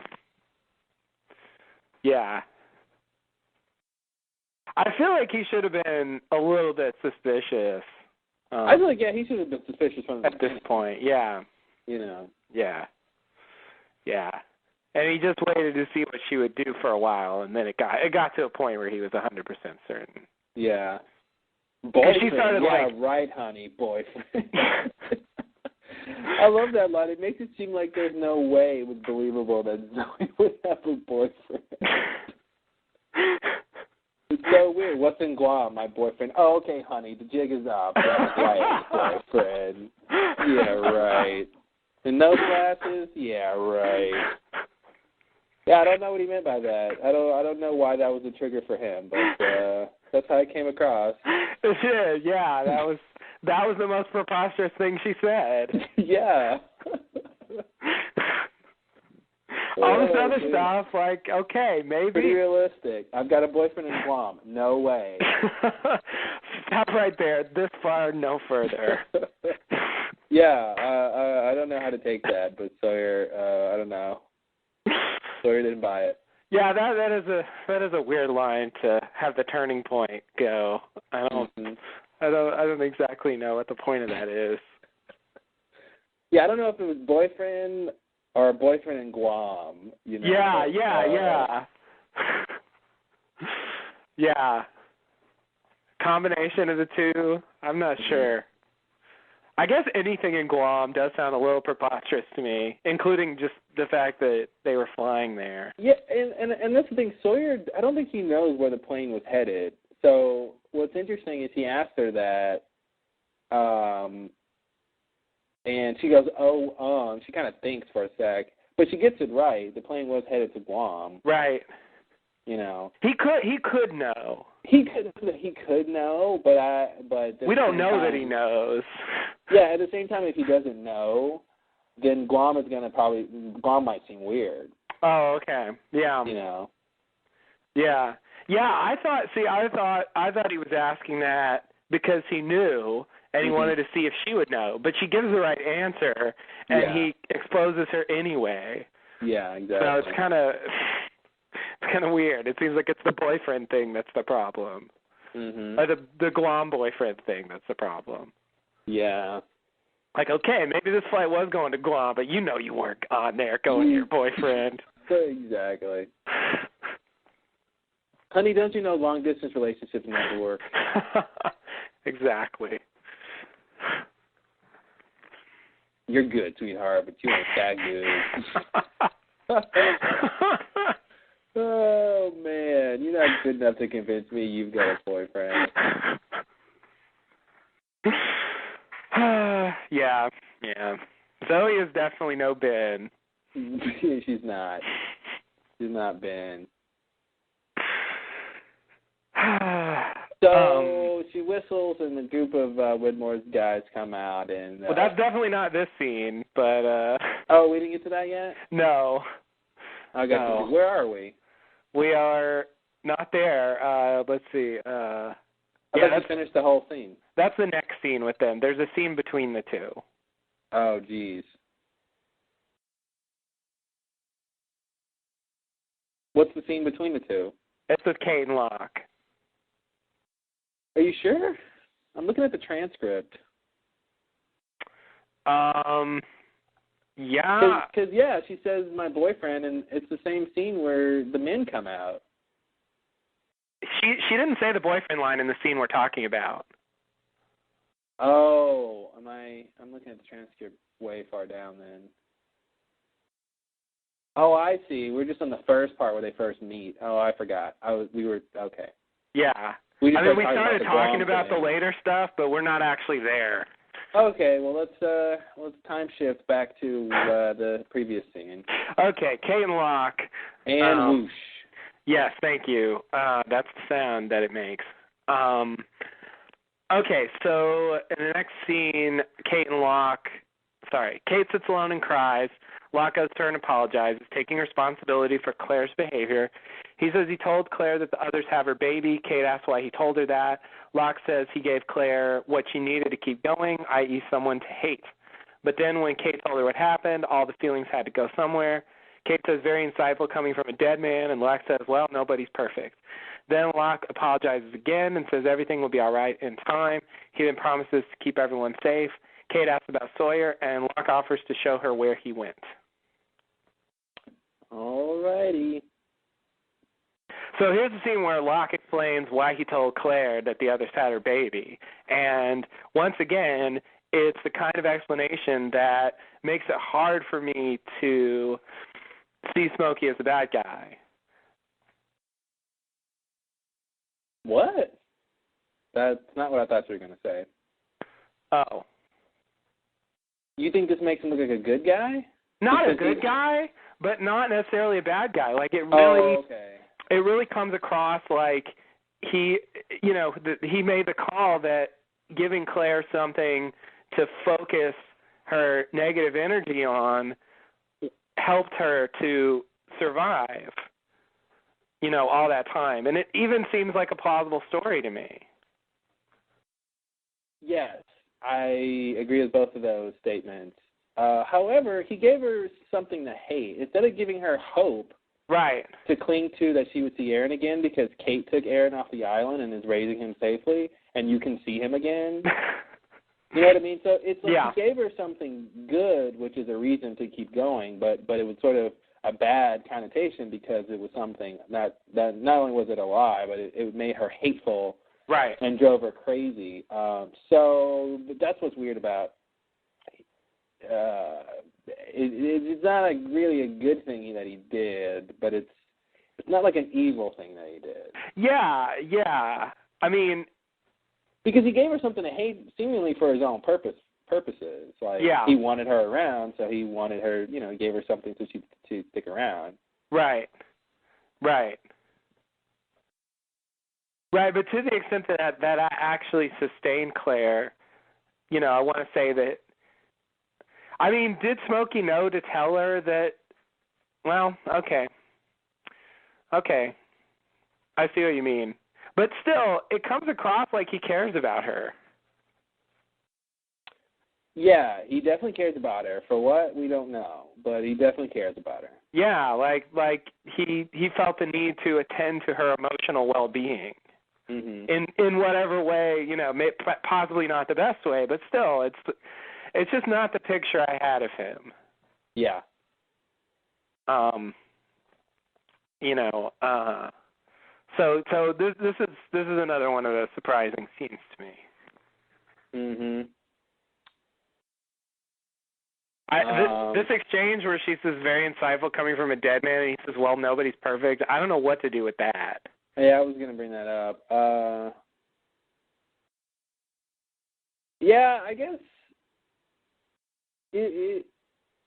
I don't know what to do with that, except for, she was, I think they're just trying to offset the fact that he gave this, psychological explanation of what happened. And it's a weird line anyway, very insightful coming from a dead man, as if, like, you know, someone risen from the grave or something, like, is somehow less able to be insightful. I feel like they might have more insight to what's going on. Right.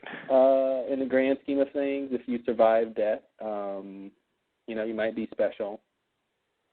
Not that he died, but she doesn't know that. Right.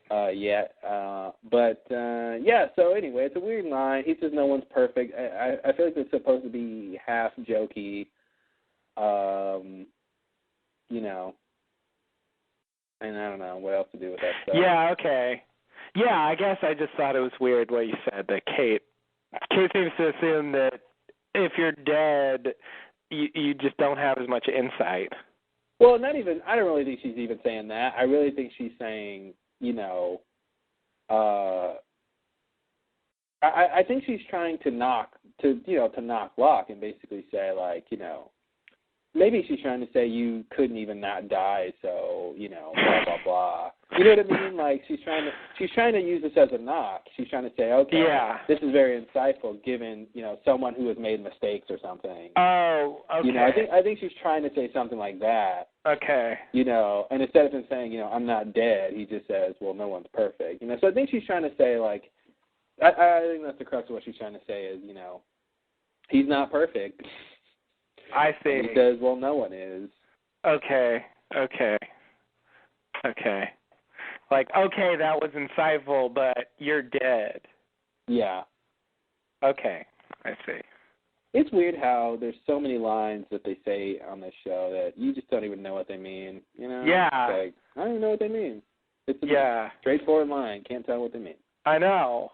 It was particularly acute in this episode. I have a lot like that. Mm-hmm. Just like, I don't know what you're doing, guys. Help me out. Okay, so you ready for the next scene? Apparently. We already talked about it, didn't we? Oh, I guess we kind of did, but let me just go through it here. Sawyer and Zoe discuss the possibility of getting the gyroplane going again. Then Zoe asks a number of questions about Sawyer's group. Sawyer gets suspicious, and, of course, the turning point was the boyfriend in Guam, and pulls a gun on Zoe, asking who she is. Zoe realizes the game's over and whistles. This prompts some guys in the bushes to come out with guns, and they order Sawyer to put his gun down. Sawyer complies, gets on his knees, and says, "Take me to your leader." All right. Yeah, so there's that. So, yeah, when she starts asking all these questions, it's obviously like, okay, something's up. Yeah, she went overboard with the question. How many guns do you guys have? Does everyone get their own gun, or do people have to share guns? What kind of guns are they? Yeah. Could you draw me a map including a strategic location from which I could attack this group? Yeah. I think you do notice when she says, "Do you all have guns?" He kind of reacts to that, and then he says, "You can kind of see him reacting to that question," and then he says, and then he actually kind of starts asking her the questions. So I kind of feel like that's the moment where he gets really suspicious. Yeah. I think Zoe blew it. Yeah, she blew Although it. I don't know, I guess her end game was just to get information about Sawyer's group. Oh yeah, that's all she wanted. She wants to know, who is he and what's he got going on. Yeah. It's interesting though, like Sawyer shows up, like how long does it take them to come up with this plan? You know, like did they just? I think this is the kind of thing the others have done a lot, the infiltration thing. Yeah. And I feel like that's just a play in their playbook. Okay. Zoe, you go pretend to run away. Are you thinking these people are others? Well, they're Widmore's people. Yeah, but Widmore was banished from the others. He was banished from the island. And the others. Well, okay. I feel like they're others. They look like others to me. I mean, we haven't seen him have any direct contact with known others since he was banished from the island. And it was clear that he was banished from being the leader of the others as well. Yeah. So, like, why would the others work for him? I'm going to ask you one question.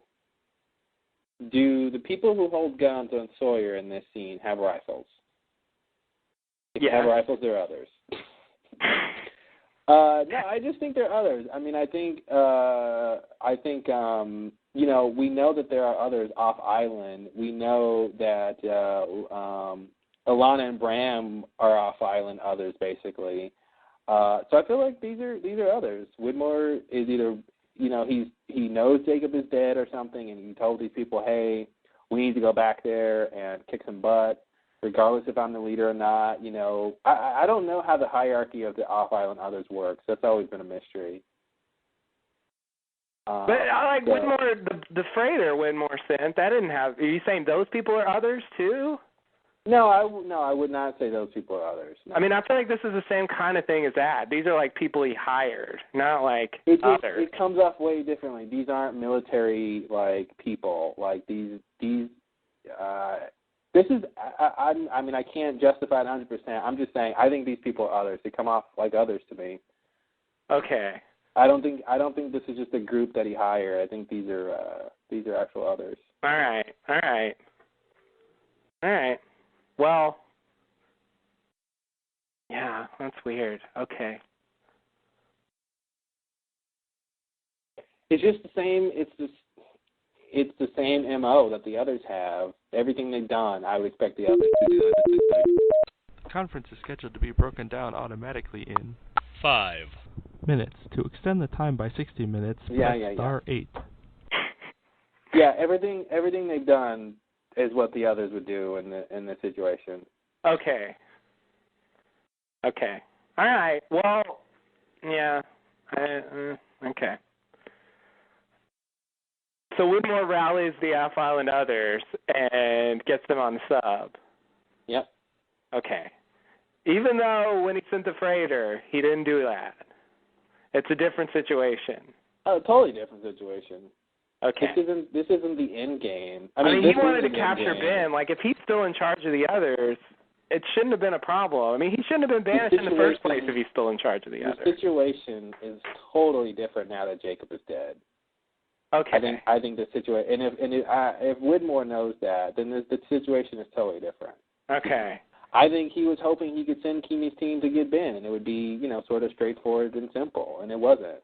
That was his mistake for thinking that, but nevertheless, I think that's what he was hoping for, and this is a totally different situation where this is, you know, this is the end game. Okay.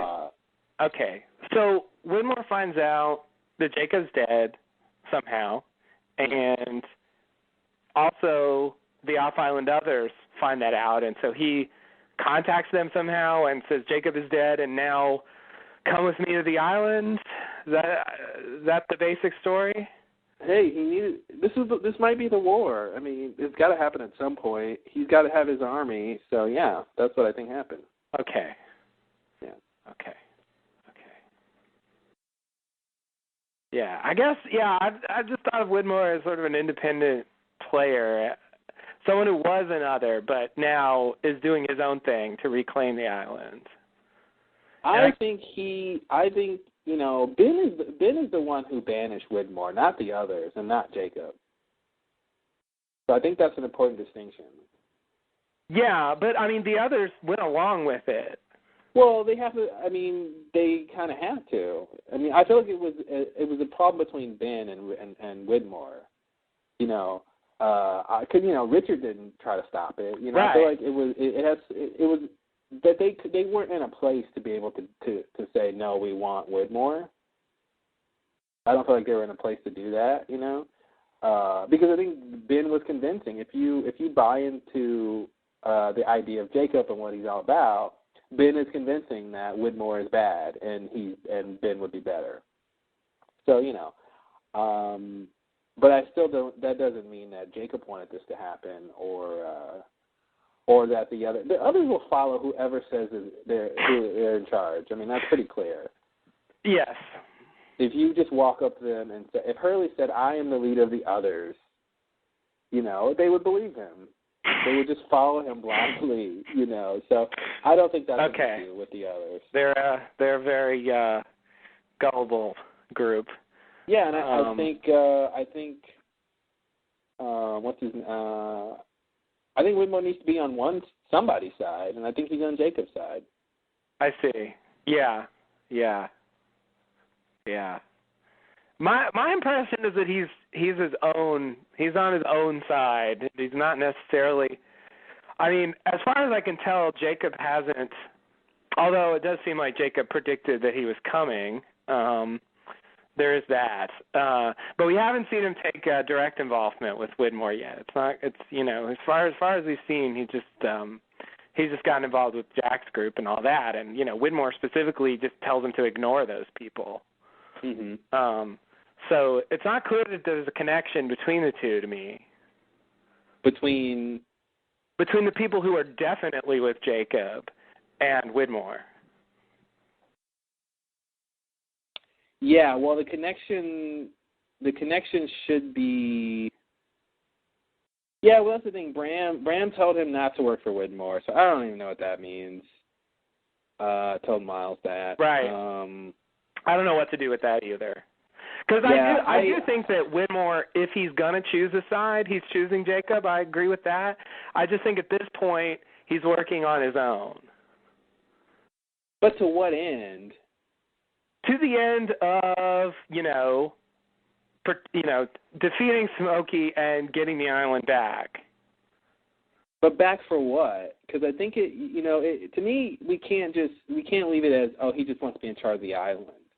Because that's not the world that they're in anymore. Jacob is gone. So, and I don't know if, the idea that the island doesn't need protecting if Jacob is gone. The others seem to believe that when Saeed told him that. Right. So that's why I feel like it has to be more than just Widmore just wants to have what he always had, which was the island back, because it's different now. He's protecting it for a different reason. Okay. Yeah. I guess I thought the others left just because they thought they weren't safe, not necessarily, that's what they wanted to do. Well, but his line about, Jacob is dead, there's no reason for you to be here, I feel like they bought that. They believe that. I see. Yeah. I guess I feel like they bought the threat of death more than they bought that. Excuse me. Yeah, it's hard to tell, but I think they go hand in hand, because I feel like you would stay there if you felt like Jacob needed to be protected. Like if you felt like there was something to protect, that would trump your fear of death. Yeah. So I feel like the ones that left also thought there was no reason to stay. Like, yeah. And if they're, Well, I guess from that point of view, Widmore shouldn't bother. Just stay off the island, let Smokey leave, the end.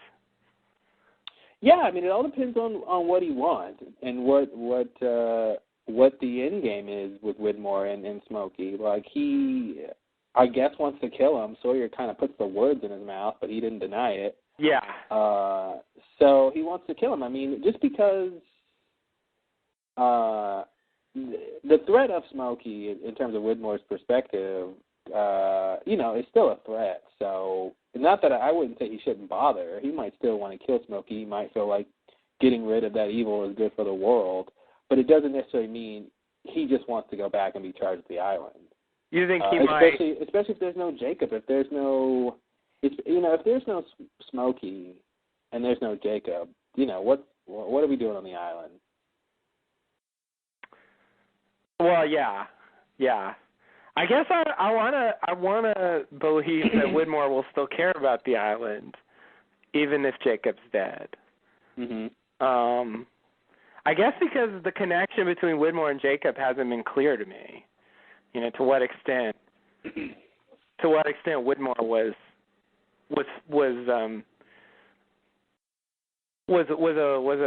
was all about Jacob, I guess. Well, he should have been on board 100%, or else I don't know why he was leading the others. Well, I don't think Ben was, and he led the others for a long time. You don't think Ben was devoted to Jacob? No, I don't. I think that's the whole point of his story. Like, Jacob ignored him. But he was, okay, yes, but Ben was devoted to Jacob. He did all that stuff for Jacob. He let Alex die for Jacob. How can you say he wasn't devoted to Jacob? Ben was devoted to Jacob, but Jacob wasn't devoted to Ben, I guess. Yeah, which wasn't the question. So I don't. Yeah. No, but in terms of Widmore, okay. So I'm just saying Widmore should have been devoted to Jacob the same way Ben was. I see, because he was the leader of the other. Because for a long time, yeah. Okay. So he should have been devoted to Jacob. I guess I agree with that. On the other hand, it's not clear to me, as opposed to Ben, it's not clear to me to what extent he's sacrificed things for Jacob or what have you. He sacrificed a relationship with his daughter.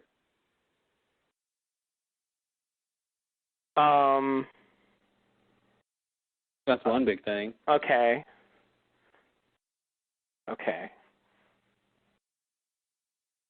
I just feel like it's a safe assumption that Widmore is all in on the Jacob protecting the island front. I do think it's obviously a mystery in how much Widmore knows, and from Jacob's perspective, what Jacob thinks or wants from Widmore, that's definitely up in the air. But I think it's safe to assume Widmore is all about protecting the island, was a loyal Jacob follower. I feel like that should be true. Right. But it's still up in the air whether Jacob whether Jacob supported Widmore. Oh, of course. That's like I said. Yeah, that's up in the air. But that has less to do with what Widmore is going to do now than what Widmore wants and how devoted Widmore was to Jacob and protecting the island. Well, you know what I mean? Because Ben was doing all these things and had no idea that Jacob was ignoring him, And I feel like Widmore could be the same way. He's doing all these things, and he doesn't necessarily know if Jacob is ignoring him, or we don't know that, and we don't know that Jacob wasn't, positively invested in him either. But nevertheless, Widmore has these goals and has these things he's going to do. Whether or not he even knows Jacob is dead or not, he has this directive of wanting to protect the island, wanting to get back there, and I think if he knows Jacob is dead, then what he ultimately wants, I think, should be different than what he would want if Jacob is alive. Doesn't have to be different, but I think it would be different, slightly different. Okay.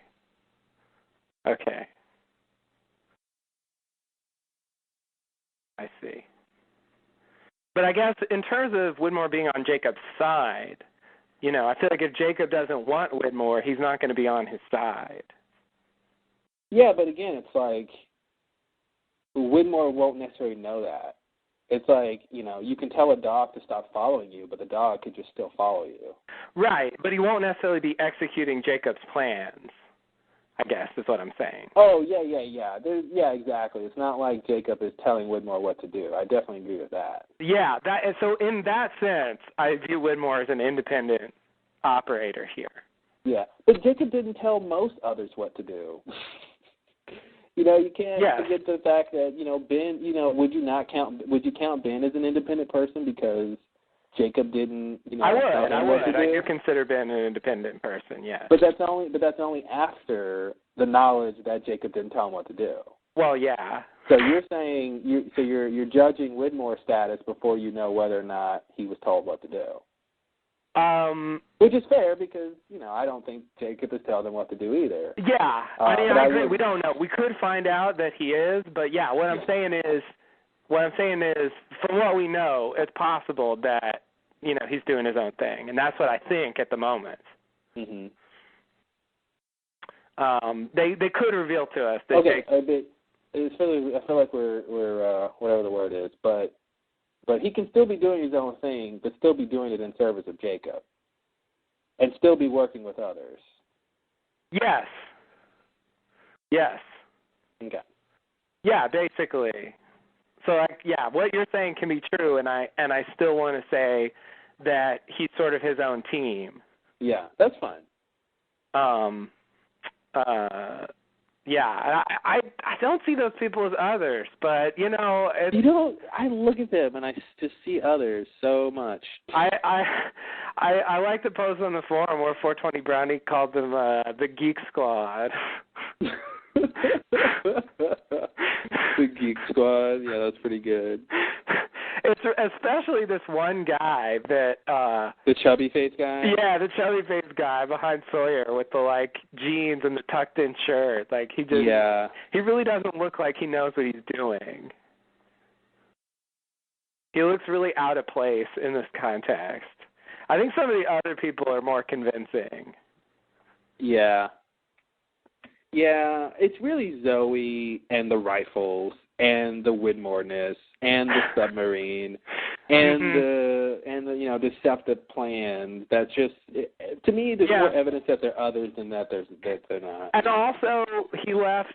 He was talking to Hawking, and she was definitely connected with the network of others off the island. So I think there's no way he found the island without Miss Hawking. I agree. And she's sort of an other, I guess. Yeah. We don't have any evidence that she was banished, at least. Yeah. So, for all we know, she's still another, and she was also, I think, affiliated with those people that were helping Ben, with Locke's body and stuff like that. I do think those people are others. So, okay. Sounds like you should just go ahead and agree with me then. Sure. It's just not, I don't know. It never occurred to me to me, I always think of the others as being on the island. I kind of forget about the off-island people, and I guess in my mind, the others were dead or following Locke. Mm-hmm. And, these people are just Widmore's people. Well, don't forget there's two groups of others, right? Uh-oh. Mm-hmm. At last it comes back to haunt me one final time. Hey, maybe the final time. We don't know yet. Okay, who knows? Yeah. They could just throw. But yeah, anyway, okay. If this is another group of others, then yeah, I give up. You're right. Finally, your theory really comes true. Yeah. Well, I mean, the second group in terms of off-island being second group at least. Right. But really, it does seem like the off-island others are, in a way, disconnected from the on-island others. I mean, maybe it's a matter of communication being cut off, but. It seemed like they were doing stuff with Ben, and they were just doing their own thing, in a way not really connected with the island. Mm-hmm. Yeah, it seemed like over time maybe Ben had a need to have others be off-island to create this network so they could get things they needed. Yeah. Over time, and so that kind of, I'd love to kind of figure out how that all. Yeah, and Ben tells Miles about this off-island network that he has, and it made me wonder if he, if he really would still be able to go back and make use of that. I think these are those people he's kind of talking about. I wouldn't be surprised. Even after he kills Jacob, can he go back to the real world and just start ordering the others around? Is that as long as they don't know he killed Jacob? As long as they don't know he killed Jacob? Yeah, okay. Fair enough. Yeah.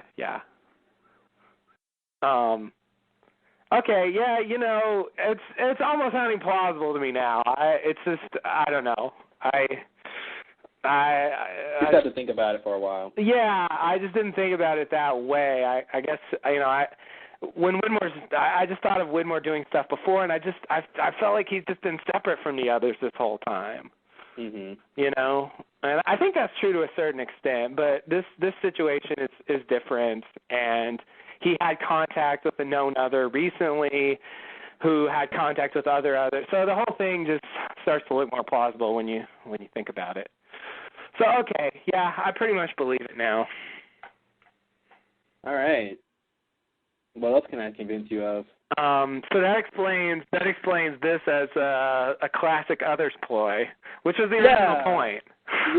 That's how it came off to me. It just seemed like classic others doing their classic other stuff, and hopefully that's right.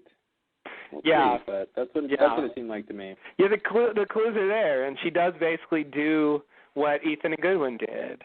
Mm-hmm. Just pretend to be a survivor, and ask questions, find out information. Yep. Okay. So, anything else about this scene? I think that's it. Okay. So in the next scene, Locke brings Kate to the beach facing a Hydra Island. He tells Kate that's where he sent Sawyer. Kate says, you could have just told me the Hydra Island, but Locke wants to talk to Kate. Locke says he's not a dead man. Locke tells Kate he knows what she's going through. Kate asks how he knows, and Locke says the following, because my mother was crazy. Long time ago, before I looked like this, I had a mother just like everyone else. She was a very disturbed woman, and as a result of that, I had some growing pains, problems that I'm still trying to work my way through, problems that could have been avoided had things been different. Kate says, for the first time in season 6, I think, why are you telling me this? And Locke says, because now Aaron has a crazy mother too. Boom, lost. Boom, lost indeed. Yeah. Although, again, this is a scene I don't understand. In terms of what? And maybe this is like the Widmore Others thing. Maybe you've got an explanation, and I'll be like, oh. Yeah, what don't you understand? Okay. Let's walk step by step. So there's the obvious thing I don't understand, which is what Locke is talking about, you know. Mm-hmm. I think that's just a mystery about his character and his background. Yeah. Okay, but I don't understand the punchline.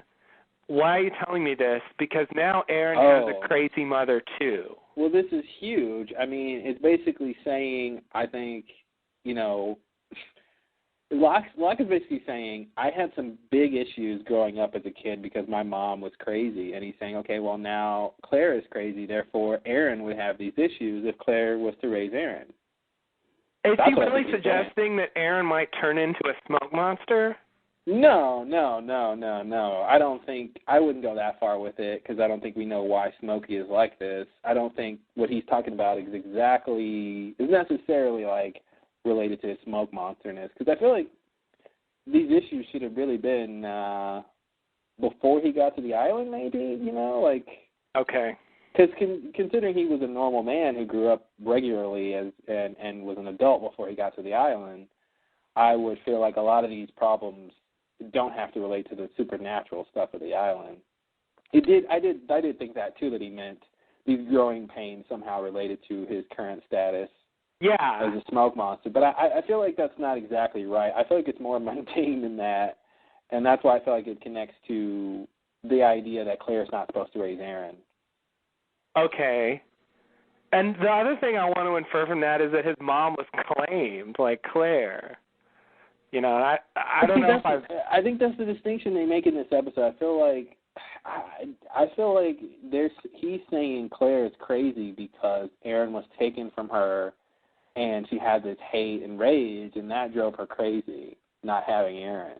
Mm-hmm. I feel like they're making that distinction between she's crazy because of Locke. Again, like we said before, this idea of influence.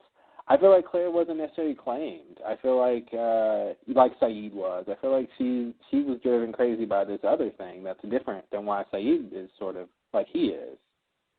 You know, because he says the reason that she lashed out at Kate was because she had these years of pent-up anger, right? Which isn't a claimed thing. That's just a normal human thing. Right. You know, he explains it like it's just a normal thing that happened, or not normal, but like a natural thing that happened. Right. Right. I feel like they're trying to make a distinction between the claim thing and what happened with, or at least they're specifying what happened with Claire, which is, I think, not really the same model as the claim thing. So that means it's possible to fail the other's test without actually being claimed, and they just don't realize that? Is that the idea? Well, the test was to the big machine. The first thing was to determine the balance of good and evil. Right. Now, does that directly relate to being claimed? I don't know. You know, if they did that test on Kate, would she turn out to fail? I don't know. So that's kind of a fork in the road there. You don't think the test was related? You think they did the test, and on an unrelated note, he's got this disease growing within him? You talking about Saeed? Yeah. No, I think his thing is pretty straightforward. What happened with him, because we saw what happened with him. In terms of Claire, I'm saying I don't know that.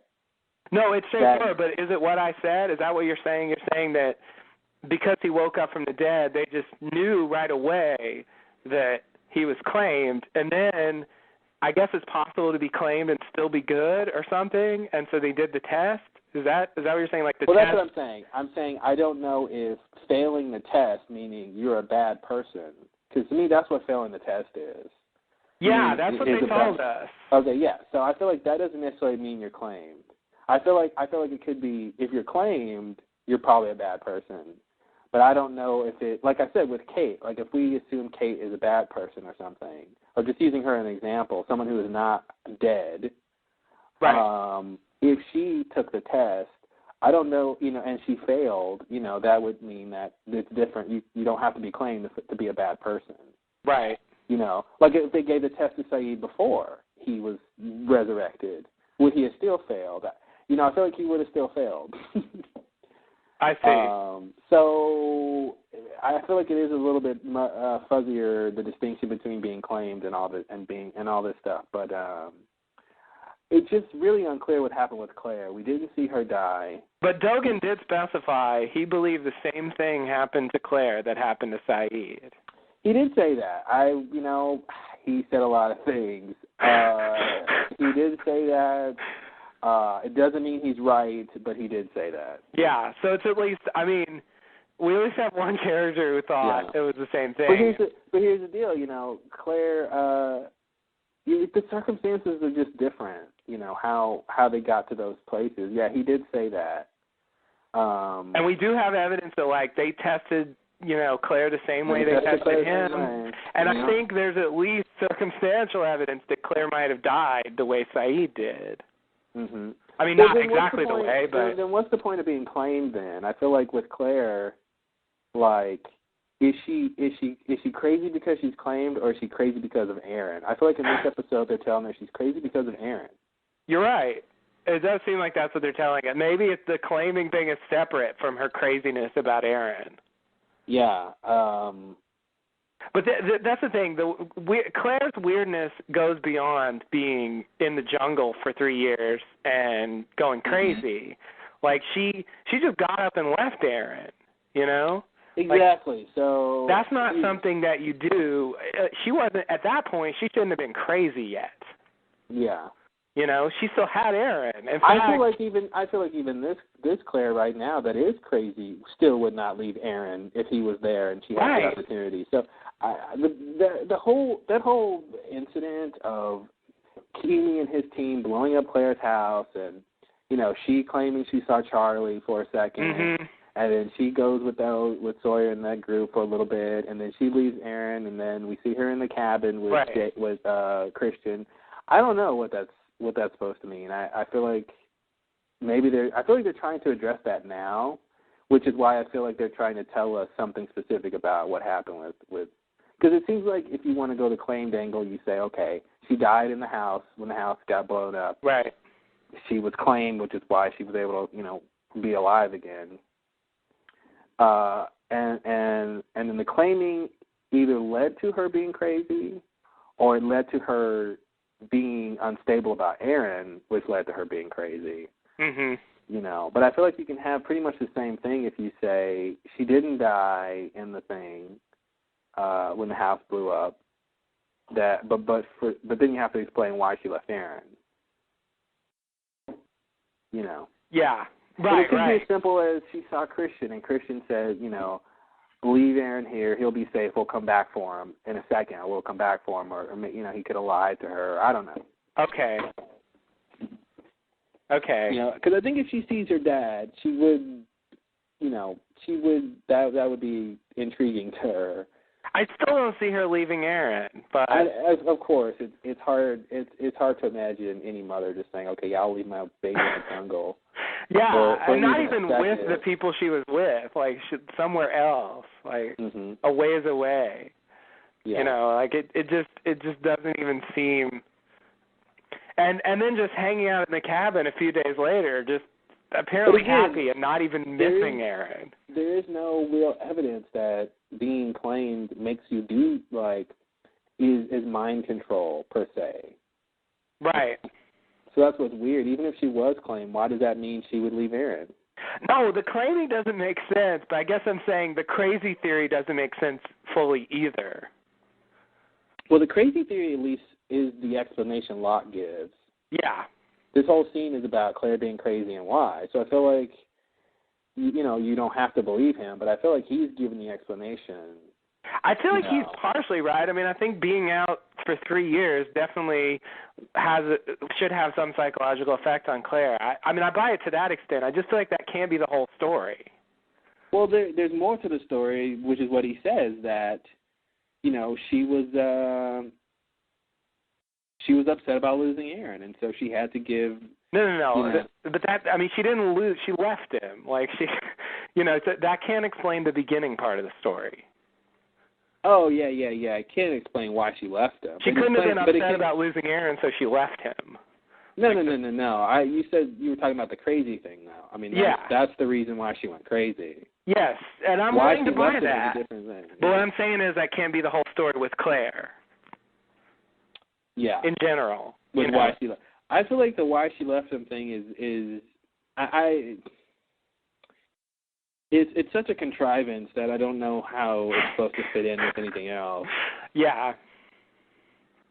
Is she going to get on that helicopter with Aaron too? I don't know. That's right.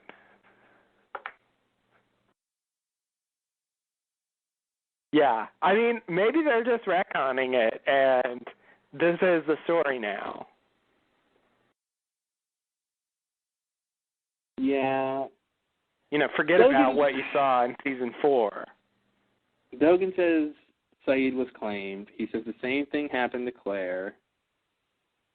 They gave the test to Claire. She seemed to fail the test like he did. I just can't believe how muddled this is. Yeah. It's it seems like it should be so simple, and then they throw this stuff at us. Mhm. And it's like, I thought we understood what was going on.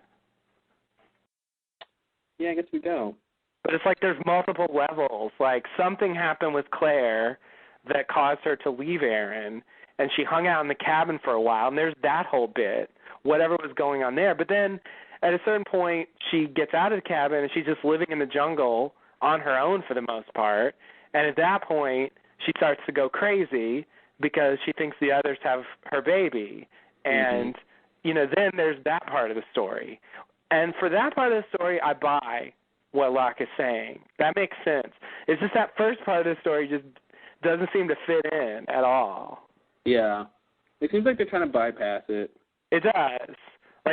They're telling us that somehow, Claire just got stuck in the jungle, like she got caught in a net or something. Mm-hmm. Although, he does say, he tells her later, he tells Claire, you had left, doesn't he say you left Aaron? Or you left he does. He couldn't find you. Yeah, he says it really fast too.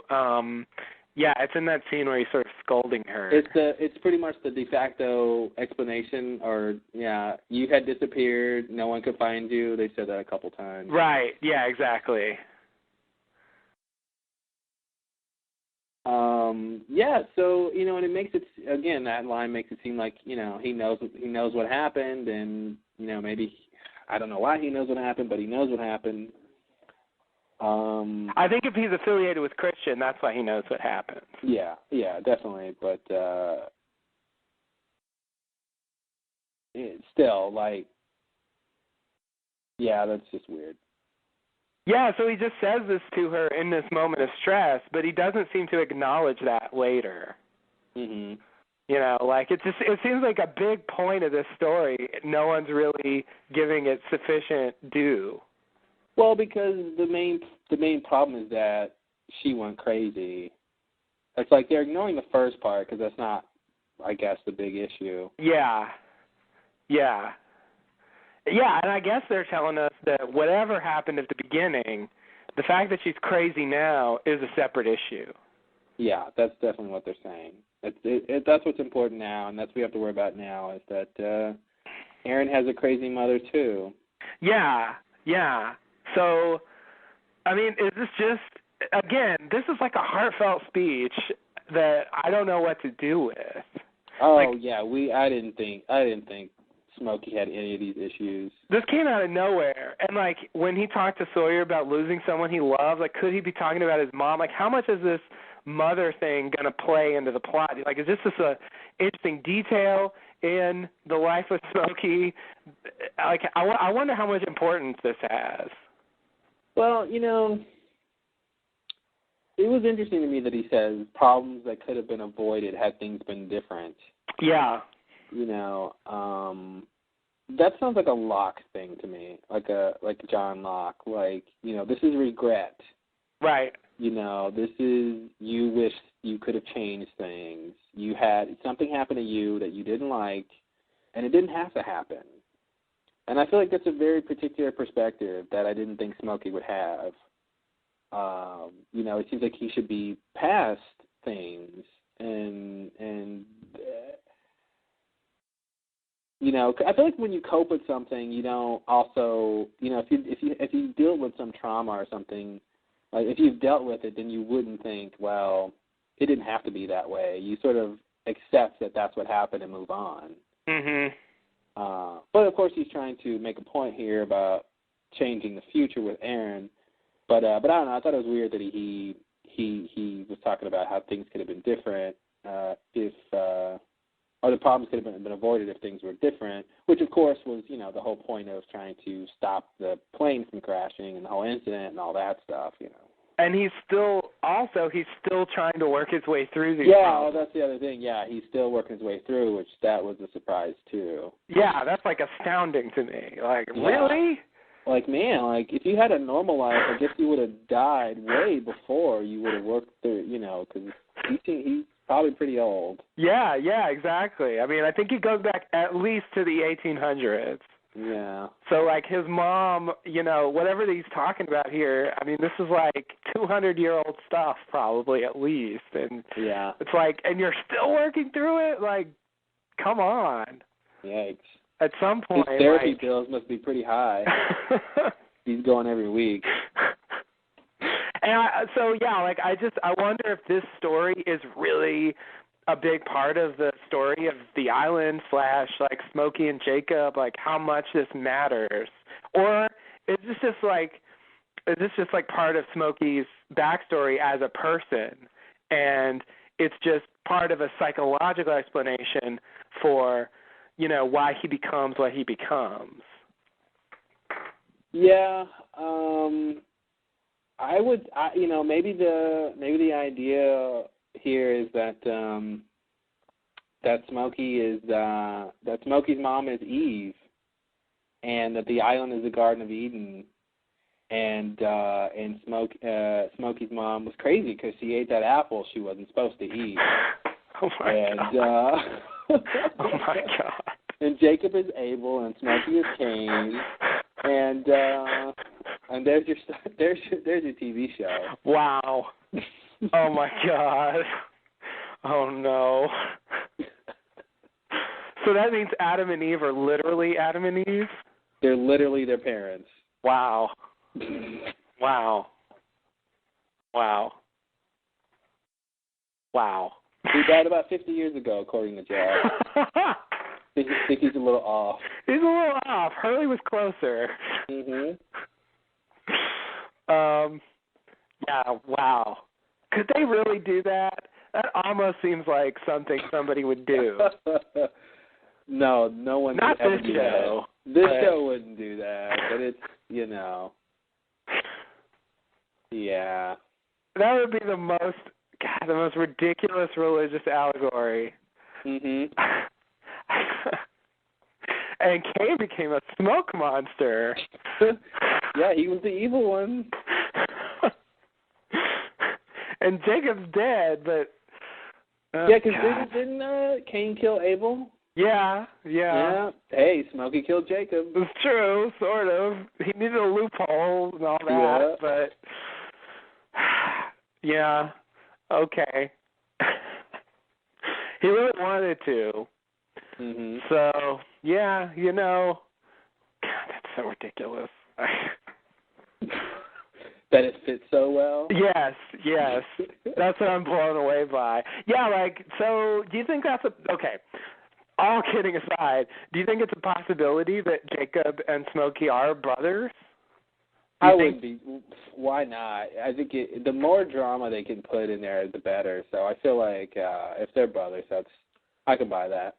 Okay, so that means Jacob's mom was crazy too. I don't know what that means, but it would imply that. So we are assuming that this stuff Smokey's saying here is true, right? He's not just like making up this story. Yeah, I think you have to believe it. Otherwise, it doesn't have any weight. I mean, yeah, he's making a point about Claire, so that I think is valid. So I think it's fair that to take him at his word. I guess I'm still wondering if it's going to be like the story of the island all started with this crazy woman who had some kids, and like is that it, or is it like I don't really know what the status of this is, or is he just saying this for background and to say this thing about Aaron and Claire, and it's really just about the here and now? I don't think this is gonna necessarily tie into the origin of the island. Like I said, I want to believe that the problems he had growing up, his growing pains, predates him coming to the island. Okay. Assuming he wasn't born on the island. Right. He shouldn't be. He said he wants to go home, so. Yeah, that's right. Assuming he didn't come there as a little kid or something, But I'll tell you, if they are brothers, if Cain and Mabel are brothers, if Jacob and Smokey are brothers, then it makes me again want to think that little blonde kid that he saw was a little Jacob. Oh, I had a thought about that. I think that it's very possible that is Jacob as a kid. That's what am I trying to say? That's what he looked like. But what I still want to hold on to is I don't think that was actually Jacob talking. It was the image of Jacob. Yes. Yeah. That's what I want to say. Like I think you're probably right about that. Actually, it's just that I don't think it actually is Jacob talking. No, I don't think it. I feel like he's saying stuff Jacob would say, but I don't. Like I said before, I don't think they would have adult Jacob Ghost on the same timeline and same world as this Jacob Ghost kid. Yeah. Or whatever. I would love it if somehow it was a young Jacob time traveling. Oh God! Somehow like flashing to these moments, flashing to that moment where Locke is there and all that. Yeah. Wow. That would be crazy. I'm still sticking to the idea that it's the image of Jacob. I don't think I said that originally, but I do think that's true now. But that it's really like the island, some higher kind of entity talking there about the rules. Mm-hmm. And it basically appears like a young Jacob for reasons they will explain that works with the story, but is really just a contrivance, so we don't get to see the actor that really plays the island later. Yes, essentially, yes. That was a mouthful. Yeah, and if Smokey and Jacob are really brothers, then seeing his little brother as a kid is gonna have an effect on him. Yeah. I mean, he doesn't really acknowledge that, but I mean, they can't really. If he did, that would be giving away something pretty big. So, yeah, I think that's right. I think they're keeping the big reveal for later. Yeah, the thing about them being brothers, Jacob did refer to Smokey as an old friend who grew tired of his company. Yes, that's true. It'd be strange if they turned to be brothers. I mean, not that I expect him in that moment to have said, "Yeah, he's my brother." Good point. But it's you can be friends with your brother, but it would looking at the line in the context of them being brothers is weird. Yeah, if they turn out to be brothers, then that line will be a contrivance. Yeah. just for them not to say it. Because, yeah, I don't think you'd refer to your brother that way. Yeah. You're right. That suggests that they're not brothers. Perhaps they're not. But maybe they knew each other when they were younger. Yeah. The old friend at least allows for that. Definitely. So, yeah, maybe the brother thing's not going to work. I don't know.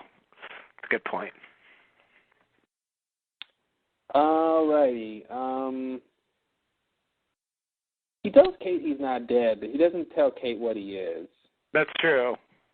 I think, she doesn't know he's a smoke monster. Yeah, that's right. And most people are kind of getting that by now. I'm surprised he didn't tell her that. But then he says, I know what you're feeling, Kate. And she says, how do you know that? And he says, because my mother was crazy. And it's like, wait a minute. Kate's not feeling bad because she had a crazy mother, Rock. That's not what's going on here. I know. That's why it seems like such a non sequitur. Yeah, he ties it to Claire. It is related to Claire, which is what Kate's upset about, but he goes in a roundabout way to make a point about Claire. Right. By starting off saying, I know what you're going through, and I'm going to tell you a story where I'm in a position that you're not in. Right. But hang in there. It's going to come back to being relevant. So I know what you're going through because I understand what it's like to worry about someone having a crazy mother. To worry about a woman who's crazy that has a son? Okay, yeah. Yeah, I don't know. Is that supposed to be the point? I don't know. Kate's not going through what he went through, so I don't know what he's talking about.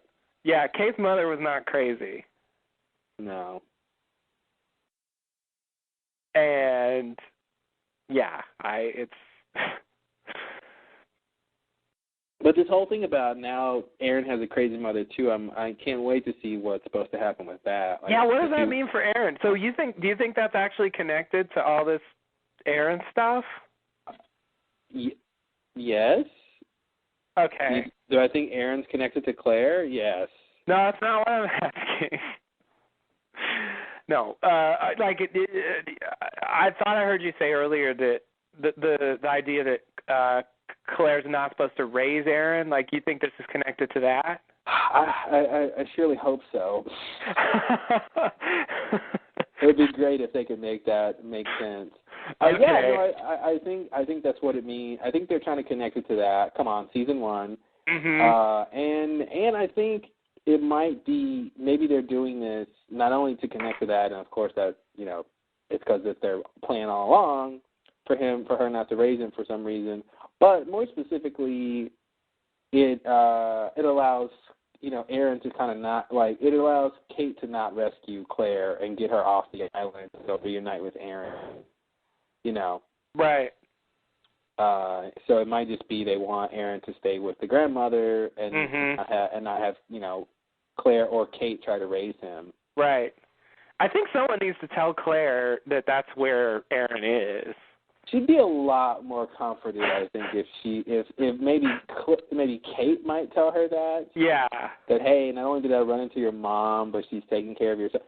Claire should have asked that. When she attacked Kate, she should have said, "Where is he?" Yeah, exactly. She's obviously not with Kate right now. She hasn't asked once. As much as she cares about Aaron, she hasn't asked once where he is. Yeah, exactly. It's like they're just fighting about stuff that happened a while ago.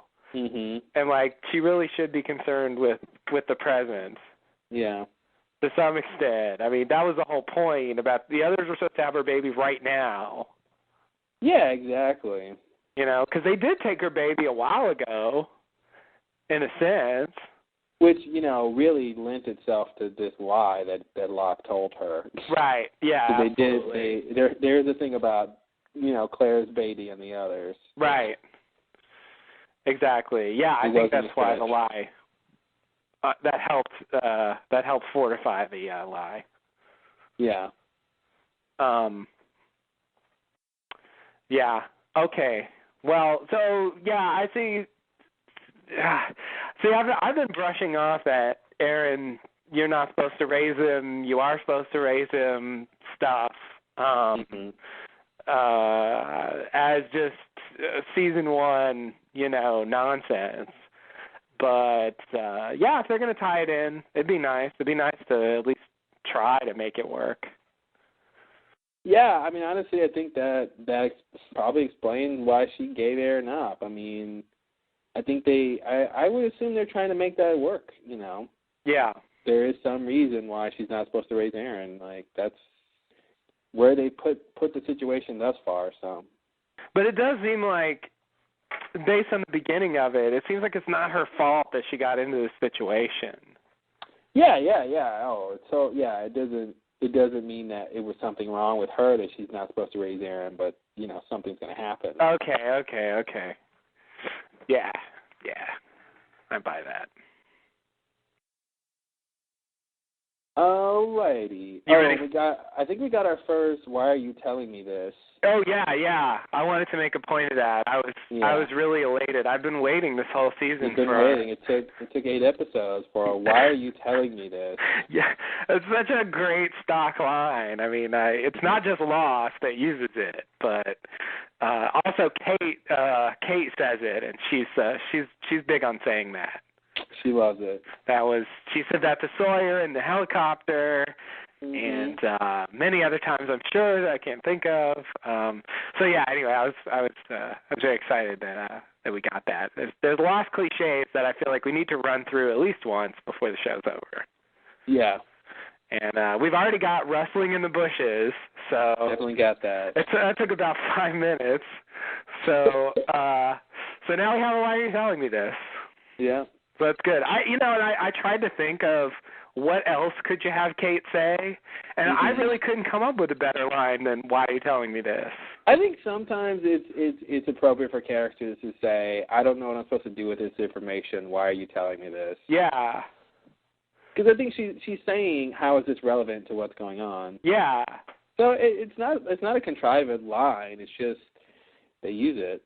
Yeah, it's just a lot of people. I mean, maybe there's just a lot of situations where you'd want to say that. Yeah. But it just the exact like I tried to change the wording, and it sounds better that way. I guess that's why they do it. Yeah, she could go with "What's this got to do with me?" Right. That's another alternative line. She could say that. Yeah. Why for out thou telling me this? That would be a shocker. Yeah. I like that. Kate goes into Old English for no reason.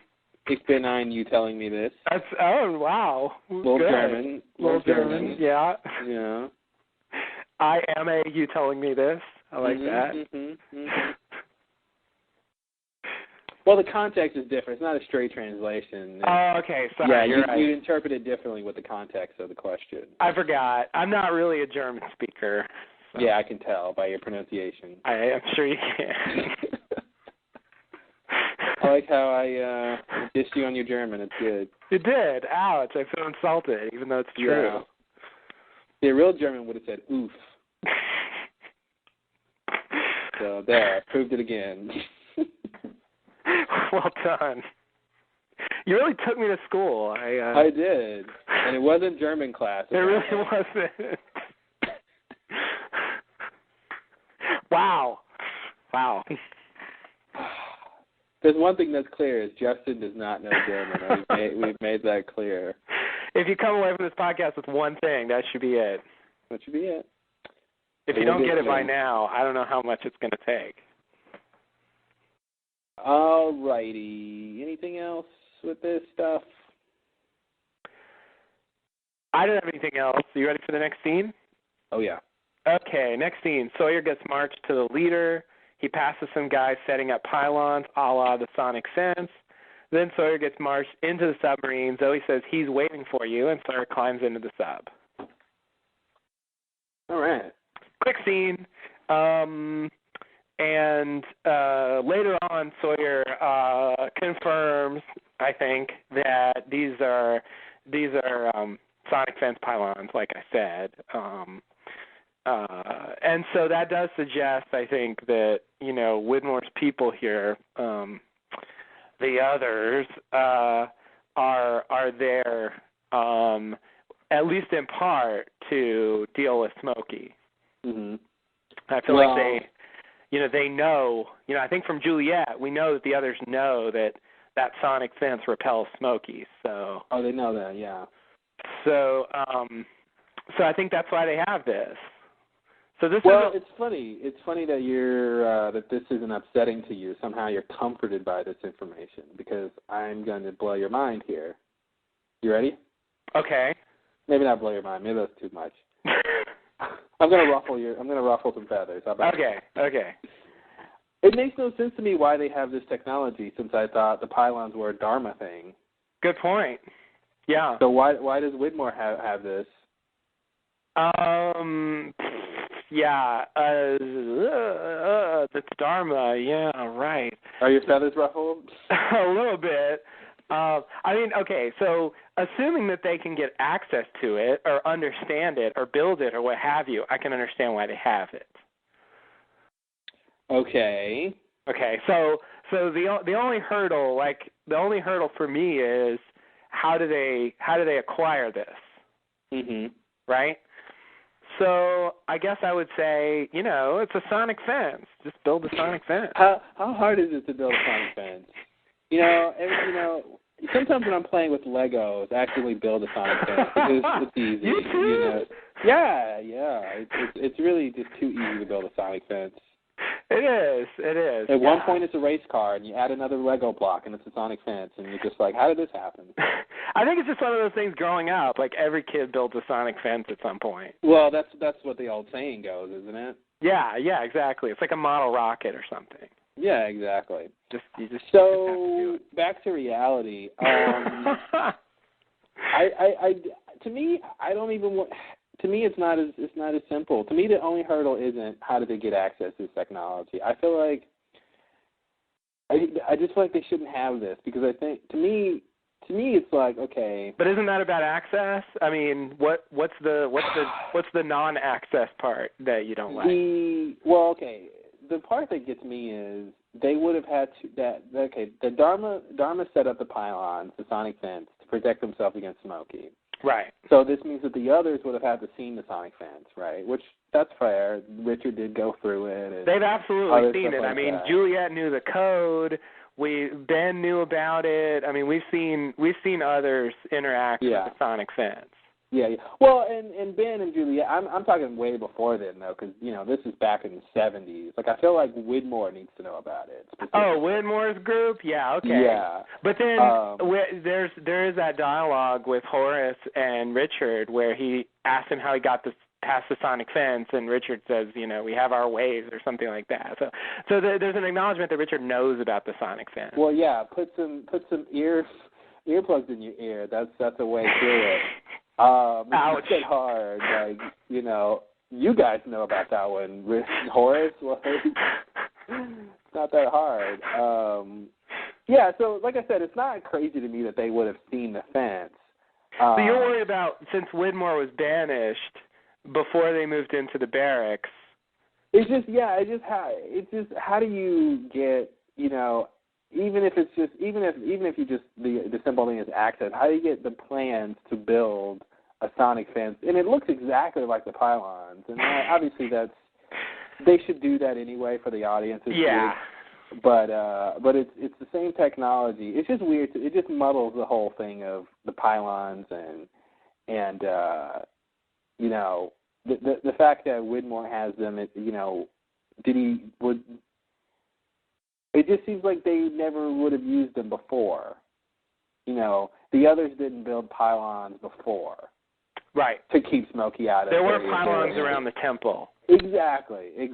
So it's weird to me that Widmore has pylons. Now, what I would like to do is somehow tie in Widmore Industries into this, with the idea that somehow one of his companies actually created the pylons.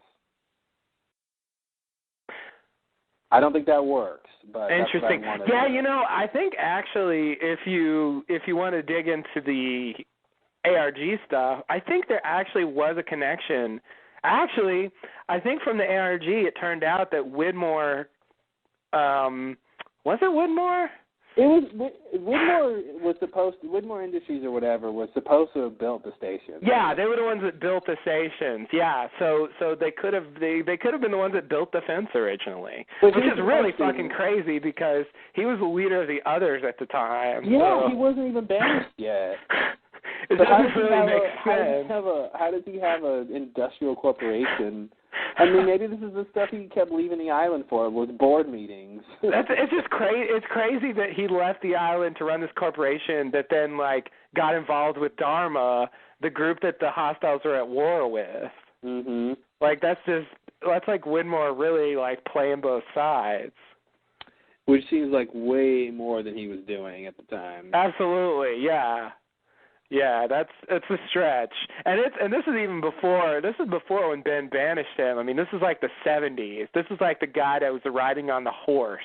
Exactly, he's riding on a horse. He's not going to board meetings. Exactly.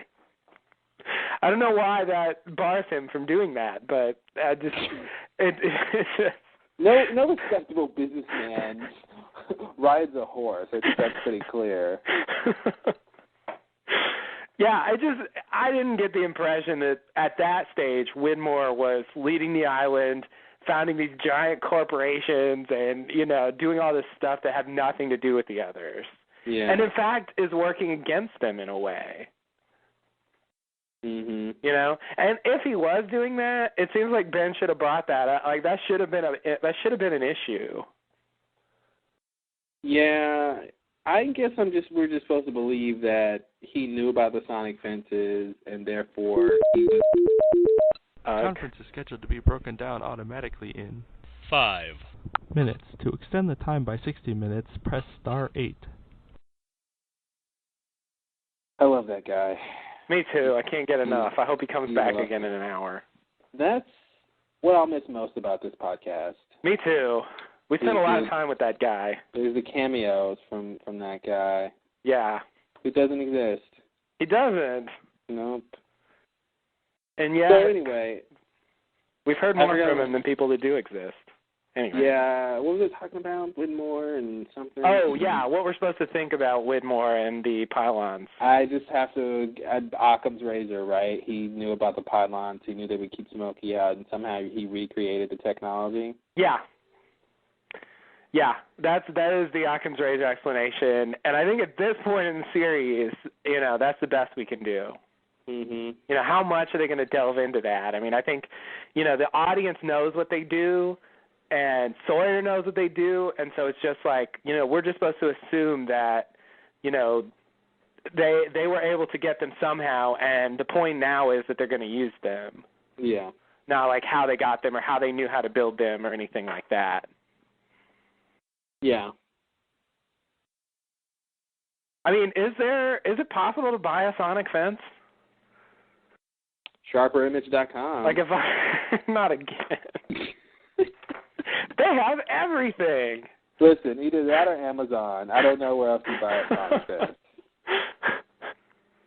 I mean, is that even a real thing? Well, there is such thing as a sonic fence. I mean, you can buy those for pets, where you can put like a collar or something on a pet. Ah, yeah, and you can right. you can set up a perimeter in your yard, and if the pet goes outside the perimeter, they get shocked or they hear a noise or something to keep them in. Right. And so, I mean, that's a version of a sonic fence. Yeah.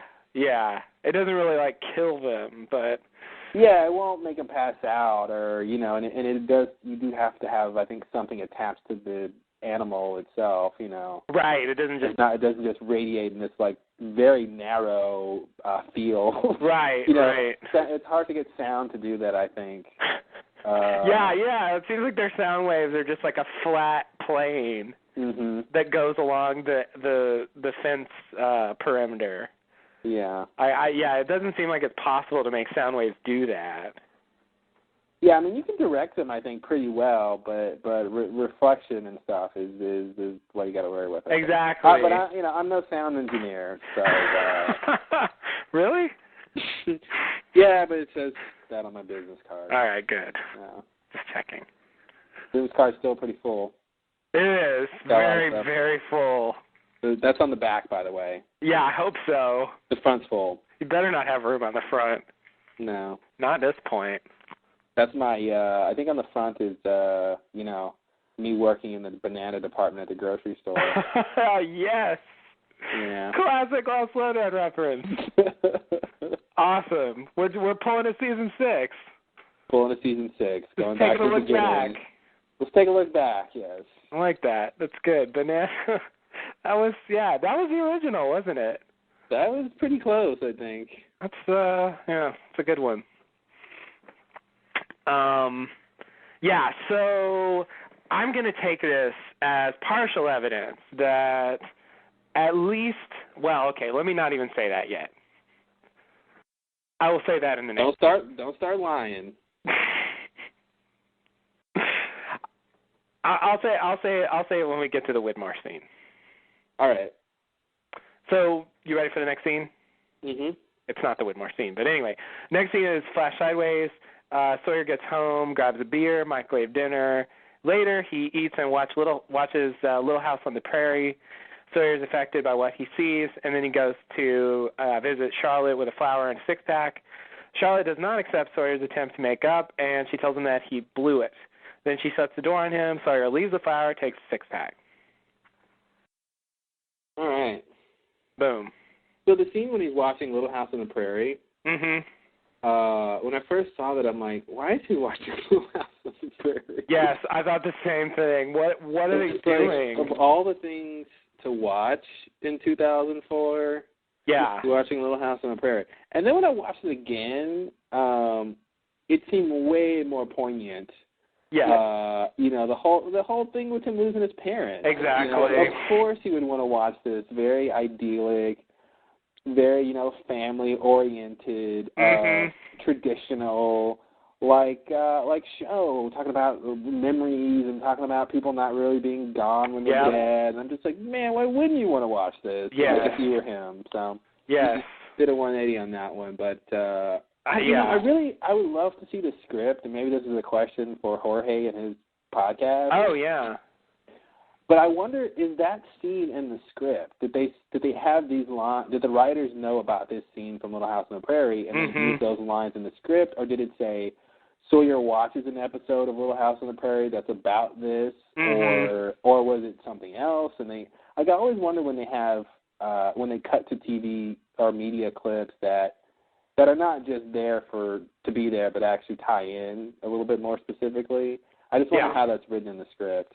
Right. Because it seems like you would need to know about this scene before you can write this scene, because this footage has to exist. Right. It isn't quite relevant, but in the Pulp Fiction script, there's a couple of scenes that people watch on TV from specific movies and TV shows, and they are specifically described in the script. So it's at least possible that goes on sometimes. Yeah. And that's what's going on here. And since it ties in, I want to say that they but then again, I never mean the writers would have to sort of know about this scene. It's pretty long, too. I mean, they play a fair amount of it. Yeah, I just feel like some writer would have need to have known about this scene to incorporate it in there. Yeah. Like, it ties into what's going on. It's a pretty long scene. It's just him watching this. And, so I just wonder if they came across it recently or if they just remembered this scene from when they saw it as a kid and always liked it or something. Yeah.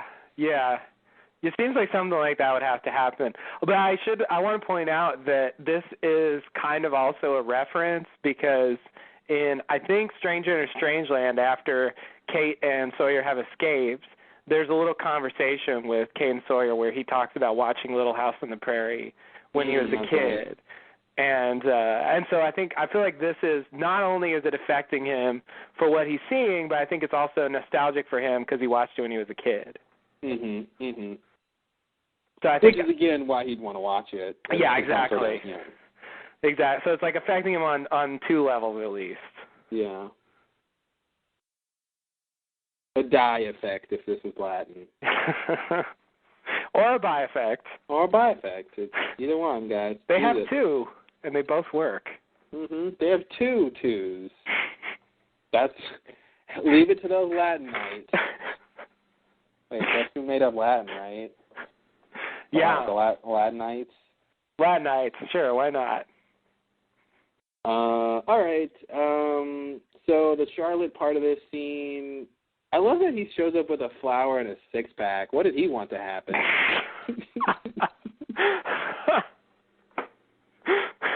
Oh, Sawyer's pretty smooth, man. Shows up, not a bottle of wine, you know, not liquor. I just got a six-pack. And then he leaves with the six-pack. I love it. It's flower for you, six-pack for me. Yeah. I don't know what I'm going to do with this flower, but I know what I'm going to do with this six-pack. Yeah. And, of course, the flower echoes the flower scene with Juliet from LaFleur. Oh, geez. He just brings a flower to any girl. It's a similar, like, large yellow flower. Mm-hmm. And in that case, he wasn't apologizing, but, yeah, I think they're echoing that as well. Yeah.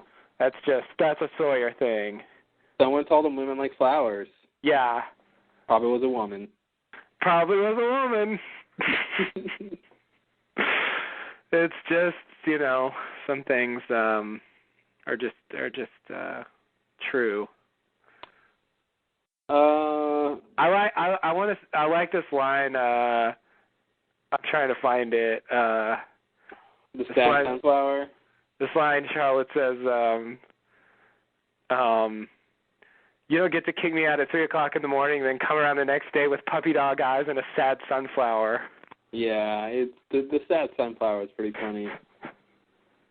Like, I didn't think the sunflower was sad. I know. And now it's like, yeah, it is sad. It's pathetic sad. Sunflower. Yeah, I don't know. That's like classic Charlotte. Mhm. Yeah, and she doesn't give him a second chance. Yeah, right. He's like, I'm only contracted for one episode this season. Oh, that's the subtext. That's the subtext there, I think. I don't live in Hawaii anymore. Exactly. I'm probably on some other show by now. Yeah. Exactly. So true. So true. All right, well, next scene. I don't want to know how he knew where she lived, but let's not talk about that. Oh, oops. Yeah, they exchange addresses at some point. He's a cop. I don't know. He could look her up. Oh, there you go. Thank you. That was better. My explanation was terrible. Let's exchange addresses. Yeah. Yeah, who does that? That's no one. Yeah.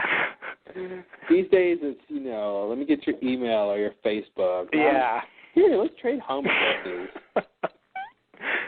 Yeah. Just in case you yell at me later tonight. Right.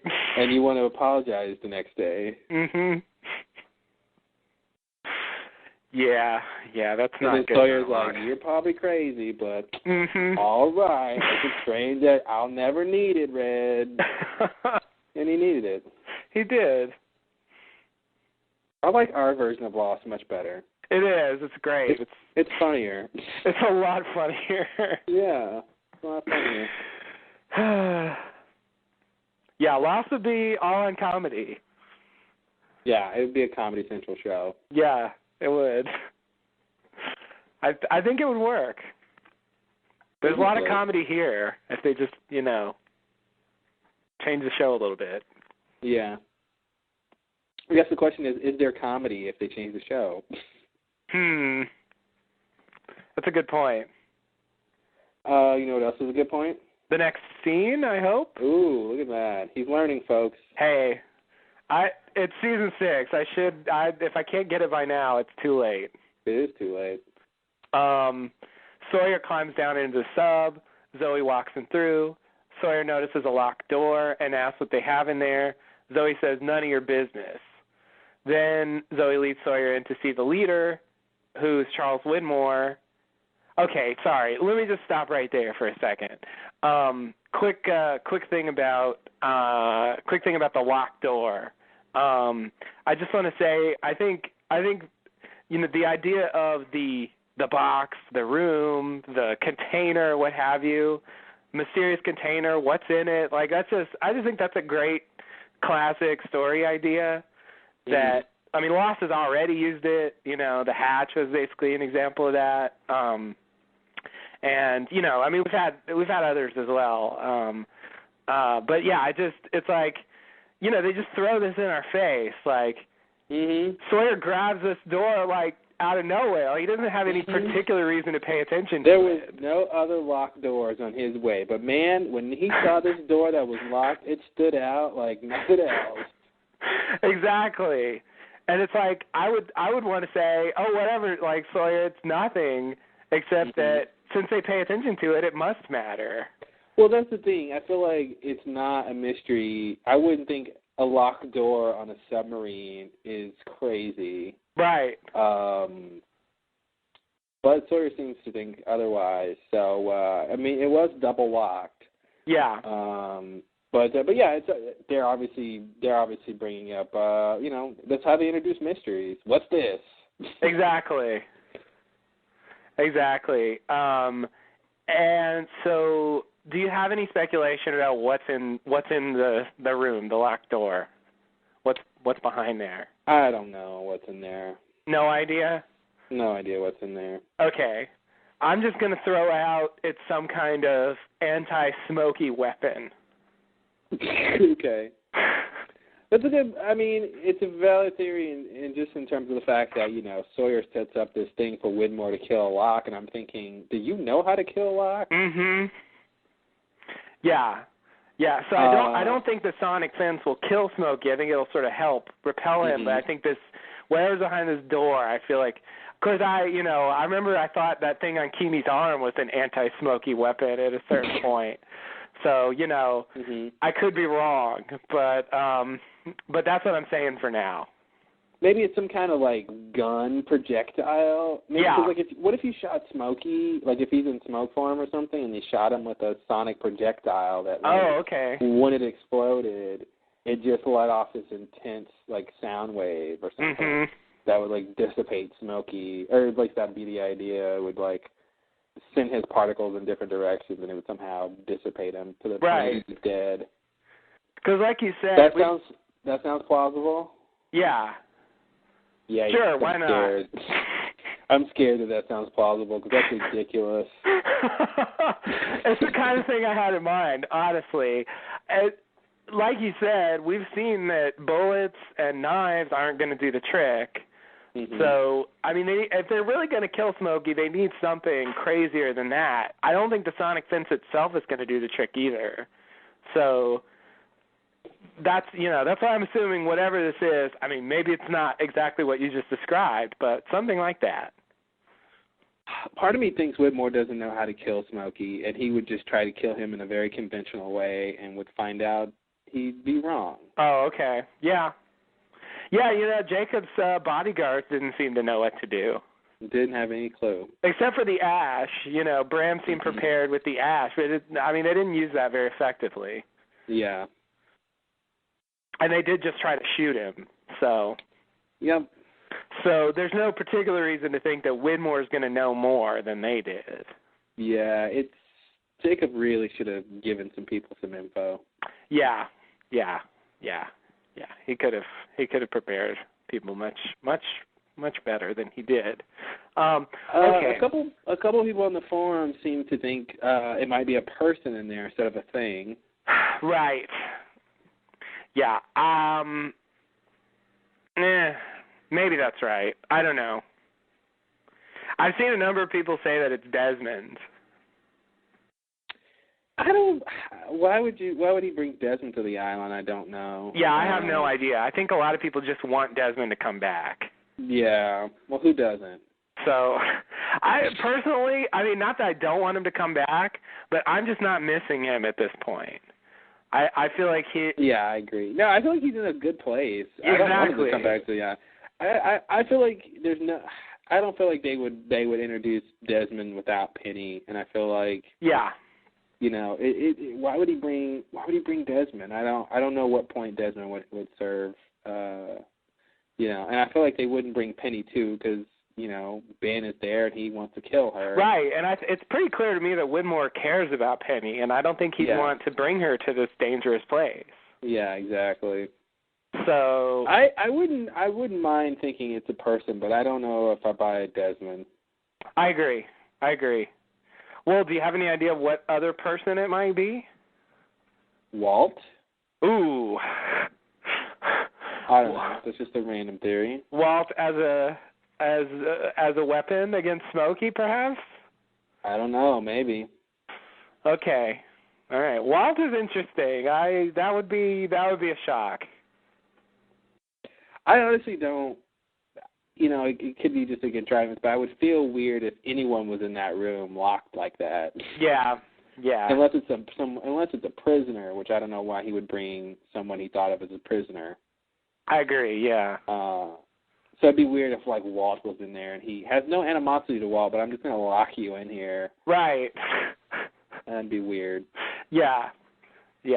So maybe it's some kind of weapon. There's just nothing to go on, and I don't mind having crackpot theories, but I do like to have something to go on usually. And I just have nothing. So. Yeah, since it's a new thing, I felt the need to invite whatever idle speculation you may have. But I think this is the best we can do at this point. I mean, my theory is not based on anything other than very circumstantial evidence. Yeah. So. I'm sure we'll find out. Yeah, we should. Okay, so I'll continue the scene now. Okay. Zoe leaves Sawyer alone with Widmore. Widmore introduces himself. He says, "Do you know who I am?" Sawyer says, "Of course I do. You're the fellow that sent a freighter to the island loaded with guys to kill us all." Widmore says, "It's sad, really, how little you actually know." Sawyer says, "Well, I know you murdered all them people out there and dropped them in a ditch." Widmore says, "We didn't murder those people, but I don't expect you to believe that." Sawyer says, "Good, I don't." Widmore says, "So why don't you tell me what brought you over to this island?" Sawyer says, "John Locke sent me." Widmore says, "John Locke's dead." Sawyer says, "I think we both know the guy I'm talking about's not really Locke. Here's the deal, Chief. I'll go back over there, tell him the coast is clear. I didn't find anybody. Then I'll bring the old man right to your doorstep. Then you can kill him." Widmore's face reveals the hint of a smile.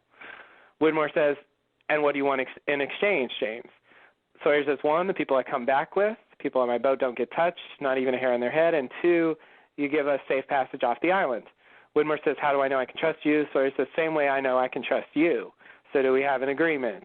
Then they shake hands, and Widmore says, "I suppose we do." Lost. So lost. Yeah.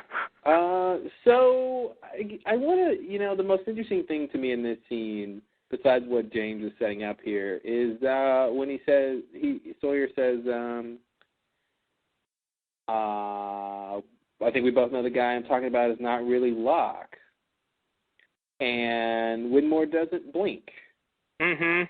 And I just feel like he doesn't, I feel like he doesn't know, I feel like he knows who Sawyer is talking about. He knows who the nemesis is. Right. But I don't think he knew that the nemesis looked like Locke.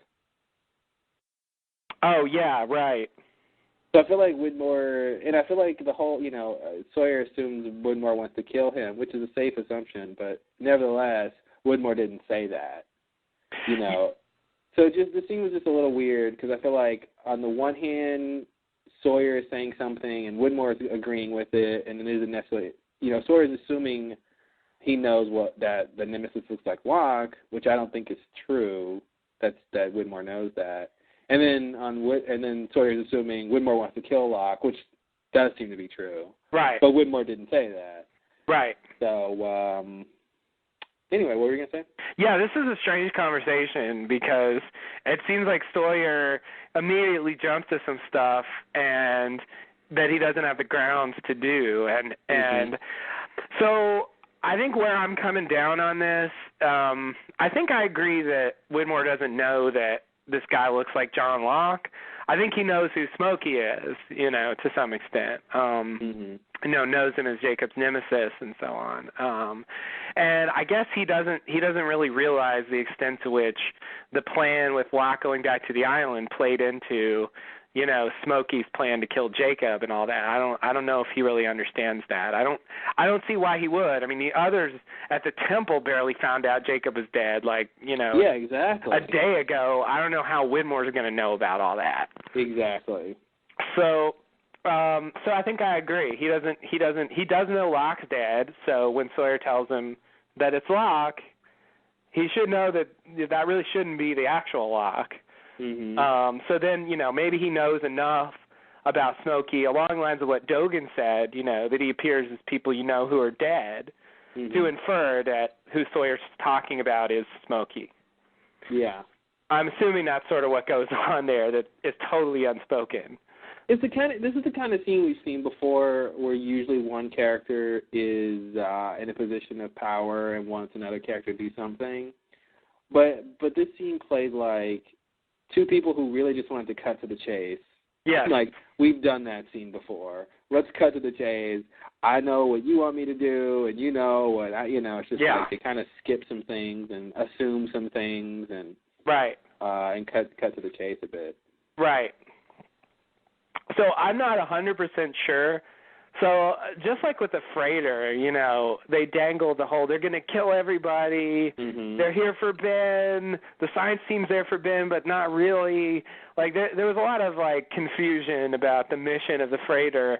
I guess I feel like it could be the case with Widmore that I feel like among the things he's there to do, killing Smokey is included. But I think there may be more to him being there than just that.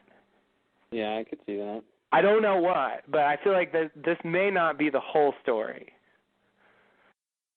It's funny because, Jacob said, he sent Hurley and Jack to the lighthouse because, someone was coming to the island, that whole thing. Right. So, I figured it might be Widmore, and here's Widmore. Yeah. But it's weird that, how was the lighthouse going to help the submarine? Yeah, I mean, I continue to think that was a ruse. That just happened to be true. Mm-hmm. And, Jacob may have known that it was true. And, I mean, it's one of those weird things, but I think the lighthouse was never supposed to help Widmore. Yeah, the lighthouse was a red herring? Yeah. Okay, yeah. Like communism? Right. Yeah. I mean, the lighthouse was there for Jack. The lighthouse was for Jack, yeah. I'll buy that. Again, I would say, back to our discussion about Widmore and Jacob, that line ties into Widmore being on Jacob's side. Yeah, you're right. If this is who he's talking about. It does. If he really wants Widmore to come, like he suggests, I mean, it's muddled by the fact that wasn't why he brought them to the lighthouse, but it's aided by the fact that someone did come to the island. Yeah, and he does say, I'm sure they'll find a way to the island some other way. He doesn't say there wasn't anyone coming to the island. Yeah. And it could have been, I said, how was the lighthouse going to work? And I guess really maybe the idea was, barring that it was for Jack, which was the main idea. Yeah. He did tell Hurley to change it to a specific address on the lighthouse. So maybe the idea was it was going to point to Widmore. Mm-hmm. And Jacob didn't necessarily know that Widmore was already on his way. Well, he knew someone was coming, but somehow, pointing the lighthouse to Widmore's name would somehow get him there. I don't know. Yeah. Supernaturally. Yeah, okay. And so maybe it was a prop error and it should have said Widmore instead of Wallace, something like that. They both start with W. Man, I don't know. Oh, is that what it said for the... Yeah, 108 was Wallace. Oh, was that what it was? Yeah. Did we see that? Where did we saw that on the dial? Yeah. Or was it's it quick. I mean, it's hard to catch. I've only seen it in screen caps. Yeah. They didn't emphasize it. It was interesting in the episode. They totally drop 108. Like once they get up there, no one even talks about 108 again. Mm-hmm. After Jack smashes the mirror. Yeah. Yeah, I don't know. So yeah, I mean, so maybe Jacob wanted to get a 2-for-1 where he shows Jack the thing and the lighthouse helps Widmore. Yeah. And maybe it's not that 108 was the name or something, but just that's the degree that, the thing needed to be on. Well, it's tied to the name.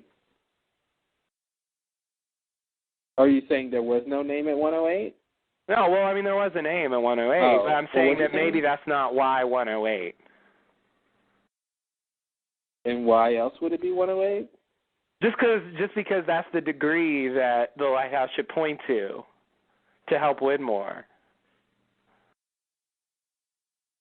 Okay. So why would... like he knows he's coming from that direction or something like that. Something very mundane. Okay. I think the lighthouse is intrinsically tied to the names. You seem to think the lighthouse is pretty practical use, and I want to just make it all supernatural. Right. I guess I'm still assuming that it's at least possible that the lighthouse functions as a lighthouse in addition to its other uses. Because they really should have sent him there at night. Well, there's that, yeah. But maybe the idea is he turns it on, and then at night... And leaves it? Yeah. Mm-hmm. Yeah, even though Widmore didn't arrive at the night. But it seems like Jacob didn't really... I mean, Widmore didn't really need it in the end anyway. Yeah. And I don't know that lighthouses are all that good for submarines. And I guess you can use them with the periscope and such, but... Yeah. It seems like you can sort of detect, the edge of islands with the submarine. You don't need a lighthouse. Yeah, I think the fact that they got there safely without the lighthouse proves that fact. Yeah. I guess I feel like that 108 Wallace thing is a dead end. Mhm. I don't know what they were trying to do with it, but they really didn't follow through on it at all. Yeah. I want to believe Occam's razor, 108, he wanted Widmore to come to the island. He told Hurley to change it to 108. I want to believe Widmore is 108. It says Wallace, prop error, I don't know, since they didn't deliberately show it, I guess, but, no one pointed it out or something. Right. I don't know. We'll see what happens. If 108 comes back into the picture with Widmore, we'll know. Yeah. And that would call into question, I think Wallace is crossed out as well. But again, I mean, I don't ever want to put too much weight on props because they get stuff wrong a lot. The people building those don't necessarily know that much about the show, really. Yeah. As they've demonstrated over and over again. So, it would raise the issue of like Widmore being a candidate. I've always gotten the impression. Isn't that crazy? It's possible. I've always gotten the impression that sort of the others and the leader of the others were sort of not candidates. They were kind of a separate thing from the candidates. Mhm. Like that's just like Alpert. I feel like is not a candidate. Mhm. He's like his own thing. Yeah. Like the others have their role, but it's not to replace Jacob. Yeah. But if Widmore's a candidate, then that would be a different story. From my impression. Yeah. And I guess we haven't seen. Alana says there's 6 left, and so he'd have to fit into that. I think we already have enough people there, so. Maybe his name was crossed off, and so he's not a candidate anymore, but he was. I don't know. Do you think the whole idea that when Dogan was telling Jack that he uses a translator so he can be separate from his people, I wonder if that has anything to do with Jacob and explaining Jacob's separation from the others? He wants them to follow him or something, but he doesn't want to be close to them. Right. For some reason. Right. Yeah. I think if you want people to follow you, I think that's a good strategy. That's something. It would at least offer an explanation for why Jacob is so hands off with the others. His people, apparently. His people. All right. Anything else with this scene? Widmore's line, it's sad how little you know. I like that. Yeah, so they bring up the freighter. You know, I was wondering how exactly Sawyer knew the name Widmore, but from the whole freighter incident, he's familiar. Right. And he says you sent a freighter to the island loaded with guys to kill us all, and Widmore does the whole, you know, instead of addressing the issue, he just kind of said, "Oh, how little you know." I was expecting him to say, "It's sad, really, like a rat." Yes. I was expecting like a rat any moment. Hopefully we'll get another like a rat before the season is over. Oh yes, I would absolutely. like one more. Yes, he's got one more in him, I'm sure. He's got at least one more. Yes, absolutely. So he says how it's sad how little you know. Now, from what Sawyer said, I would say the only discrepancy there is that the only obvious discrepancy is that, you know, Widmore wanted Ben, not necessarily kill everyone on the island, but that he wanted Ben. Right. So I'm wondering if that's what he means. That's how little he knows, or if there's way something else we don't even know that was going on there. Although Sawyer should know that they wanted Ben, because he was there when the negotiation with Kimi was yeah. I'm not saying Sawyer should know that, but I'm saying from what he just told Widmore, which is he doesn't mention he wanted to kill all of us. Yeah. You know, the only obvious discrepancy is that he wanted Ben, not necessarily kill everyone. Right. But I don't know. It makes me think that there's something else going on too, of like why the men were there or something. Yeah. There's some other part of the story that even we don't know. Well, there is the whole Naomi science team part of it. Right. Dan and Charlotte and Miles, and why those people were sent there. Right. You know, especially considering that Miles is like Sawyer's buddy now, he might want to know like why Miles was on that freighter. That's a good point. Yeah. And the fact that Widmore is like responsible for that, like. Right. Yeah. Yeah, I feel like you should have asked Miles about that at some point. In the 3 years that they were hanging out? Yeah. It should have come up. Like, how did you get involved? You know, what were you told you were supposed to do? All that stuff. Yeah. You know, because, I mean, he's supposed to be... It's clear that the science team were not supposed to kill everybody. Yeah. And in fact, it seems like the science team weren't even supposed to get Ben. It seems like the science team were there sort of as helpers. You know, they had to do these auxiliary things. You know, they were supposed to disable the Tempest, and Miles was supposed to communicate with the dead to help find Ben, and, you know, just it seems like they were just there as sort of a support group. Yeah. 3 people who had all been to the island before. Yeah, that's a little weird. That's a little weird. Yeah, so maybe there's more. Obviously, there's more to the story with Dan in particular. Like Widmore specifically puts him on there, and that's his son, which I still barely believe. Mm-hmm. What the fuck? But so it's who knows? Who knows? And then there's the next line, which we talked about. Widmore says he didn't kill those people. So I think what I'm saying at this point is that Locke did it, and Widmore's telling the truth here.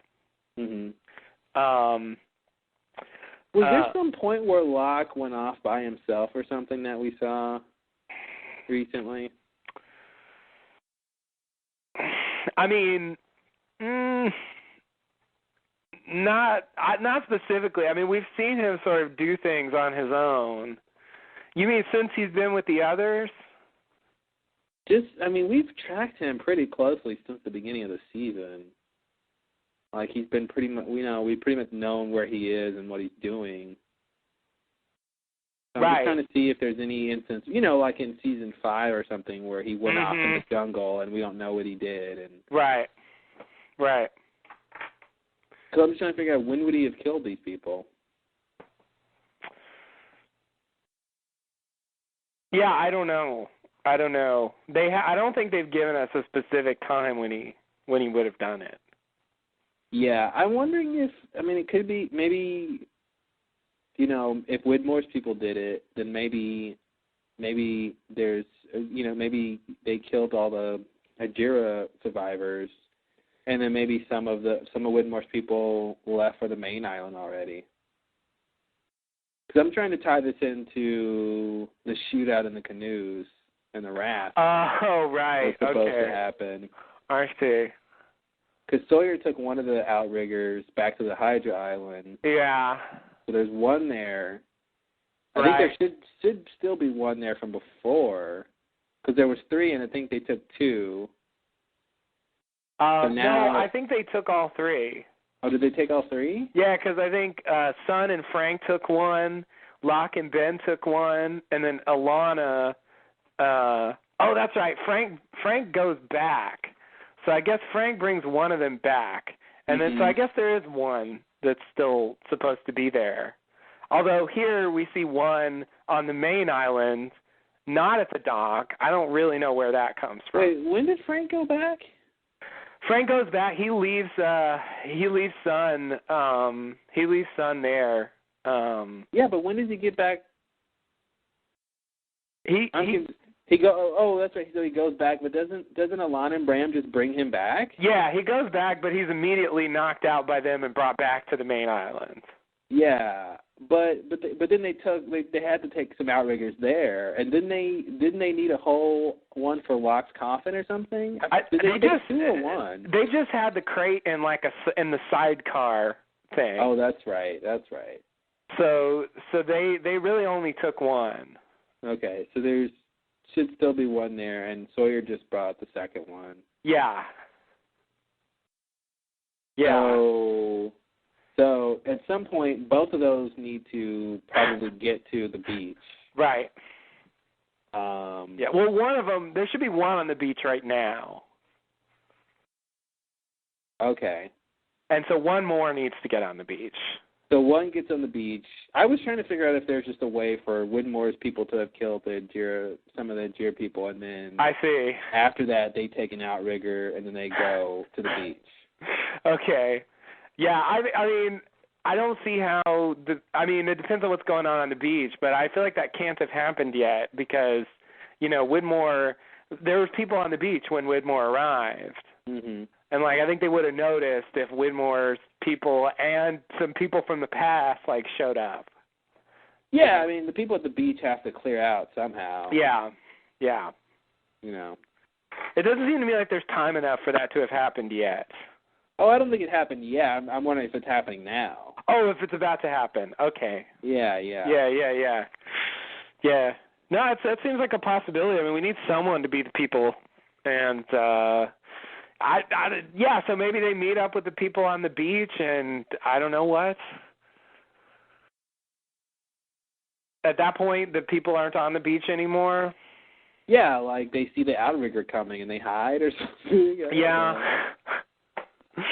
Okay. And then these people from the past show up and I think it's crazy. That's going to be a weird scene. So you're open to the possibility that Widmore actually killed these people? I think the possibility is there. I don't think he has any particular aversion to killing people. That's dead in his way. I just don't know how Smokey would have gotten over there and done all that. I guess I feel like they're kind of fudging. Smokey just, like his appearance with Ben. He leaves his people at the camp for a while, and we don't really see it happen. But I feel like we're supposed to assume that he can go run errands if he needs to. Oh, true. But it just seems weird that he would go on and hop on an outrigger and go over there and kill those people and come back and then tell Sawyer, hey, I don't know what's up over there, but you should go check it out.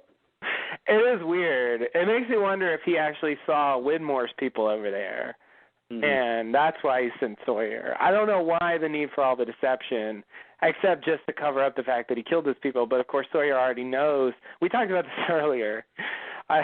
Sawyer already knows that he killed a bunch of people at the temple, so it's not Yeah, really so I feel like he shouldn't have a reason to lie to Sawyer about killing the Ajira people. Yeah. It seems like a mystery for no reason. Like, just tell us who killed them. Like, you know, why? Here's the only thing I want to throw in is that at the end of season 5, there was that conversation with Richard and Locke, who is Smokey at that point, where Smokey says, after this, the trip to Jacob, we need to take care of the rest of the Ajira passengers. Mm-hmm. And Richard says, "What do you mean?" And he says, "You know what I mean." And I take that to mean kill them, and so that suggests that Smokey did have that as an objective. Mm-hmm. So that at least, well, he does want to kill everyone on the island, right? Well, I guess everyone who won't listen.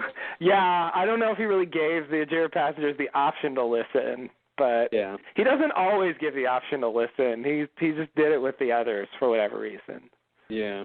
It seems like he's disappointed. Like, he's got something with the others. I don't know what that is. Seems like he's giving them chances he didn't give other people. Yeah. So anyway, there's at least something suggesting Smokey did want them dead, and so you know, I guess Widmore might just kill them because they're in the way or something. Mm-hmm. You know, which I guess is why Smokey would do it too. But I'm leaning towards Smokey did it. I agree there's not a particular time where he could have done it, but, you know. You don't think there's a third option? Well, what's the third option? I don't know. I mean, I'm open to a third option, but I just can't. What else would have killed all of those people? The sickness? The sickness. I don't know. Oh, God. Yeah. Yeah, I mean, there's nothing I know of that could explain it besides the obvious choices. Of course, they both deny it, so, you know, Widmore just seems sincere to me. I mean, that's not an argument, but, you know, Smokey wanted to do it. I think he would do it if he had the chance, and I believe Widmore, so I'm landing on that side for the moment.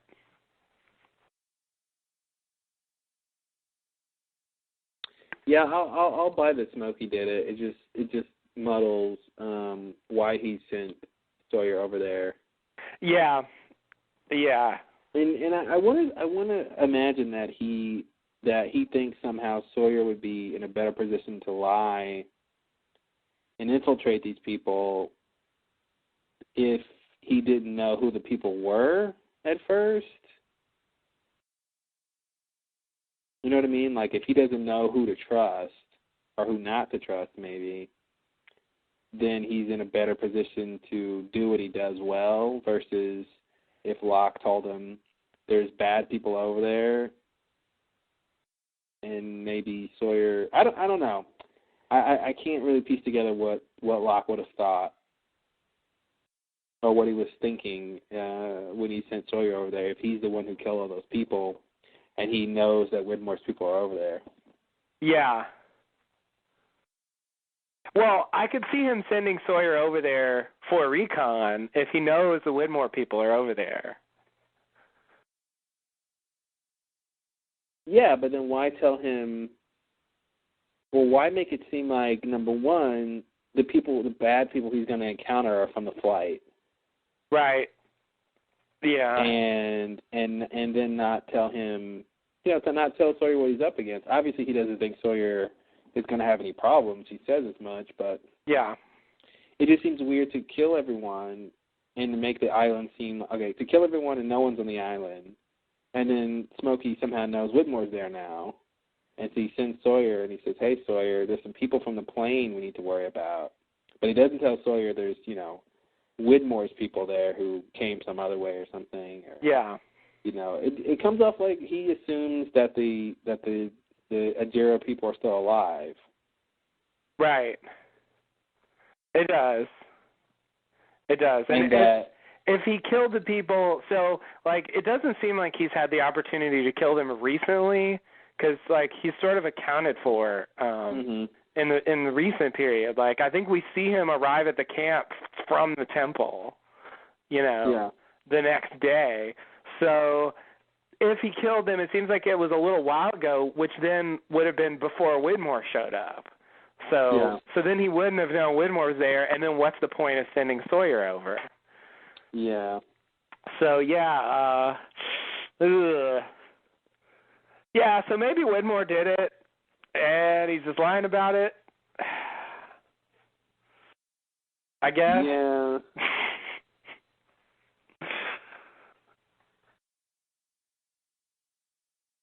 Yeah, I'm wondering if maybe somehow they died from something else, something they're going to introduce or something, or some weird, mysterious thing happened. There could be some new reason why they're dead, if they want. Did we see, could Bram and Alana have killed all those people before they left? Because when they left with Frank, did we see other Ajira survivors? Yeah, when Frank shows up, like some guy comes up to him and says, like, they got guns, we don't know what's going on, and he's not part of Alana's group, So I definitely had the impression that Alana and Bram left people alive there. Yeah.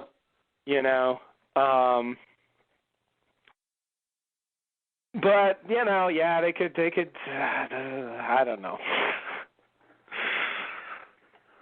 I thought it made sense. Now it seems really confusing. That's what I'm here for. I was like the opposite. Like I thought I would clarify things, and it's like the things I thought were clear are not clear.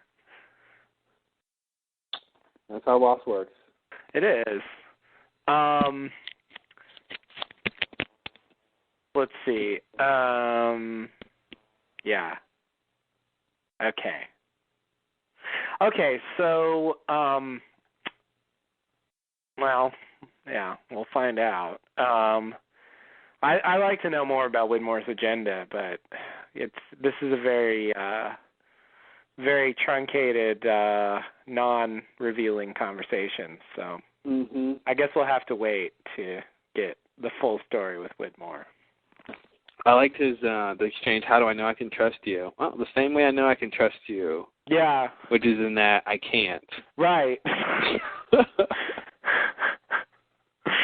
Right. So I can't trust you. You can't trust me. That's how we can trust each other. We'll just call it even. Yeah. Yeah, I like that. That was good. Yeah. Good. It's nice when they have these, those scenes or those parts of scenes where, we've seen that before. How do I know I can trust you? Mm-hmm. And I like when they give something we haven't seen before. Yeah. Normally they would give a reason. Mm-hmm. But it's sort of like Sawyer's just saying, well, you don't, but I don't either. So yeah, let's just go for it. Tomato. Yeah. You ready for the next scene? Okay, next scene. Kate is approached by Claire. Claire apologizes, says she knows that Kate did what she did for the right reason. Then she cries and hugs Kate. Kate tells Claire it's okay and hugs her back. And next scene. No comment? No comment. What is there to say? I'll just reiterate that Claire seems quite normal in this scene. Mm-hmm. So she got her anger out. Now she's normal. Yeah, like honestly, Claire seems like Claire from the beginning of the show in this scene. So I don't know what that means, but they're definitely making her ambiguous. Since she's supposed to be crazy. She's so crazy. Yeah, but okay. We have discussed that to a certain extent. So next scene. Mm-hmm. All right. Sawyer arrives back on the island. Locke asks how it went. Sawyer says, you didn't really send me over there to find passengers from that plane, did you? Locke says, no. Sawyer says, well, in case you're interested, they're all dead. Locke says, well, that's terrible. What happened? Sawyer says, I don't know. Well, that's terrible. I'm going to go cry about that now. Yeah, so before I get to the rest of this, let me just pause here and say Locke acknowledges that he didn't send him over there for the passengers. Totally forgot about this line. Yeah, so this Totally forgot he said that. Yeah, so this at least supports It the subtracts theory. 20 minutes of what we were just talking about. Yeah, I wish I'd remembered this line. It could have saved us a lot of trouble. Yeah. Sorry, guys. Bunch of conjecture for no real reason, yeah. And the whole time the listeners were probably like, he says later. When I wrote this, I thought, like, this supports my argument. Remember to say this, and I just forgot about it. Yeah. So now it seems like Locke did kill those people, and that's it. Yeah. So I still think that. I mean, I never quite stopped thinking that, but I started having my doubts. But there's this line. I mean, so there might the thing is there might just be some plotting problems with how that actually is supposed to work. But but I do think that's what they're going for. Yeah. As long as Locke knew Widmore was there and he sent Sawyer to find out about Widmore specifically, then that's fine. Yeah. That is straightforward. That makes sense. And that's what he basically says he did. So that's good. Yeah, I think that works. The only thing is, he apparently pretends that he thinks it's terrible and has no idea what happened to the people. I don't know what to do with that. I feel like the Smokey who admitted to Sawyer he was the smoke thing and he killed everyone at the temple should be willing to tell Sawyer that's what he did here as well. But, okay, whatever. I'll just let it go. Yeah. Okay, so Sawyer says, I don't know what happened to the people. So Locke says, well, what do you know, James? Sawyer says, I know there's a man over there on that island that ain't going to let us get on that plane without a fight. Came over on a sub, name's Widmore. Locke says, Charles Widmore? Sawyer says, well, I guess y'all know each other. He ain't alone. Counted at least 6 armed compadres with him, not to mention whatever's crews on that sub. There's a locked room on there, something they're hiding. And they're setting up pylons like the ones in New Otherton. The ones that keep out that smoke thing. Locke says, now what did you tell them about me?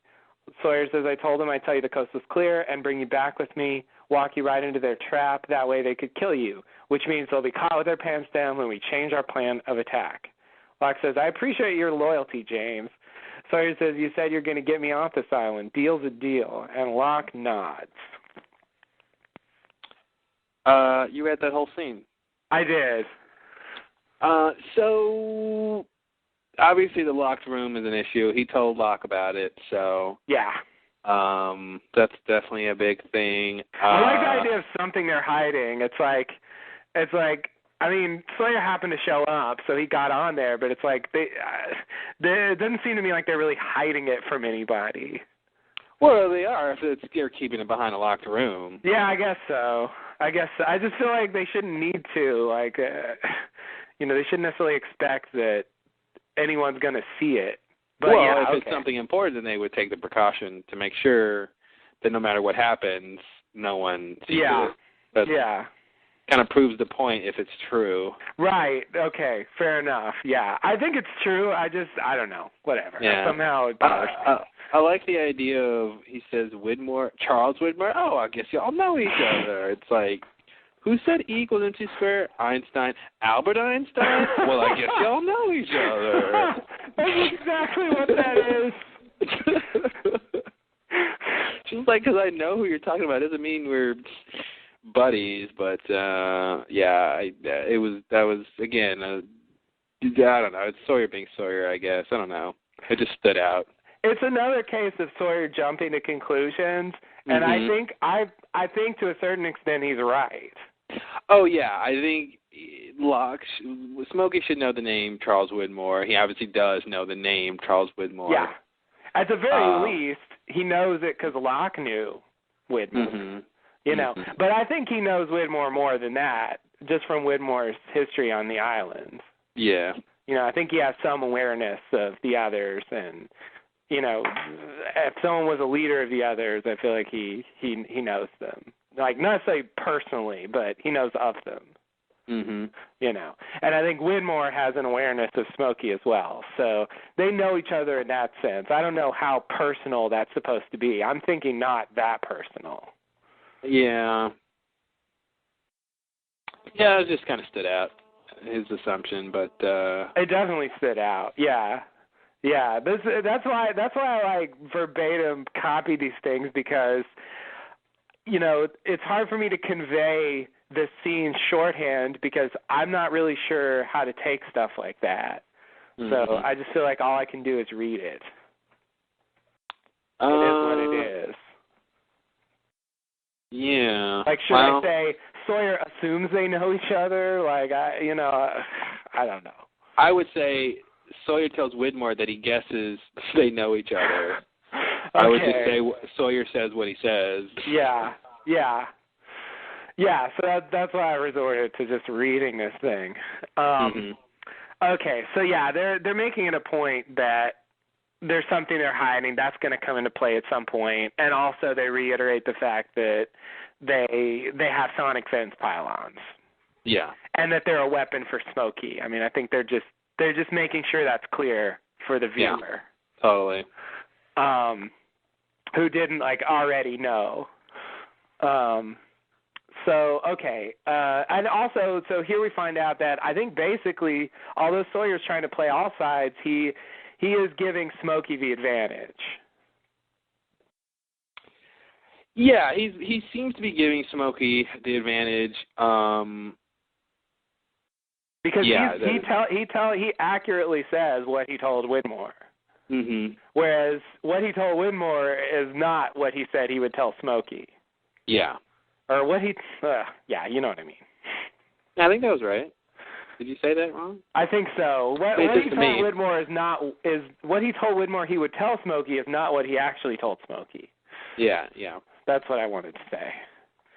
So he lied to Widmore to a certain extent, and he's really telling Smokey the truth. He's concealing what his ulterior plans are, but he's been honest about what happened on the island. Yeah, and Locke appreciates his loyalty. He does. I don't know if he realizes that Sawyer's planning to just... The conference is scheduled to be broken down automatically in 5 I knew you'd be minutes. back. To extend the time by 60 minutes, press star 8. Talk shoe. Classic talk shoe. So I don't think he realizes that... No, what was I going to say? God, I totally lost my... That guy, man. I don't know. Ask the talk shoe guy what you were going to say. Yeah, it's really annoying. Jeez, that's really annoying. I can't believe other people don't have this issue. But, I mean, I know a lot of people don't do long podcasts like this. But yeah. I just feel like it's whoever uses talk shoe should be complaining. But yeah, I guess they don't. Yeah, clearly. We're the only ones, I think, who've ever complained about it. Apparently. And, to this point, they insist that it doesn't exist. They don't think it actually happens. No. All right. Okay, the point I was trying to make was something like, I don't know to what extent Locke has an idea that Sawyer is going to just try to play them off on each other and make out himself. Yeah, I would say none. I would say he should know Sawyer in the way that people know people in that weird lost way. Right. But I think, and the fact that Sawyer is the best liar, if you tell someone you're the best liar ever, I think you have to constantly be wondering if that person is lying to you. Right. By the nature of what you praise them for. So I feel like he should be skeptical, but I think he's buying it at this point. Yeah. Yeah.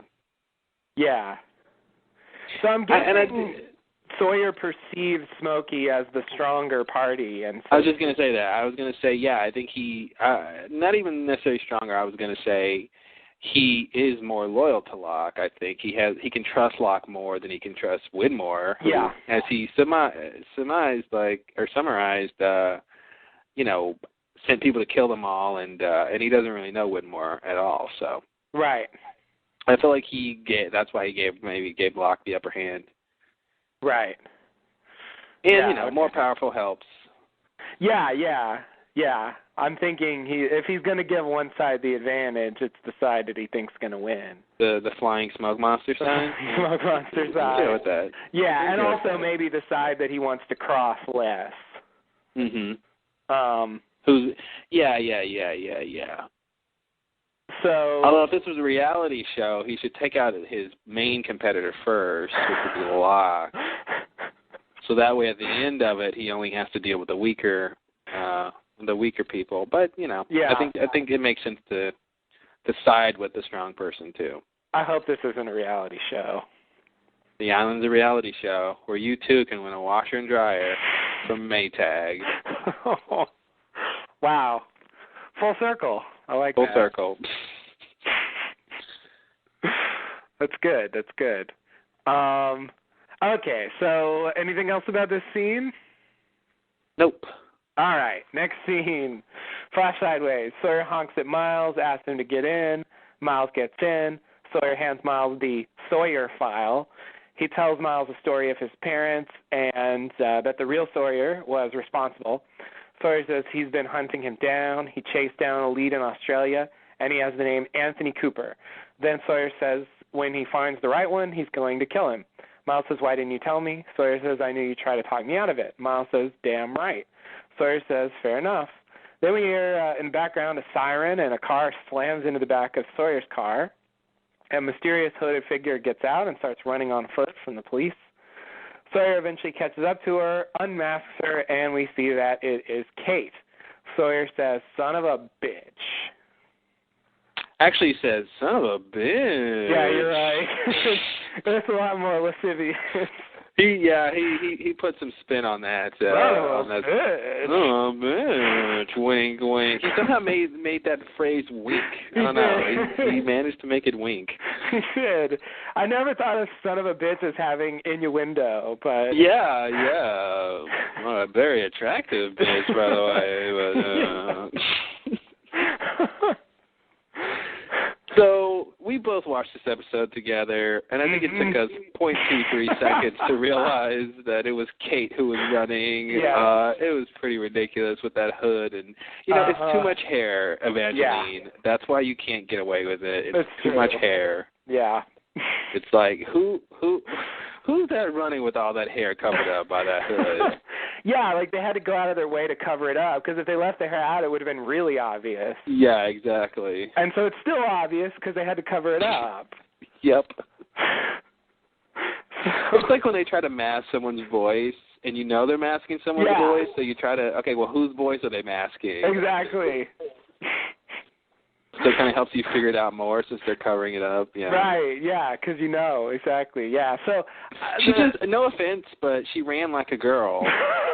So it's, I just mean literally like it seemed like a woman was running. Ouch. So it narrows. I'm not trying to be mean. It just narrowed it down very quickly. To, okay, it's a woman running. They're covering up her hair. It was also obviously a woman just physically. Like, you could tell. Well, that's what I mean. That's exactly. That's part of why she ran like a woman, because surprise, surprise, physically she's a woman. Right.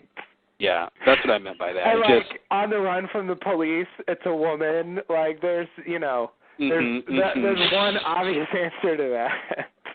Yeah. Libby, right? It's exactly. No, this was way too obviously Kate. Yeah. I don't usually call things, but in this case, it was pretty obvious. It was pretty obvious. It does raise the issue we talked about in LEX when Sawyer sees Kate on the elevator, and he sees her handcuffs, and the guy from the airport security's in the elevator, and he sort of lets her out and doesn't comment. Now that we know he's a cop, like that scene plays a little differently. It does play differently, and the only kind of explanation I could give for Sawyer's behavior in that scene is that, is that maybe he was thinking, oh, this pretty little thing, she can't be up to too much, bad stuff. You know what I mean? Like, it just, maybe he thought, like, whatever she's in for isn't that big a deal. Or maybe he could sense she'd get caught eventually. One of the two. Right. Yeah. Yeah, that was always the weird thing from the beginning of Lost. That was when Kate was cool, really, like, in the early days, and it was like, oh, what did she do? Like, it just seemed so weird, like, incongruous, because she didn't come across like a hardened criminal. Yeah. But, she's being escorted by this guy, and so, that was a good mystery for a while. Yeah. That was season 1 mystery. What did Kate do? Yeah. Yeah, which they didn't even answer in season 1. Nope. Lost was lost from the beginning. It really was. Yep. So yeah, I think I guess you're right. I mean, that's what else can you do with that? I think it had to be something like that. And plus, I don't think they wanted us. Obviously, they didn't want her to get caught. Right. The question really would be, well, why put her and Sawyer in that scene anyway? But I think it it's one of those things where it plays really well and isolated, but in context of him being a cop, knowing that now, it's when you go back and think about it, it's weird. Yeah. But the first time it played, it was just, there's Sawyer doing his Sawyer thing. Right. Yeah. So my point being, I don't think they wanted us to know he was a cop back then. Absolutely not. Yeah, they wanted to surprise us. So they were kind of writing him like he wasn't a cop back then. Yeah. So I think I think that's why I seem like that happened. But now that they're together in this back together, maybe they'll reference it. He obviously recognizes her from the airport. So absolutely, yeah. That's definitely part of what the son of a bitch is about. Yeah. So maybe he'll reference why he let her go or why he helped her. Yeah. When we pick this story up, I'm surprised at how many dangling threads we have in the Flash Sideways timeline now. Mhm. It's like I didn't really think they would leave that much open. Well, I think it's an active timeline in that they're sort of still telling that story. You know what I mean? Things are still happening there, and it's not. Because I feel like the Flash Sideways stuff is not going to be any more settled than the main timeline stuff until the end. Oh, okay, yeah. I guess I'm just surprised at the accumulation of open mysteries in the Flash Sideways timeline. I didn't think we'd have I felt like we had enough mysteries on the island. There's not ever enough mysteries. I guess not. There's more. Here, have some more. Always more. You like these? Here, you like these. Why is this door locked? Nobody knows. Put it on the list. Vince, exactly. You listening, Vince? Put it on the list. Literally. Wow. Yeah, I forgot there is a list. There is a list that Vince has been painstakingly keeping up on the forum. If you go to tld.net, you can see the list of unsolved mysteries, the big questions, and every episode. Some gets answered, and some a lot more get added to the list. Yeah, it usually goes in the direction of adding more new mysteries than answering them. Yeah. But yeah, we're slowly picking away at them in some way, and so. But this one, I feel like this episode's going to have a lot of new mysteries, and not that many answered ones. This episode? Yeah. Oh yeah, totally. Yeah, because it raises a lot of issues. It's a very expositional episode, so. Yeah, the last one was like that too, I think. Yeah. But I think the last one had more character development, and this one has more plot development. Okay, yeah, how about that? Because I think, we move along the story quite a bit here. Okay, so anything else about this little scene with Sawyer and Miles and Kate and so on? We'll get back to, I guess, how Kate gets in the situation where she is again on the run. Because the last time we saw her, she was with Claire, right? Yeah. Well, Claire, they said goodbye to each other, and Claire gave her a credit card. And yeah, okay, yeah. Kate leaves the hospital, and that's the last we see of Kate. Yeah. So somehow she doesn't take that cab anymore. Yeah, I guess not. I think the cops probably saw that cab, so I think she wouldn't want to get back in that. Right. So, that's the only other thing is figuring out how Kate got to running into Sawyer. What a coincidence, I gotta say, man. You know, who's ever pulling the strings in these universes, man, just loves their little coincidence. Absolutely. Of all the cars to slam into, she slammed into mine. Right. You know, it's just right. All the cars in this 2-bit town. Yeah, and it's like he was only there because Miles was outside because he wanted to try to make up to Miles. It's just like all these little pieces. Yeah. Yeah, like if this is supposed to be the universe devoid of Jacob influence, it actually seems like they're crossing paths even more than in the original. At least, I mean, the difference would be that it's around the same time that they all cross paths, since they were kind of all on the island at this point. Yes. But yeah, it seems like they were meant to cross paths no matter what. Right. Yeah, I guess that's the point. Yeah. They have some kind of shared destiny in addition to whatever their individual ones are.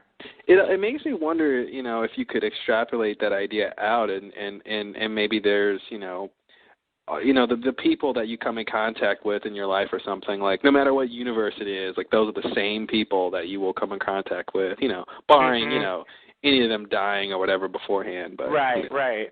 But just this idea of everyone kind of has this specific group of people they will come in contact with, and that just changes depending on what happens. But there's this like consistent idea or something. It's weird. Yeah, I mean I think that's what they're telling us. Mm-hmm. I want to say it has something to do with these specific people as well. I don't know. Yeah, that's what I'm wondering if we can detach it from these specific people and say,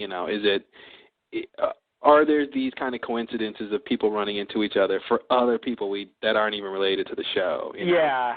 Right. Other people in this world are having their own version of this that don't, that isn't as dramatic, don't lead up to, going to the island, but this is just a product of the world that they're in, of these people being connected, and of course their connection in the main timeline is the island, but in the side ways it's just they're connected in this sort of general way where they cross paths with each other. Right. But again, I think the two universes are connected, so I really wouldn't want to separate the effects of the main timeline onto the Flash sideways, because I do think they're connected. So right. I agree. Yeah, I think one of the big punchlines for this season is going to be what the connection is between the two. Mhm.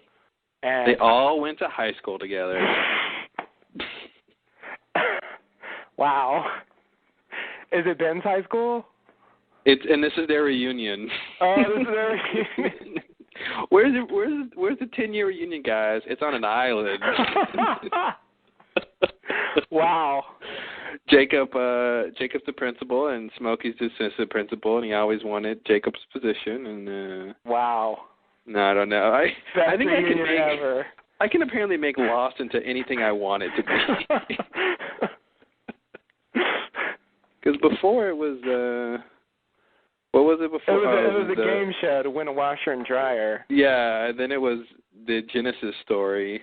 Oh, yeah, right. Yeah. Adam and Eve. What else do you want it to be? Sure, yeah. Well, I have to say, the theories you come up with, I haven't seen anywhere else.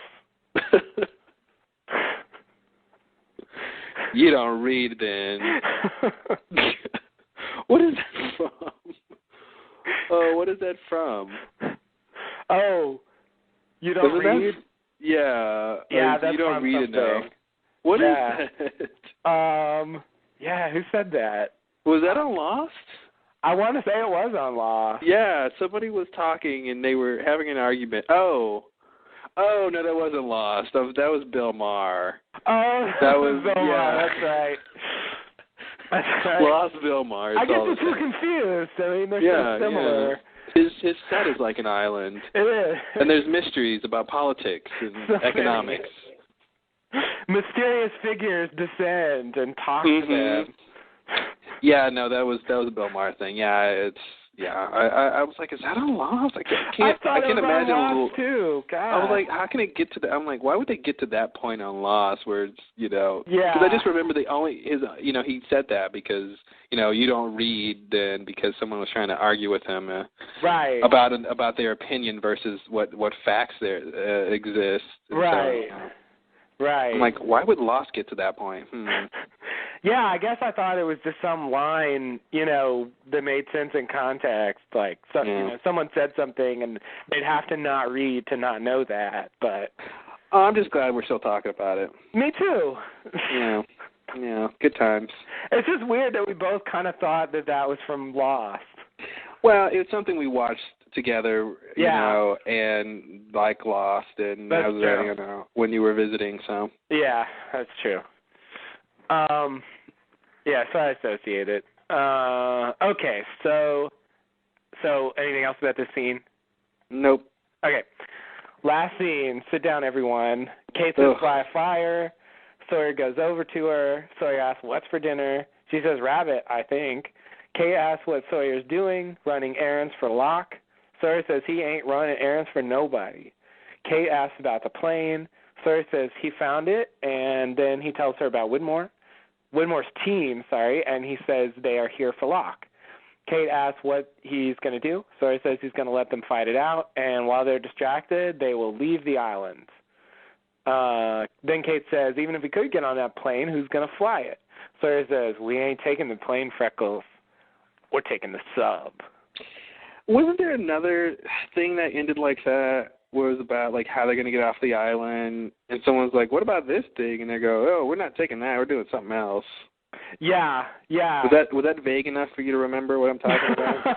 I think there is something like that, but specifically, like a couple of things come to mind that remind me of this. There was the thing about the thing.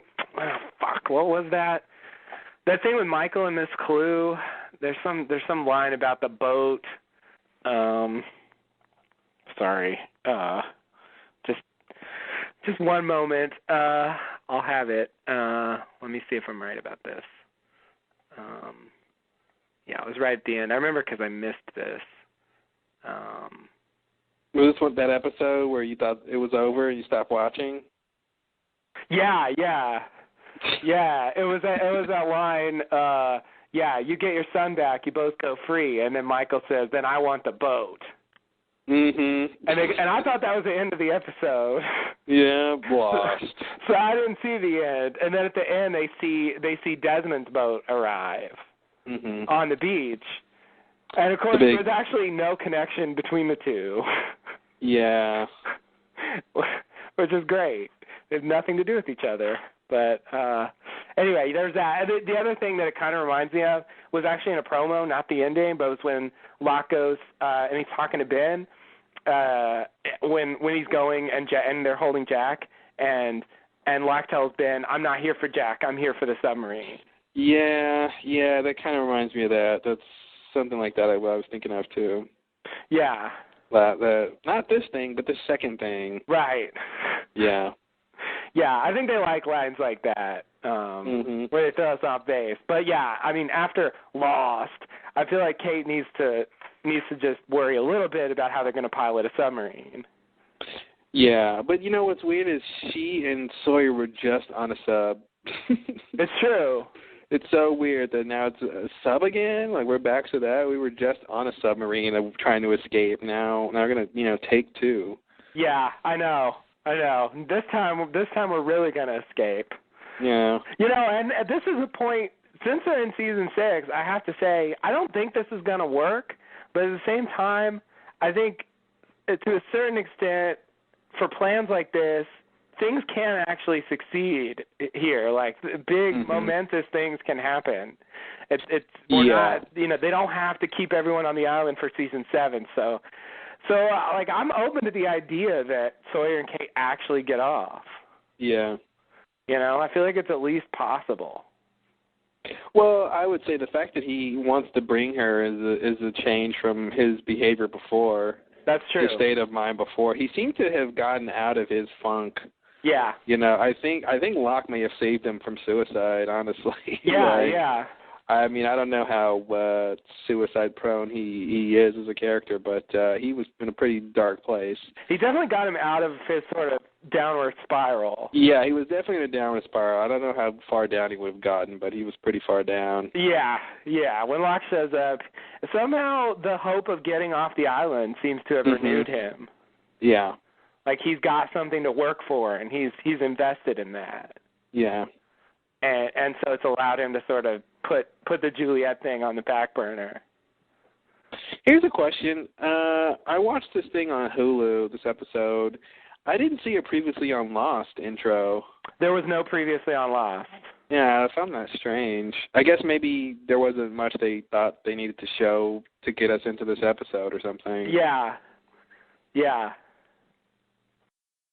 But usually they do that, so that was strange. It's true, and I mean, I think if you've never seen Lost before, this episode is completely makes no sense. You should not be watching it. Yeah, yeah, but I guess there weren't like specific things that they felt the need to remind us about. Yeah, maybe and maybe it was for time too. Oh, there's that too. Maybe they needed a little more time. I think it's amazing how deep we are into this story. And I still really have no idea what the overall point of the show is, what the story is. We're like 10 episodes from the end or something, yeah. or 8 or something. Like, we still don't know what's going on. I'm still totally clueless. Like, is this Widmore conflict the end game of the show, or are they going to take care of Widmore in like the next few episodes, and then it'll be on to the final act? Yeah, I mean, I think it's gearing up towards the final crescendo. So I don't know what they're going to do with Widmore, but I think he's going to be around till the end. Okay. I don't think. I think he'll be around at the end. I mean, I feel like there's no big, sort of protagonist. There's no one to really challenge Locke except for Widmore. Yeah. At this point, so I feel like they need him until there's some other person that can challenge Locke. Right. Or try to stop his plan. Widmore has definitely got much better chance than Alana's crew. Mhm. She's got like basically nothing to fight Smokey with. No, she could throw Ben at him. Yeah. Speaking of Ben, I wanted to bring up, when Locke shows up to Ben in the last episode and tells him to go to the Hydra Island, what are we supposed to make of that in light of this episode? Like, what did he have in mind? Like, if Ben actually left and went to the Hydra... He probably, I would say he wanted Ben to do what he sent Sawyer to do. Oh, okay. Here, he wanted to send it the second best liar he ever met. It makes me seem like he would have told that line to anyone. Yeah. To either Sawyer or Ben. If Ben was the one to do it, he would just tell Ben he's the best liar he's ever met, and get Ben. Of course, if Ben gets marched into Widmore's office, I think a different outcome will ensue. Yeah. The one that happened with Sawyer. That's true. I don't know that Widmore's letting Ben go. He's not going to definitely let it. It depends on. Well, I feel like at this point Widmore might put the past behind them in terms of the banishment from the island. Mm-hmm. But I definitely see him being upset about the Penny attempted murder. Yeah. Hurting Desmond and all that. So I feel like that he can't ignore that part of it. Yeah, like that scene would have been very different with Widmore and Ben. Yeah. It just couldn't have. Sawyer and Widmore have nothing to do with each other, really, so they couldn't have got through that. But okay, so that's what you think. You don't think he was sending Ben over there to die or something? No. I think, it seems like, one of the things we can say about Locke, I think, if you think about what he's done, is he likes to send people on errands to do things. And I think is the same way he went to look, he captured Richard, put him up in the tree to hold him. Then he went to check on Sawyer, and he saw Sawyer was in the barracks when Sawyer was all depressed and drinking about Juliet. Right. Then he goes back to Richard and proposes Richard come with him. Richard says no. Right. Then he goes to Sawyer and proposes to him he come with him, and Sawyer says yes. Right. So it seems the kind of thing mirrored here where he comes to Ben first and says, hey, Ben, I want you to go to the Hydra Island. He doesn't tell him for why yet because it's not going to matter because he's not going to go. But he says, hey, I want you to go to the Hydra Island. And then when Ben, doesn't end up going, he comes to Sawyer and says, hey, I want you to go do it. I see. I mean, he does tell Ben that they're going to be over there, So, like, he says that... He says Locke and his crew are going to be over there, right? Yeah, exactly. But, I mean, he doesn't tell them about the Recon and... Right. Or he doesn't say that. He says something completely different, Yeah, so it's not totally clear to me that's what he wanted, but it makes sense. Yeah. Like I don't know why he would want to just put Ben in danger arbitrarily. Yeah, I think, like I said, I think I want to believe he just wanted a recon, and he wanted someone good to figure out what was going on, and he wanted Ben. Yeah, okay. And that's why he tried to rescue Ben, you know. And okay. Ben surprised him by not shooting Alana, and Alana surprised him by not shooting Ben, and right. And so he just went to ask Sawyer instead. Yeah. Okay. Yeah, and I think why he says we'll be over there, I think maybe has to do with the fact that, the way they're writing it, Sawyer was going to be the one to go over there anyway. Right. And that, I think, was before, we knew Widmore was over there and all that stuff. That's true, yeah. So I think that has something to do with how that played out. But I feel like we know Locke likes to have people go do things for him, and right. And I think that's what he wanted with Ben. Right. And he didn't. Because he's not over there. He didn't tell Sawyer the whole truth either. So he totally didn't. Nope. So yeah, I mean, it's just we can just say he was telling Ben a slightly different version of why he should go over there, but exactly. But the end result would have been the same. Well, the end result would have been a little different, I think, because it's Ben. I'm sorry. Yeah, the end result would have been Ben would have gone over there, yeah. Yeah, that's all. I just mean, Ben would have gone over there and found out that Widmore was there and... Yeah, exactly. Presumably negotiated some kind of deal. Mm-hmm. Well, honestly, I think if it was the same situation and Ben went over there, he finds the trail, the dead bodies, he sees the dead bodies, he sees Zoe running, he chases Zoe down, and everything else is pretty much the same. I think the point at which they pull the guns on him, he would have done something differently. I don't think he would have gotten captured, because Sawyer had nothing to fear. Yeah. By sort of getting that's kind of what he wanted, obviously taking it to your leader. But I think Ben would have done some other things to not get captured like that. Yeah. Okay.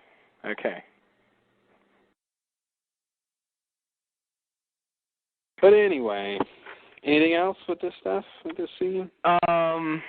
This app, I guess we talked about this scene. Right.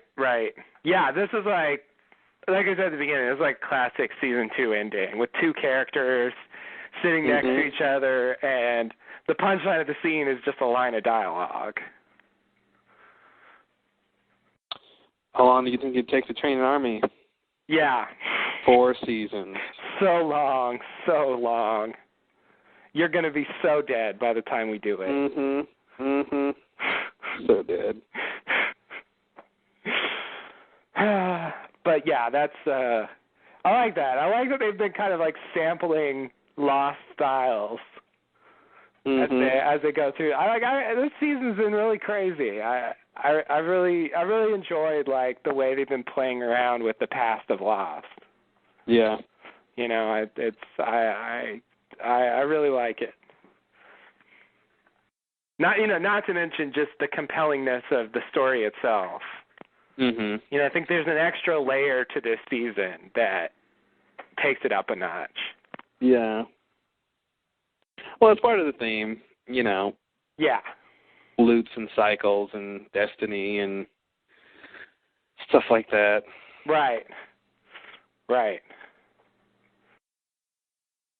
So yeah, I think that's it. All right. We have dissected Recon. Yeah, we dissected Recon, like you said. Bisected? Uh-oh. But I guess we split it into more than 2 pieces. Yeah. That's what's weird about buy and die, because dissect is more specific. That's true. But enough of the grammar podcast. Yeah, I feel like dissected is a term of art. Like it should mean split in half, but it's come to mean more than that. Yeah. All righty. Well, we'll be back next week. Yes, we will. With more interesting facts and knowledgeable tidbits. That's right. And outlandish, all-encompassing theories. Yep. Like The Island is a game show. Yes.